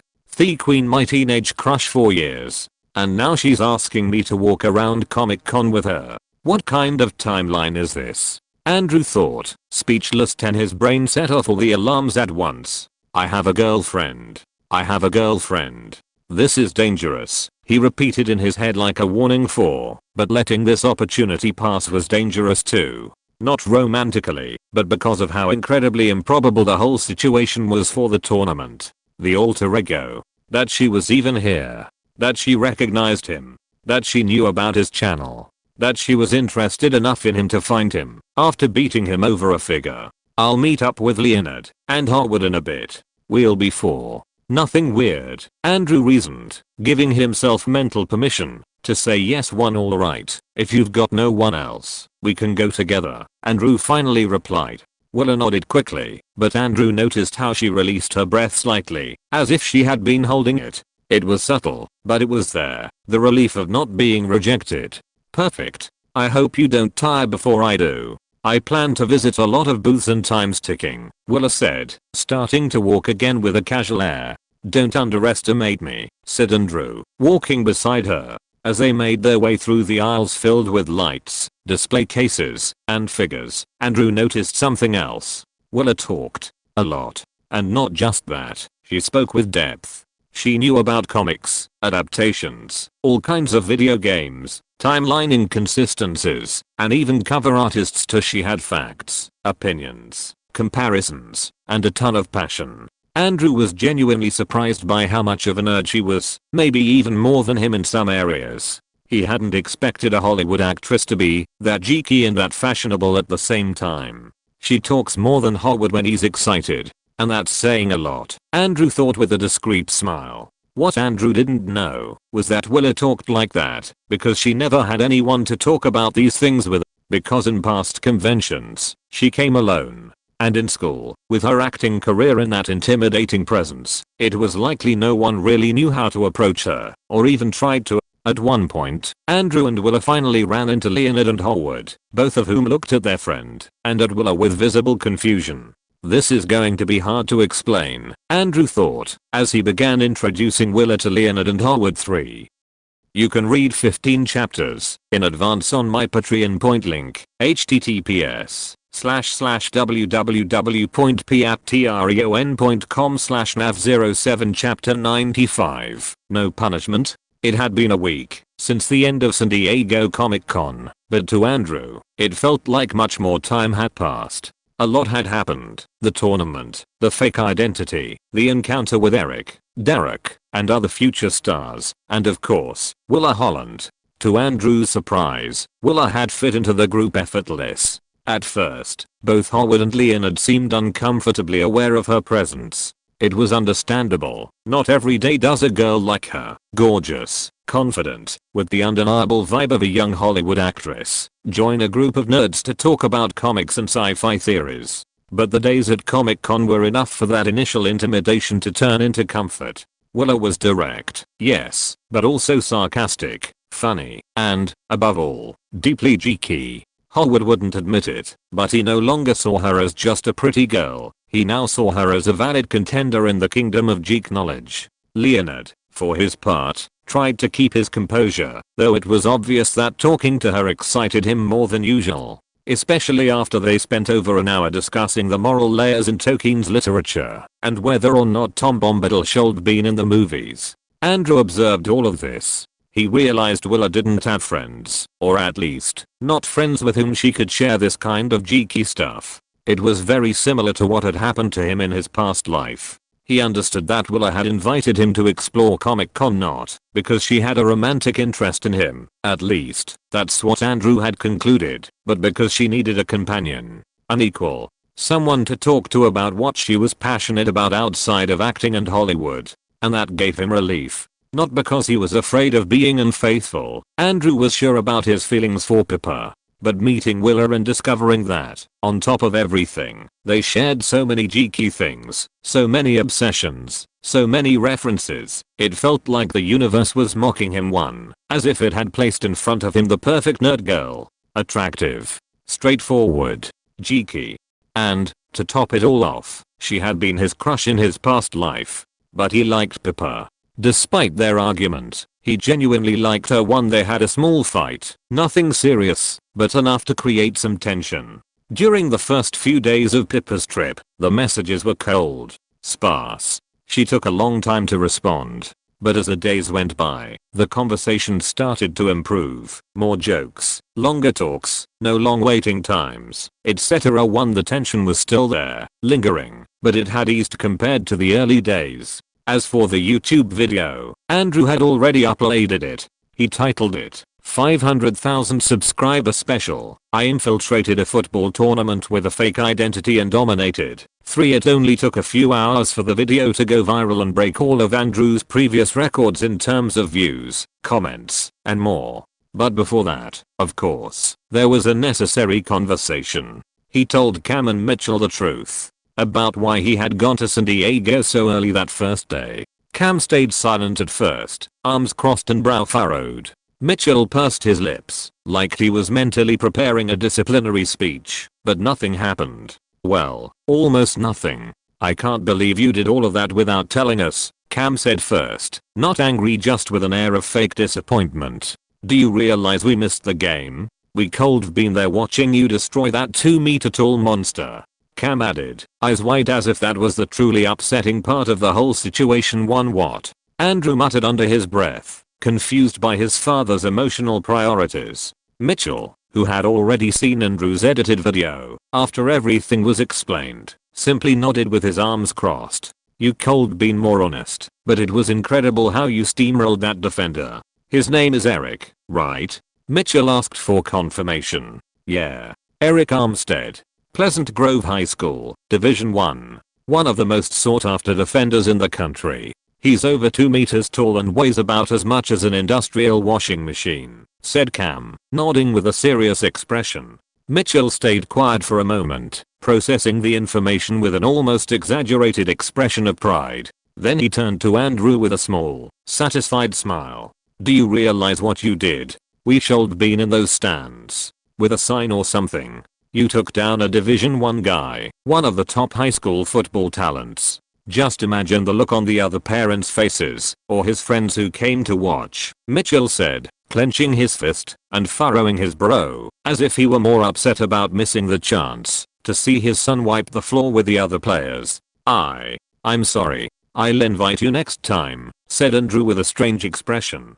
He hadn't expected to be scolded for not inviting them to the tournament where he used a fake identity. You better. We cold brought Lily with some kind of mask. She looked adorable, said Cam. So, I'm not getting punished? Andrew asked, noticing that Mitch and Cam were already chatting about the video he had filmed at the tournament. No, not this time, Mitchell replied, crossing his arms. Except for that one awful night, when you decided to drunkenly roam around Los Angeles, you haven't caused any serious trouble, and I don't think this really qualifies either.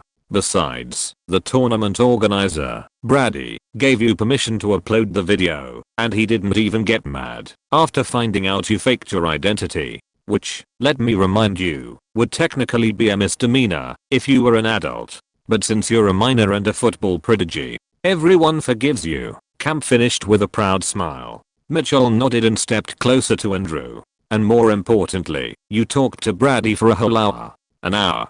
Do you know how many kids your age would kill for 5 minutes with a college coach? That connection could be worth gold, he said as he placed a hand on Andrew's shoulder. Though with your level, once you graduate high school, top universities will be fighting over you, said Cam, and Mitchell nodded in agreement. Andrew nodded too, and after a few more words, he headed back to his room.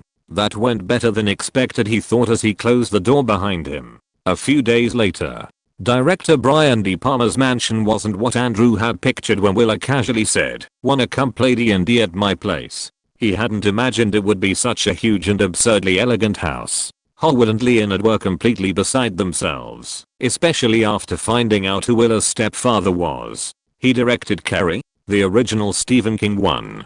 The one from 1976. Leonard repeated for the third time, looking around as if he expected Sissy Spacek to walk out of a hallway. And Mission Impossible. The first one. With Tom Cruise. That's cinema history, said Howard, his eyes sparkling. Willa, meanwhile, was sitting on a huge velvet armchair, flipping through her character sheet with a slight smile. Her outfit didn't suggest in the slightest that she was about to start a long D&D session.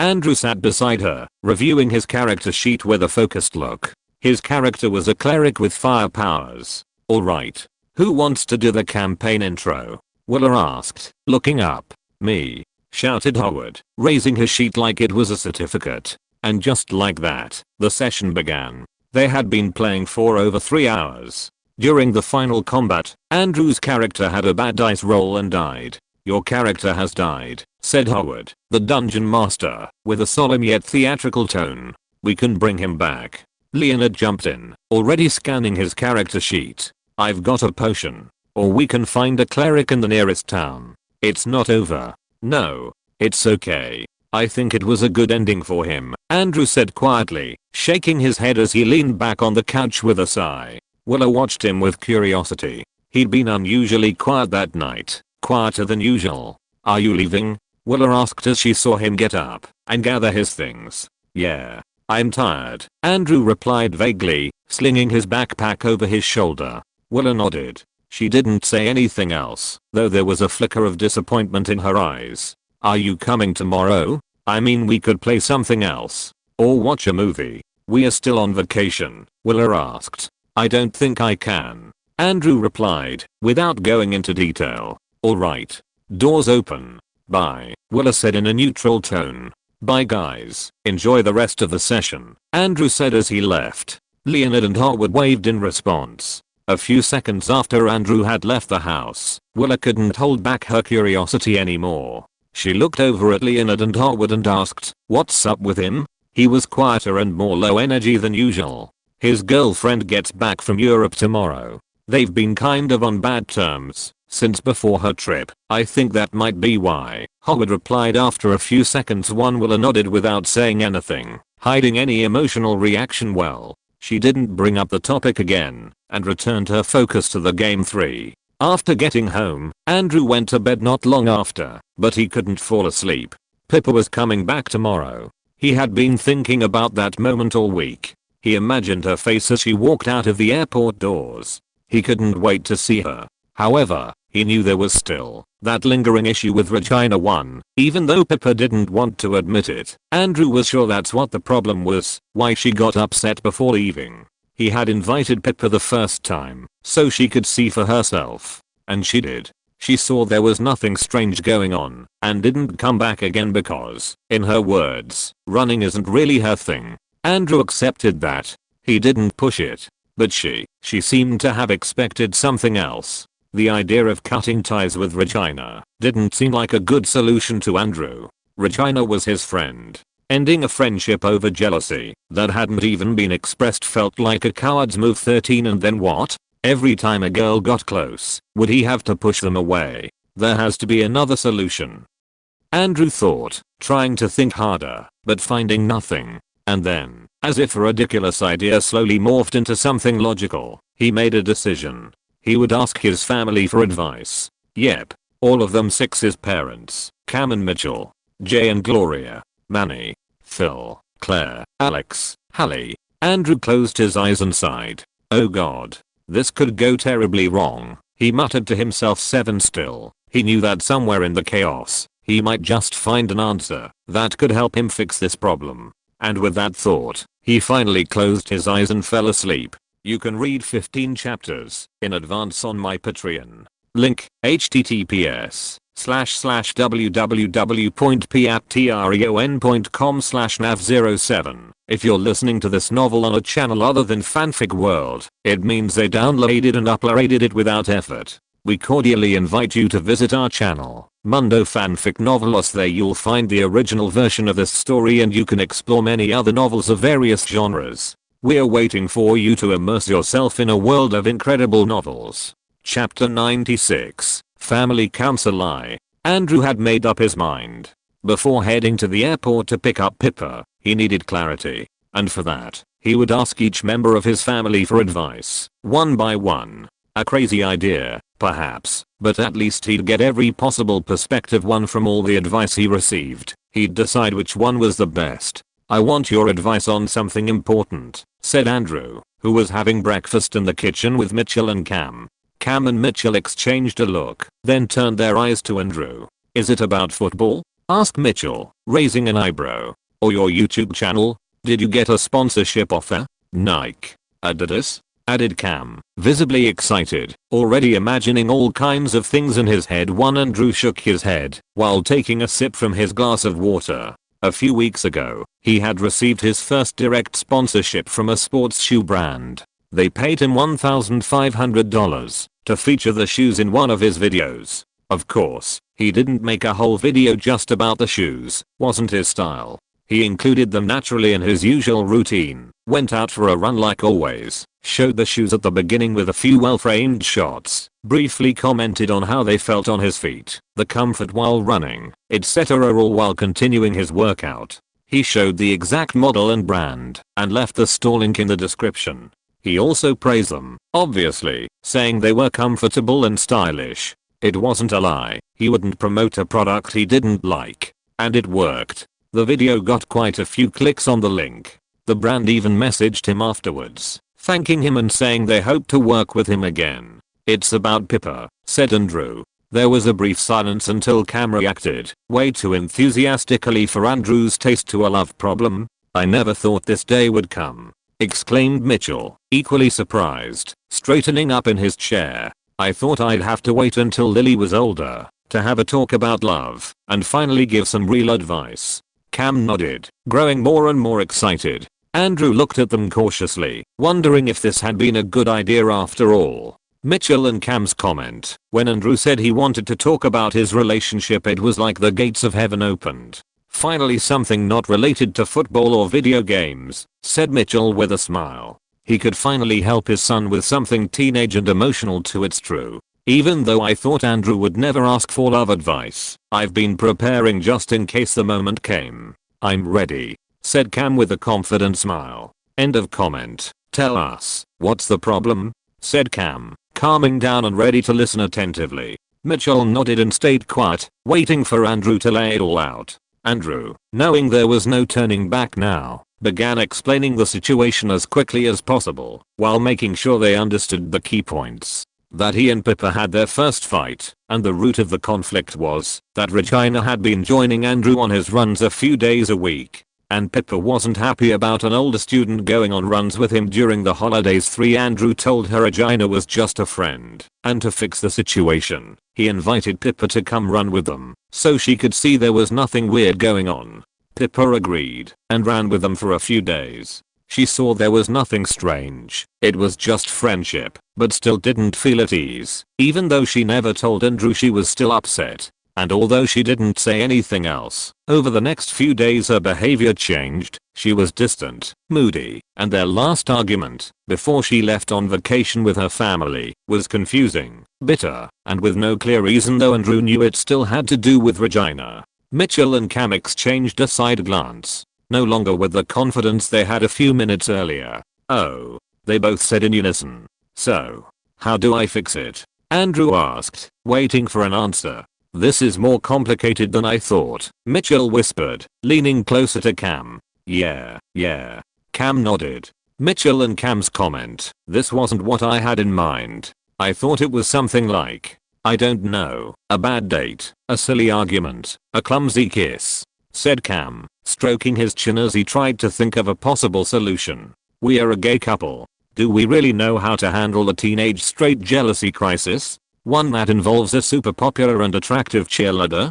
Mitchell asked out loud, his brow slightly furrowed. End of comment. Cam and Mitchell watched him in silence, both deep in thought about how to respond.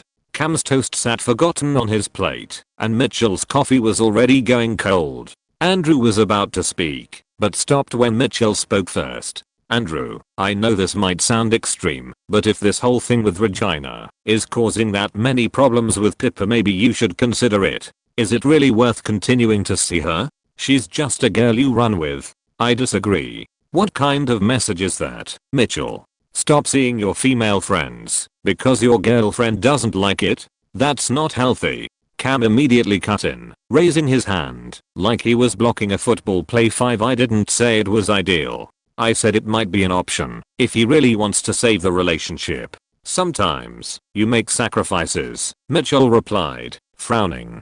Cam crossed his arms, clearly upset. "Sure, couples make sacrifices, but not like that. Giving up a friendship just because the other person can't deal with their emotions? What's next? Telling him not to breathe near other girls?" Andrew looked back and forth between them, like he was watching a presidential debate that kept growing more intense by the second. Mitchell leaned on the table, fingers drumming impatiently. "Regina isn't your best friend. You don't even have that deep of a bond. It's not like she's your soul sister," he said firmly. "Sometimes the safest path is the best one. Pippa is your girlfriend. That relationship should come first right now." 5. Cam opened his mouth, like he'd just heard pure blasphemy. "So that means he can never have female friends? What's next? A GPS tracker?" 2. "Stop saying what's next," Mitchell muttered in annoyance. Andrew pressed his lips together to keep from laughing as he watched them get more and more into the argument. Cam continued, his tone growing increasingly dramatic. "And what about Willa? We all know they've become friends. She's a Hollywood actress. Beautiful, brilliant, nerdy. When Pippa finds out, are you gonna tell him to stop seeing her too? Kick her out of the group? That's different. Will is in his friend group. She's with Leonard and Howard. It's not a one-on-one dynamic like with Regina. Pippa probably won't freak out, because it's not as personal, it's more social, said Mitchell, raising a hand, as if to stop Cam's incoming storm. There is a one-on-one dynamic with Willa, who invited Andrew to walk around Comic-Con. She did. Her relationship with him is closer than with the other two, Cam said, pointing a finger at Mitchell too. Don't point your finger at me, Mitchell huffed, and with calm composure, lightly slapped Cam's finger away like swatting a fly. Andrew raised his hands in a mix of resignation and alarm, like a referee trying to mediate between two wrestlers. Hey, I just asked for advice. I'm not trying to start a war between the two of you, said Andrew, raising his hands like a referee trying to stop a fight.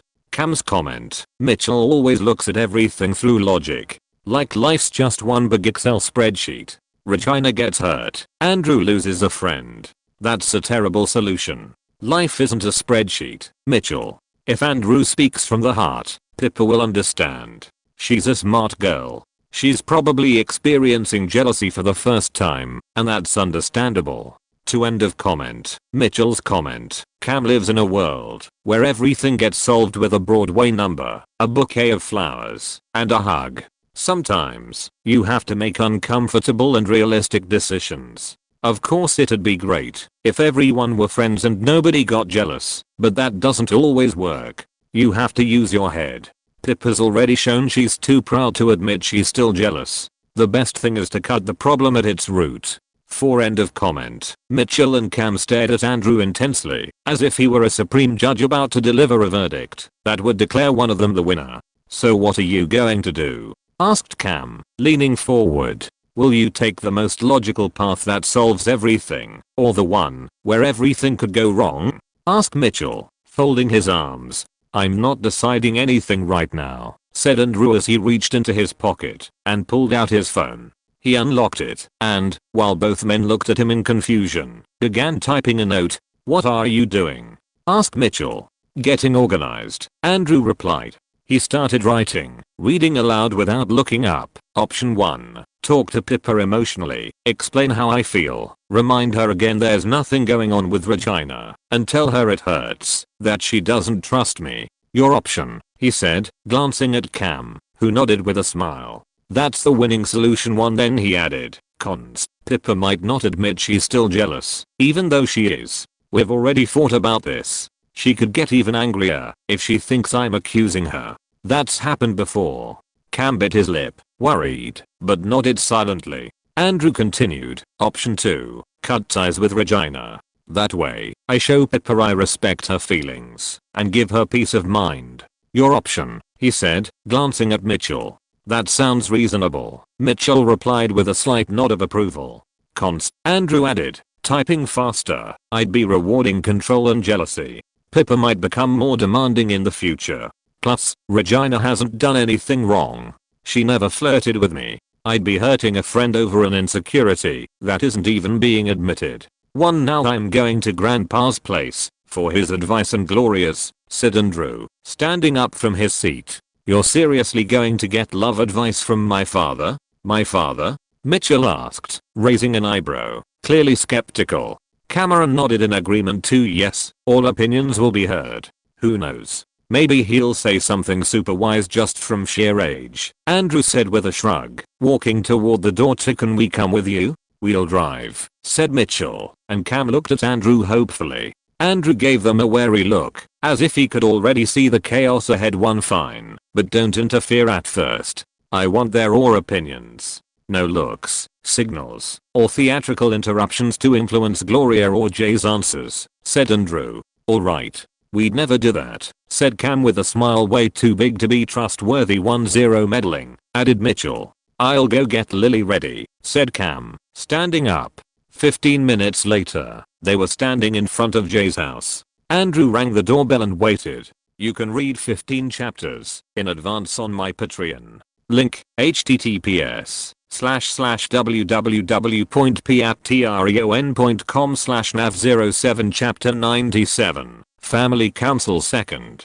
Jay, Gloria, and Manny were listening to Andrew's problem. Just a few minutes ago, he had arrived with Cam, Mitchell, and Lily, seeking some advice. To everyone's surprise, Andrew was asking for advice about his relationship with Pippa.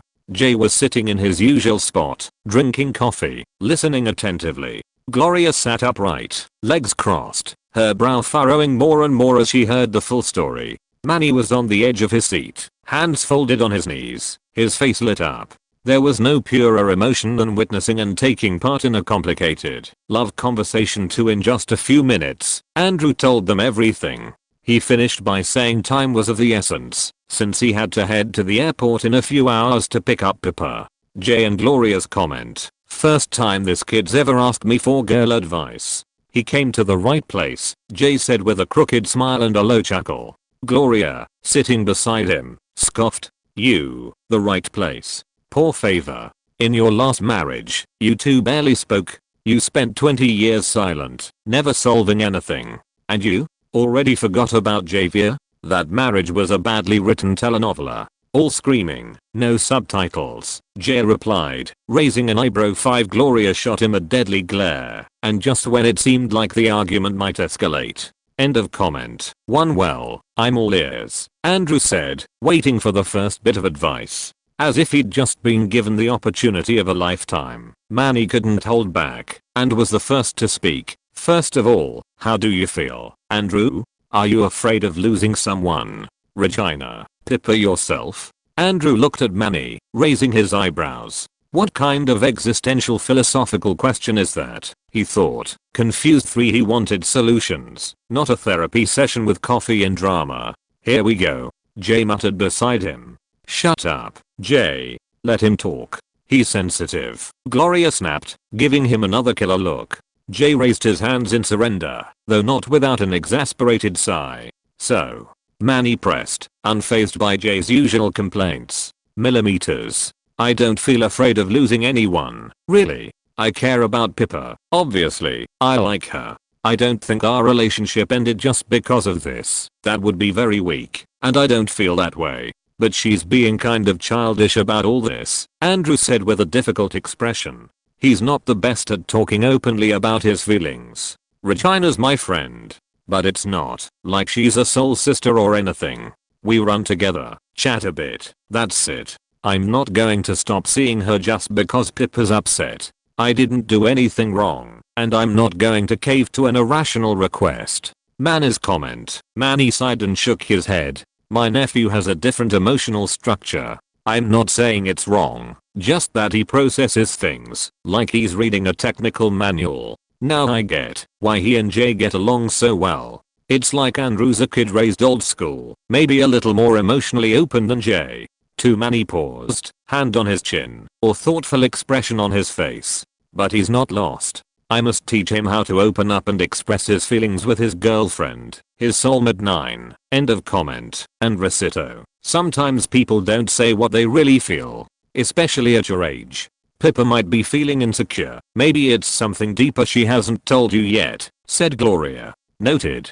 Next time I'll try reading her mind. Oh wait, I don't have that superpower, Andrew replied with sarcasm. Sarcasm. The classic emotional defense mechanism of people who Manny began, but Jay cut him off with a raised palm. Alright, enough Sigmund Freud. You want a couch too? Jay scoffed. Okay, enough debates. Let's get to the advice. One at a time, please, Andrew said, phone in hand. I'll speak, said Jay, jumping in before Manny could start. When a woman's jealous, she won't say it. Never. She'll start a fight because you closed the door the wrong way, or because you breathed too loudly. He adjusted in his seat and pointed his coffee cup like it was a pointer. What do? You speak clearly. Try to fix the issue like rational people. If she says nothing's wrong, you take her word for it. If something is wrong anyway, that's not your fault. You don't read minds or facial expressions. But never grovel.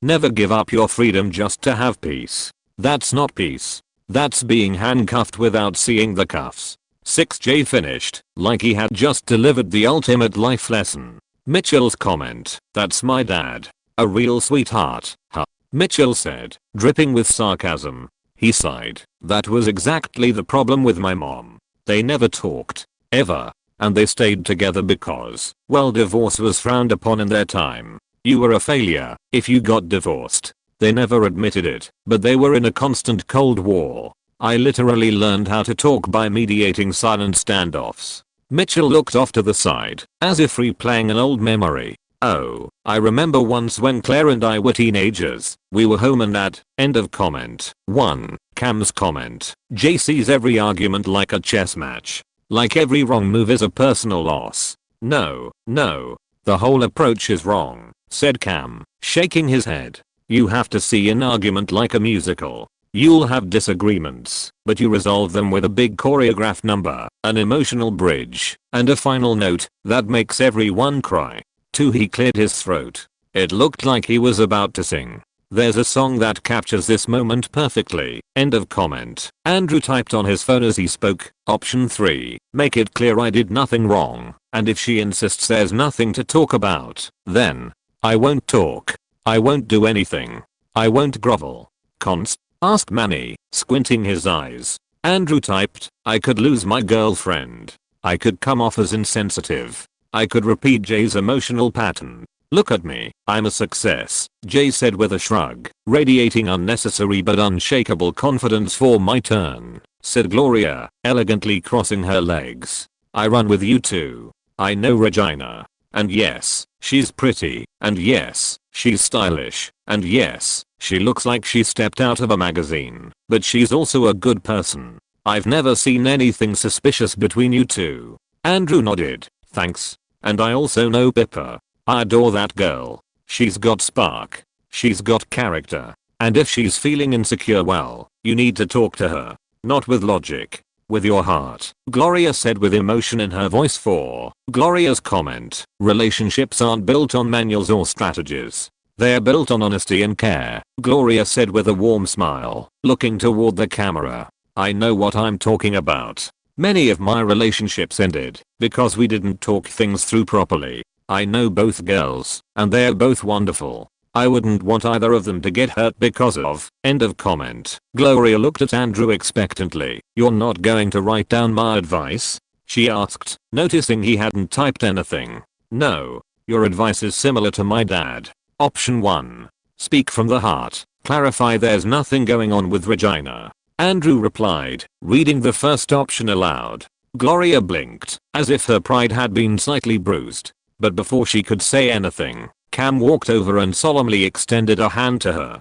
Gloria hesitated for a second, then gave him a firm handshake. "To the true sages of love, speak from the heart," Cam said with a broad smile. "Let's keep going. Manny, your turn. Unless you're going to say the same emotional talk and blah blah blah," said Andrew, checking the time on his watch. "No. My advice is similar, but with an upgrade," said Manny with a slight mysterious smile. "An upgrade?" Mitchell asked, raising an eyebrow. "Are we talking about human relationships or smartphone apps?" "You have to talk to Pippa emotionally, yes. But knowing she might deny everything. She might say she's not jealous. That nothing's wrong. So you need to avoid making her feel attacked or cornered," said Manny, earning Andrew's full attention. "And how do I do that?" Andrew asked seriously. "With a gesture," said Manny, as if revealing the meaning of life. "A letter. A drawing. Some flowers. Something sincere that says, 'You matter to me.'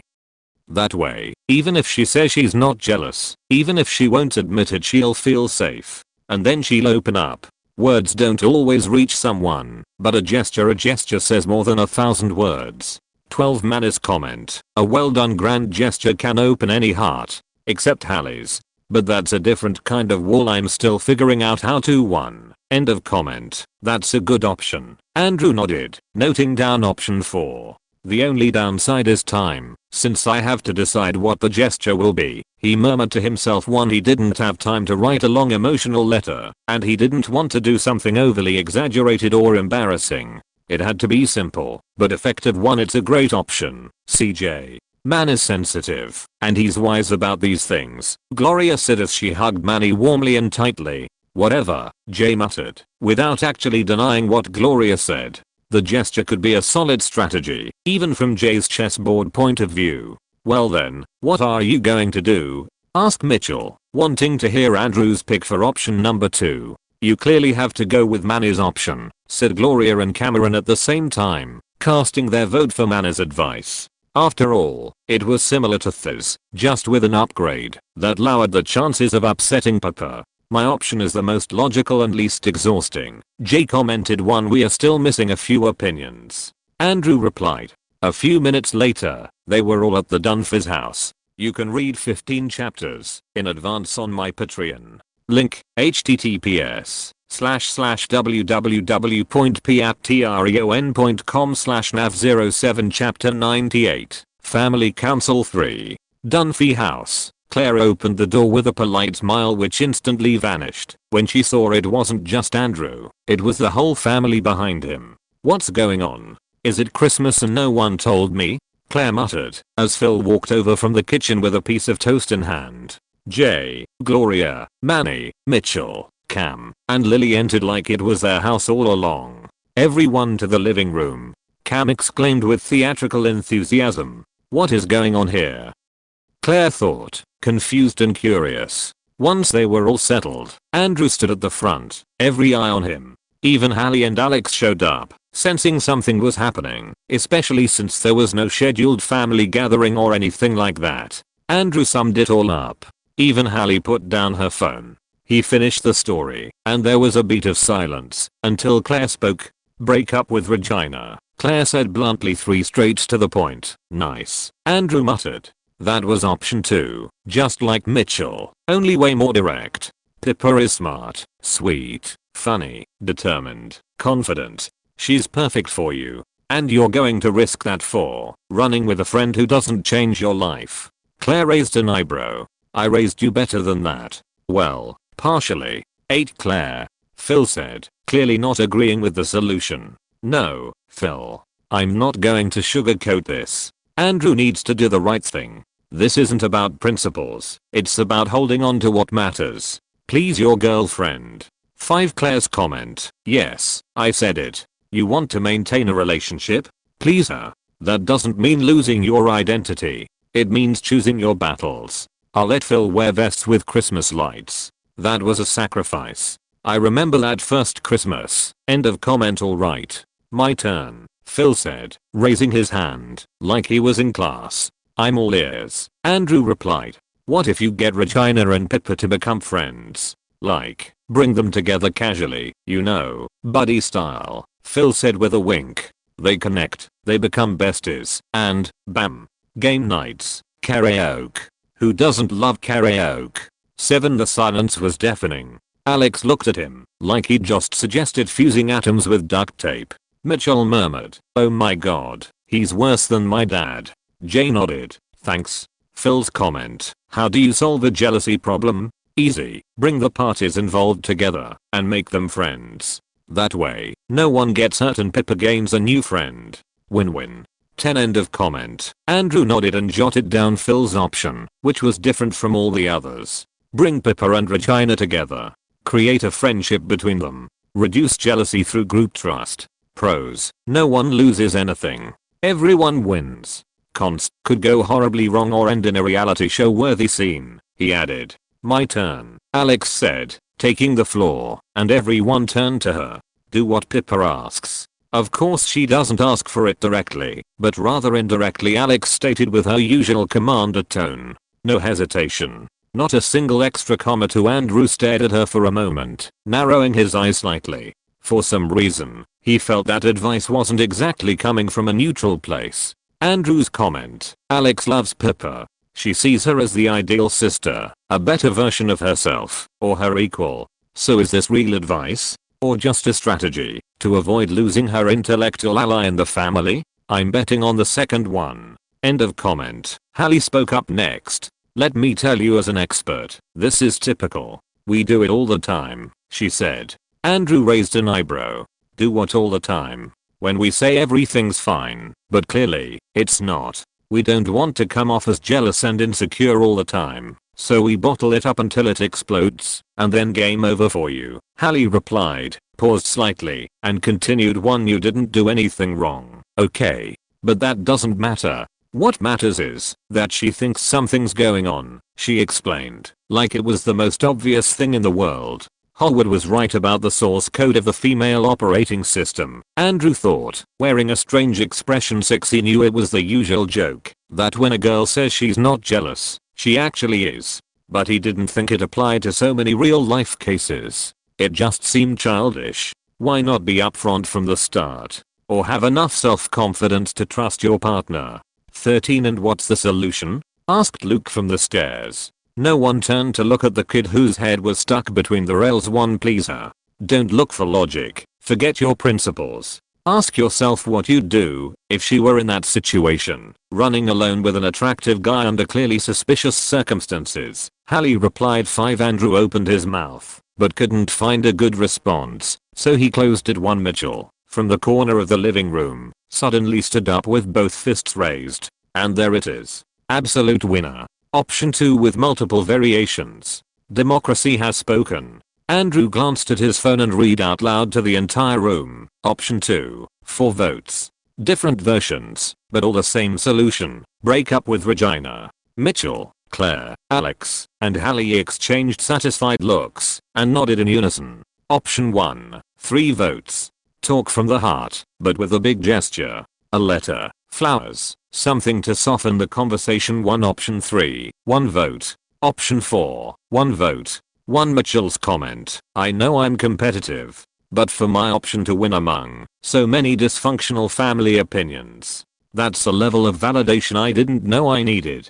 Plus, it's about time someone listened to the voice of reason, said Mitchell with a triumphant smile. End of comment. Cam crossed his arms and turned to Mitchell with total indignation. How can you be proud of that option? Manny nodded in agreement. Love lost. What's the point of a relationship if there's no trust and you don't talk about insecurities and feelings? 1. Andrew needs a practical solution, not one that's dramatic and humiliating. Claire huffed, arms crossed. Claire, you married Phil. Don't talk to me about humiliating. Cam shot back, pointing at her. 1. Hey, said Phil, raising his hand. Now that we are on the topic, I'm changing my vote to option 2. Manners. You convinced me. I don't want Andrew to lose a friendship. I think he can speak from the heart and make a sincere gesture. I believe in the power of love and friendship, he added, earning a moment of absolute silence in the living room. What did you just say? Claire asked slowly, with a tone that was downright scary, as she slowly turned her head to look at Phil. I'm sorry, honey, but I'm standing by my decision, Phil said, holding her gaze. Claire glared at him. Seriously, Phil? You're sabotaging our own option? I'm just saying everyone deserves a second chance. Even Regina, the attractive and perfect cheerleader with suspicious intentions, shouted Hallie from the couch, clearly unhappy that her option wasn't the winner. Gloria turned around triumphantly. Gracious, Phil. Sensitivity wins. 1 objection. You can't just change your vote like that, Mitchell exclaimed, standing up as if he were in a courtroom. 1. But Andrew was already typing on his phone. Option 1. Now with 4 votes, technical tie. And in that moment everything exploded. This is ridiculous, Claire yelled, pointing at Phil. Your indecision ruined the system. What decision is Andrew supposed to make now? Are we just going to ignore that I have more relationship experience than everyone in this room combined? Shouted Hallie, hoping her cousin would choose her option 1. Oh please, Hallie. How long do your relationships last? A month, 2 at most, said Alex. Hey, we are on the same team, Hallie said, frowning at her. 4. Right, force of habit, Alex replied, realizing they had both chosen option 2. 1. Andrew stared at the chaos that had erupted in mere seconds. I only asked for advice. I never said the most voted option would be the final route. But it'd be weird to clarify that now, he thought. 1. Just then, Jay slowly raised his hand and exclaimed in a loud, gravelly voice, silence. 1. The silence was immediate. Everyone turned to look at him. What are you, the great patriarch? Andrew thought, seeing him sitting upright, back straight, Hand raised, serious face, like the commander of an army who had just stopped a mutiny with a single command to, and before anyone could ask anything, Jay spoke, serious, grave expression on his face. "I'm changing my vote." Everyone's eyes widened in shock. "What?" Mitchell muttered in disbelief. "Jay? Mr. Anti-Romance, the cold-hearted don't trade your freedom for peace guy, he's going to break the tie." Cam whispered.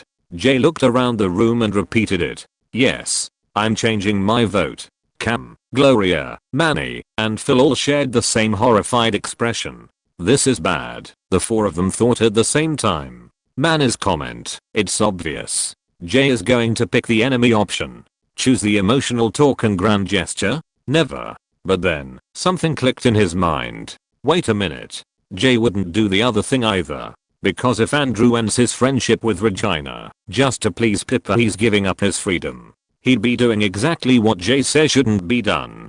Jay would never obey a girlfriend, just because they asked him to. Manny's eyes widened. It's impossible to know what's going on in that head of his. "I don't know if that's better or worse," he said, sighing and shaking his head, rubbing his forehead. End of comment. Cam began to doubt as well. He knew Jay hated sentimentality, but he also knew Jay hated being bossed around by a partner even more. What's he going to say? Cam wondered. For the first time all day, he wasn't sure he could predict Jay. Meanwhile, Mitchell and Claire exchanged a look of pure silent panic.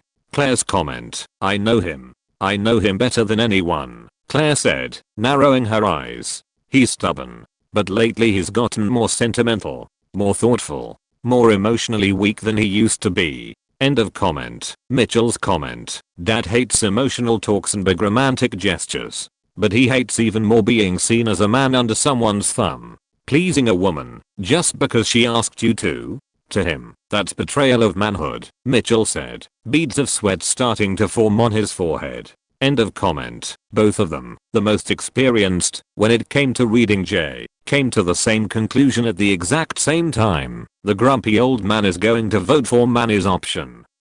Claire stood up, as if her body moved on instinct. Mitchell did the same, and they locked eyes. "We can't let him do this," Mitchell whispered, and Claire nodded, jaw clenched. "If Dad votes for Manny we lose," Claire said in a low tone. "And we can't lose," murmured Mitchell. Phil watched them from the side, half a piece of toast in hand, whispering, "Is anyone else feeling like this is getting personal?" Jay cleared his throat. His posture was solemn.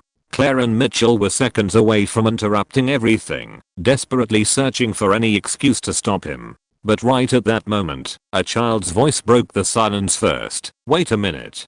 10. You can read 15 chapters in advance on my Patreon. Link, https://www.patreon.com/nav07 Chapter 99. The family council is dissolved. Wait a minute," shouted a child's voice, interrupting Jay's response. Everyone turned their heads sharply. There was Luke, stuck between the staircase bars. Again, no one had any idea when he'd managed to get trapped this time. "Since when have you been there?" asked Hallie. "That doesn't matter," yelled Luke, indignant. "What matters is that I didn't vote. No one asked for my advice. Don't I get a say in this family?" he added, both indignant and angry. A strange silence fell over the room. Phil nodded, like a proud father. "Alright, Luke, what's your advice?" asked Andrew, with no other choice. It would be weird to ignore him after that. Luke looked at him, head tilted through the bars, and said in a grave tone, "Pregnancy." 28. The silence that followed was longer and heavier than any before. Literally no one knew what to do with that. Hallie choked on her own saliva and started coughing. Claire frowned at hearing her son suggest this idea. "Luke, what are you saying? What does pregnancy have to do with this? Where did you hear something like that?" "From Nico, at school. He always talks about it. Says that's why his parents live together, even though they hate each other. If Pippa gets pregnant, she won't be able to leave Andrew, even if he doesn't break up with his friend, and she stays mad. It works," said Luke with a smile. He didn't even really know how a girl got pregnant, but it sounded like a solid option for Jay, and a hand down his face. Gloria muttered a Dios mío in Spanish. Cam put a hand over his mouth to keep from laughing. Mitchell just froze, unsure of how to respond to any of this. Alex was gently patting Hallie's back as she tried to hold in her laughter and nearly choked. "Well, option 5, said Andrew, typing it into his phone. Everyone gave him strange looks. He only did it so Luke wouldn't feel ignored. Luke smiled, satisfied that his opinion had been acknowledged. Whether it was the winning vote didn't matter to him. Jay cleared his throat again. The room went quiet once more. "Are we done with the interruptions?" he said dryly. "Cast your vote." "I don't have all day. I have to go to the airport soon," said Andrew, now impatient. He had come for advice and now he was trapped in a family voting soap opera. One finally, Jay said, "My vote is for Manny's option." One silence. Gloria gasped, "AY, me American Englisher," and hugged him immediately, like he had just saved the world. "I knew you still had a heart." "A brave vote, Jay," said Cam, almost in tears. One Jay just gave a low grunt in response. "Sometimes it's worth speaking up, if you really care about someone. But let's be clear, only if you really care." One Claire and Mitchell, on the other hand, were frozen. Mitchell collapsed onto the couch in defeat. Claire crossed her arms and muttered angrily, "Betrayal." One Alex and Hallie shrugged from the couch. "Well, we lost," said Alex without any drama, and Hallie nodded. Manny stood up, as if he'd just been named the Minister of Love. "What are you going to do? A handwritten letter? Flowers? A personalized gift? An emotional video? A song? Do you need help writing the lyrics? Easy, Shakespeare. A letter isn't really the key. It'd be weird if she read it right then and there. It has to be something more visual," said Andrew, as an idea began forming in his mind. "We need to go back home," he added, looking at his parents and his little sister, who was somehow still asleep despite the chaotic family debate. "Let's go," said Cameron, getting up from the couch. A few hours later, Los Angeles International Airport. The main hall was brightly lit, filled with the constant hum of speakers, rolling suitcases, crying children, and flight announcements. Andrew walked through the place with a backpack slung over one shoulder. Inside the backpack was a photo album, thrown together in a rush, sure, printed at a shop, with glossy paper and uneven edges, but full of real photos, moments with Pippa, silly pictures, more serious ones, and everything in between. They had plenty of photos. They'd been officially dating for over 6 months now, ever since he asked her to be his girlfriend during a football game. A few meters away, thinking they were being discreet, stood his family. Jay was standing, pretending to read a flight board. Gloria wore massive sunglasses and a wide-brimmed hat, clearly more for disguise than for sun protection.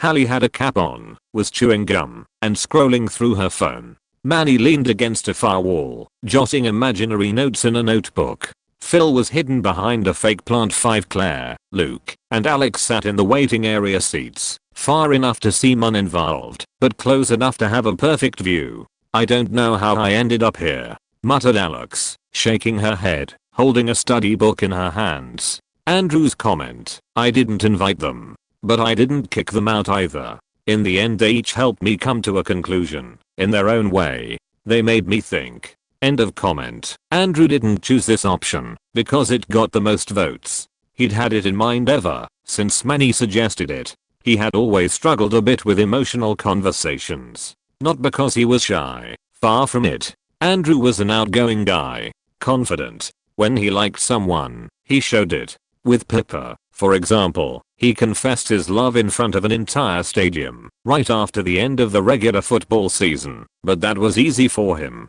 He just asked, "Will you be my girlfriend?" with a smile and a standing ovation in the background. But this was different. This time it wasn't about a yes or no. It wasn't a public scene or a triumphant moment. It was an emotional conversation, intimate, and if it went wrong, it could end in a fight. And that's where Andrew felt the least prepared. Maybe it had to do with how he was raised in his past life. In Texas, brought up by his grandfather, a man from the old school.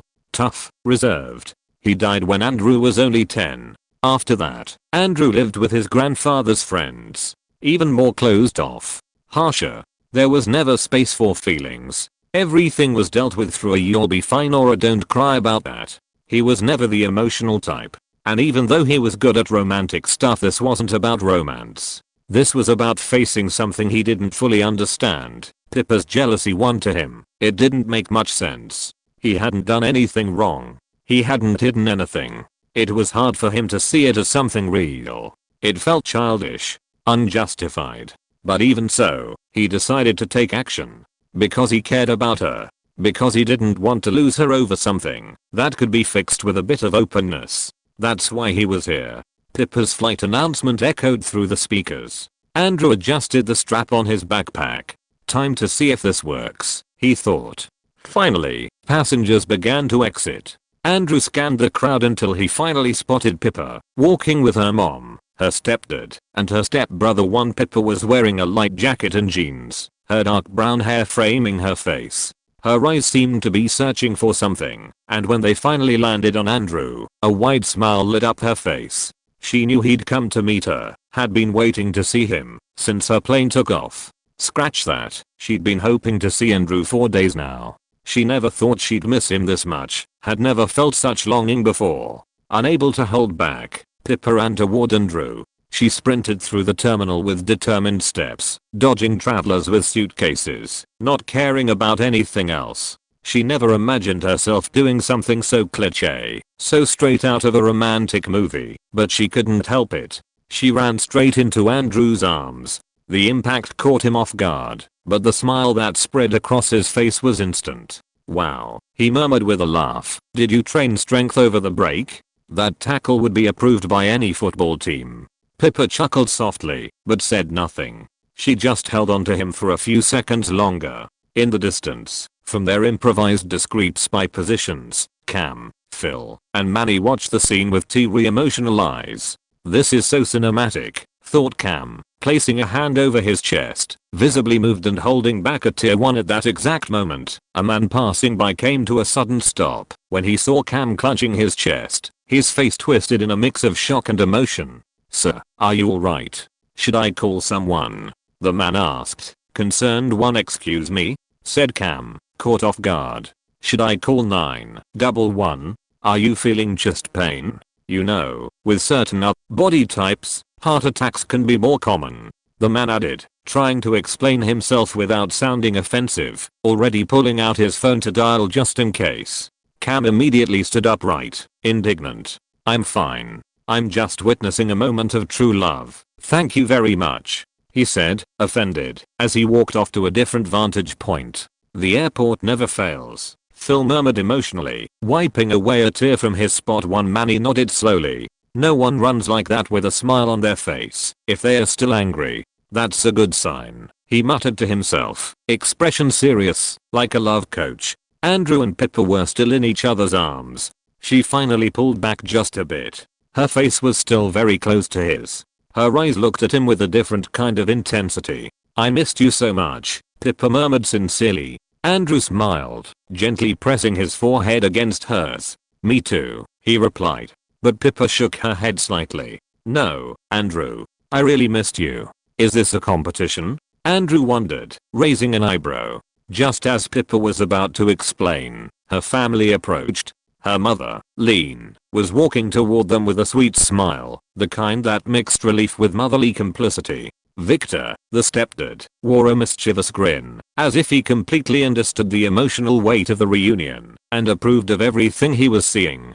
He said nothing, just raised his eyebrows and nodded in satisfaction, mentally giving 5 stars to the moment. Josh, the 10-year-old stepbrother, rushed ahead, having no clue about the fight his sister and Andrew had before the trip. To him, Andrew was more than just his sister's boyfriend. He was practically a hero. "Andrew," Josh shouted with explosive enthusiasm. "I saw your YouTube video. The San Diego tournament special. The summer one. The one where you played under a fake name and won the championship. You beat Eric. It was amazing. And the ending. That celebration after the touchdown. Your alter ego move. The one with your arms." Josh then mimicked the move with admirable seriousness. A dab 6 slow, precise, full of intent. Andrew raised an eyebrow, then let out a small laugh. "Nice dab."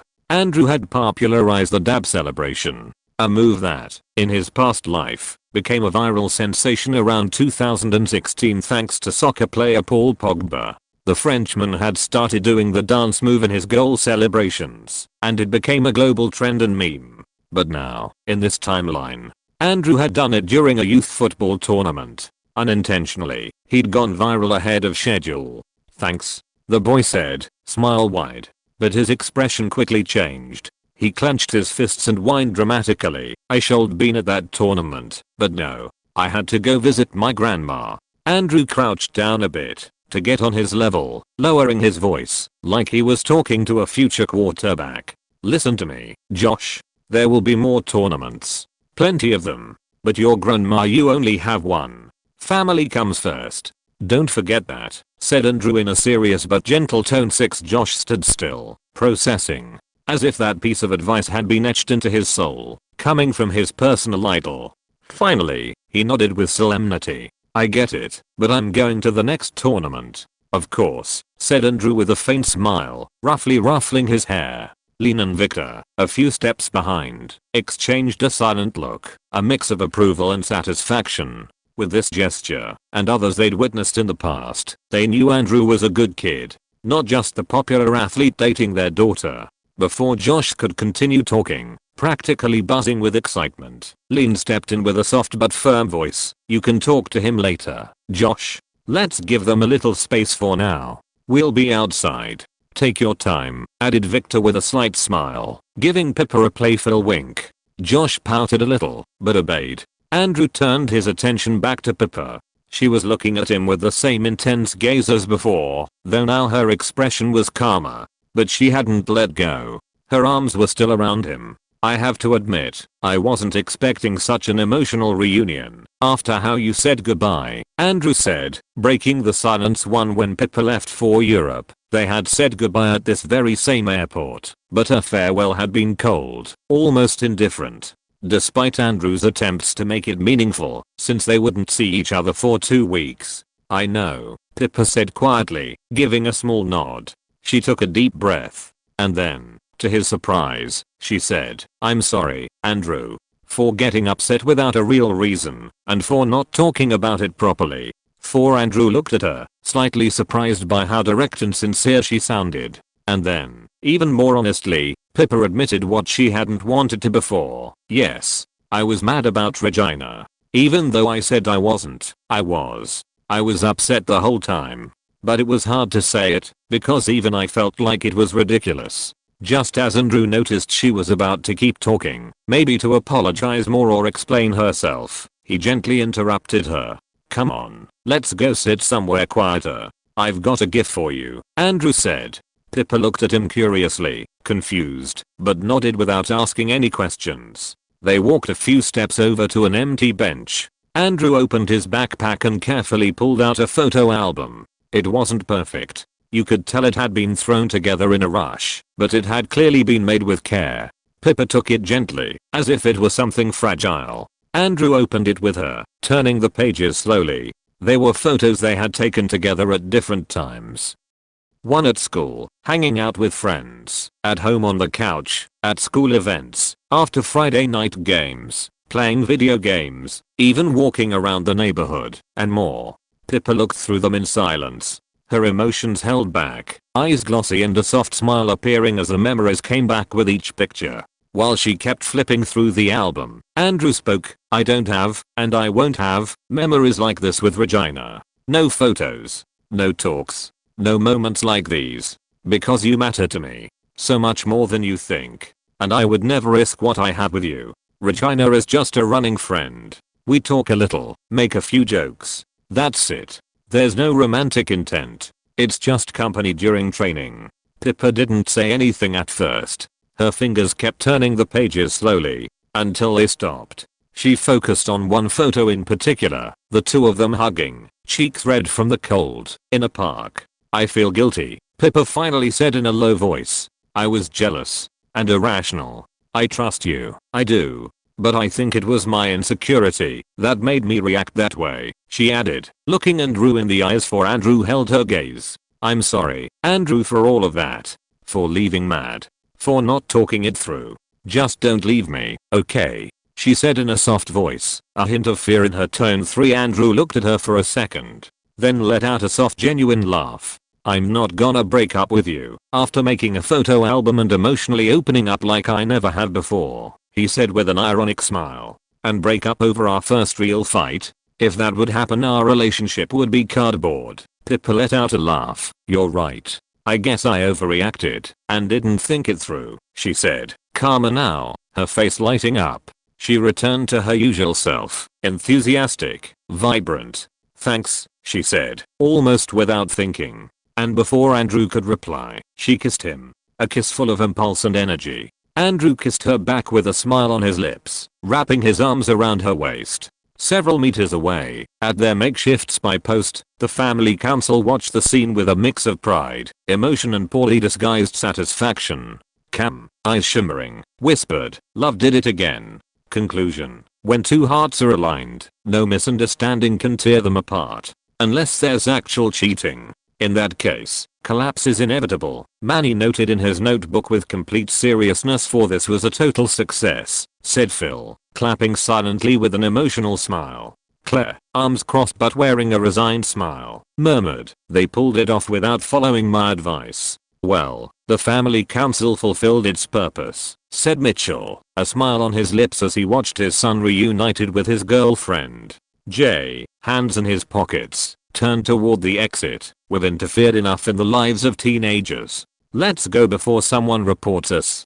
Council disbanded, said Cam, raising a hand, as if shutting down a secret club. 5 and one by one, they walked away. You can read 15 chapters in advance on my Patreon point link, https://www.patreon.com/nav07 chapter 100, Undefeated Team. September 29th, 2009. 3 Palisades High School, home stadium. The clock read 7:42, and the game was in its final quarter. The stadium lights poured down onto the field. The scoreboard showed a lead for Palisades, but not the blowout they were used to, 34-21. Comfortable enough. From the sidelines, the school band's drums pounded like a steady heartbeat. The home crowd was cheering, though now their voices had quieted. They were watching closely, waiting. Andrew lined up behind the center, eyes locked in, body low. His clear voice cut through the air. Set. Hut. The ball flew into his hands in a perfect spiral. The pocket was holding, for now, giving him time to take a few steps back and scan the field. The pocket is the protective space formed in the backfield when the offensive line shields the quarterback. It gives him time to find the receiver and throw the ball. He looked to his right. His most trusted wide receiver, Steve, was running his route, just like they'd practiced 1,000 times. But once again, Steve's route was weak. No explosiveness. No hunger. The cornerback covered him with ease. Same thing again. He's playing at half speed, Andrew thought, frowning. Since they'd won the state championship last year, Steve hadn't played with the same drive or seriousness. He seemed satisfied with what they had accomplished, like the peak had come too soon. Yet he still bragged about every win like everything was easy, like his performance was still untouchable. 3 Andrew looked away and checked the other 2 receivers. Both were new starters, promoted after Jason and Alan graduated. But they weren't up to the task. "Never thought I'd end up missing Jason and Alan," Andrew admitted to himself, a mix of resignation and frustration creeping into it. Wasn't like he'd ever disliked them. He always treated them with respect, but deep down, he knew they weren't special talents, just average reliable players. In his past life, Andrew had played with top-tier athletes in high school. He'd faced elite defenses and won games under heavy pressure, and now he was in peak form. Since the age of 5, he had trained his body and mind with a focus most wouldn't reach in a lifetime. His physique, his vision, his reflexes, everything was at its best. Thinking this, he suddenly realized an outside defender had broken through the block. And up the middle, a linebacker was crashing in hard. With no other choice, Andrew broke the pocket. He moved left, still staying behind the line of scrimmage. He moved horizontally, looking for an opening. The linebacker closed in. Andrew gave a shoulder fake and spun quickly. The defender missed the tackle and lost his balance. That gave Andrew space. The safety came down from deep coverage to cut him off.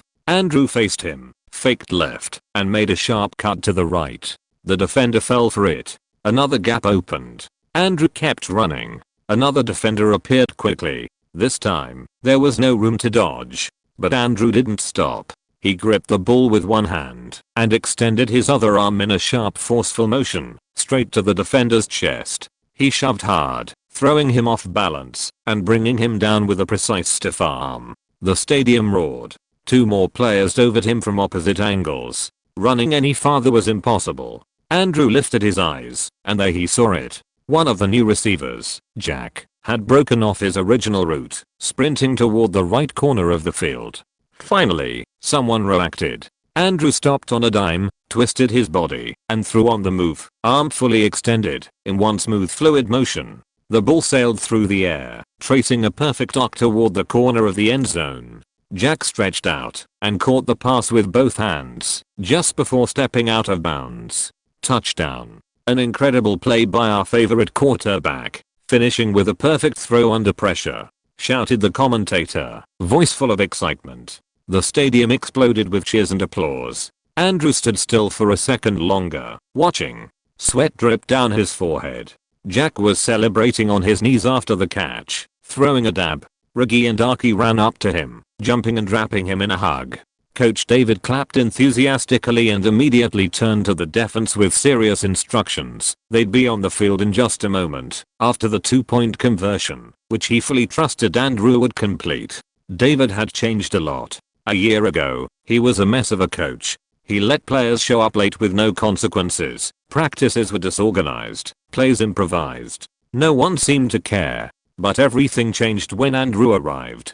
David watched a freshman lead the team with a level of seriousness he himself had forgotten. A kid who trained with intensity, studied plays carefully, and demanded more than anyone else on the field. That's when David realized that, if he didn't start taking things seriously, he wouldn't just lose the team's respect, he'd be an idiot. One who deserved to be ignored, or even punched, as he joked once with his assistants, if he didn't do his job with the same passion. That's why Andrew respected him now, unlike when they first met. He had even considered suggesting the school look for a new coach. But after seeing David's change, he didn't. Steve jogged into the end zone with a confident smile. He gave Jack a pat on the helmet and tossed out a line with a smug tone. Nice job, rookie. You're getting the hang of it. Still got a long way to go, though.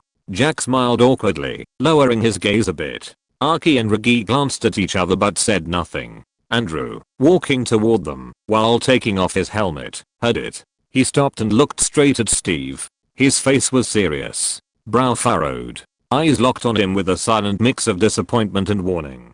During the game, Andrew had told Steve to run his routes with more intensity. He pointed out the adjustments. He encouraged him, without sarcasm, without reproach. But Steve didn't listen. Andrew wasn't going to repeat himself. He wasn't there to carry anyone, and if he kept pushing, all he'd do was end up angry at Steve's incompetence, losing patience and causing an awkward scene. 3. If a better receiver, stronger, faster, or more committed, came along, Andrew wouldn't hesitate to leave Steve behind. Friendship had no place on the field. Only performance did. The celebration faded. No one said a word. The air felt heavier. Everyone noticed. They converted the 2-point attempt with a precise pass from Andrew, once again caught by Jack. A short route. Clean. No flair. Simple and effective. The game went on. Palisades scored another touchdown, widening the lead. The opposing school, West Valley, didn't give up and managed a touchdown of their own, but time wasn't on their side. The clock hit 0:50 to 28. Palisades wins. Another victory. Their 5th straight this season. Undefeated. Their ticket to the regional playoffs was almost guaranteed. The crowd's cheers still echoed as Andrew unlaced his cleats in the locker room. His body was hot from the effort, and his head felt full. Not because of the scoreboard, 50 to 28 was a solid win, but because of everything he'd had to let slide during the game. The missed routes. The receivers who didn't step up. Steve, with his spoiled kid attitude, ignoring clear directions. While the team celebrated, Andrew changed in silence. He pulled on a gray t-shirt and looked at himself in the mirror, his face serious, not a hint of a smile. Again with this, he thought. He ran a hand over his face. He knew he was being unfair.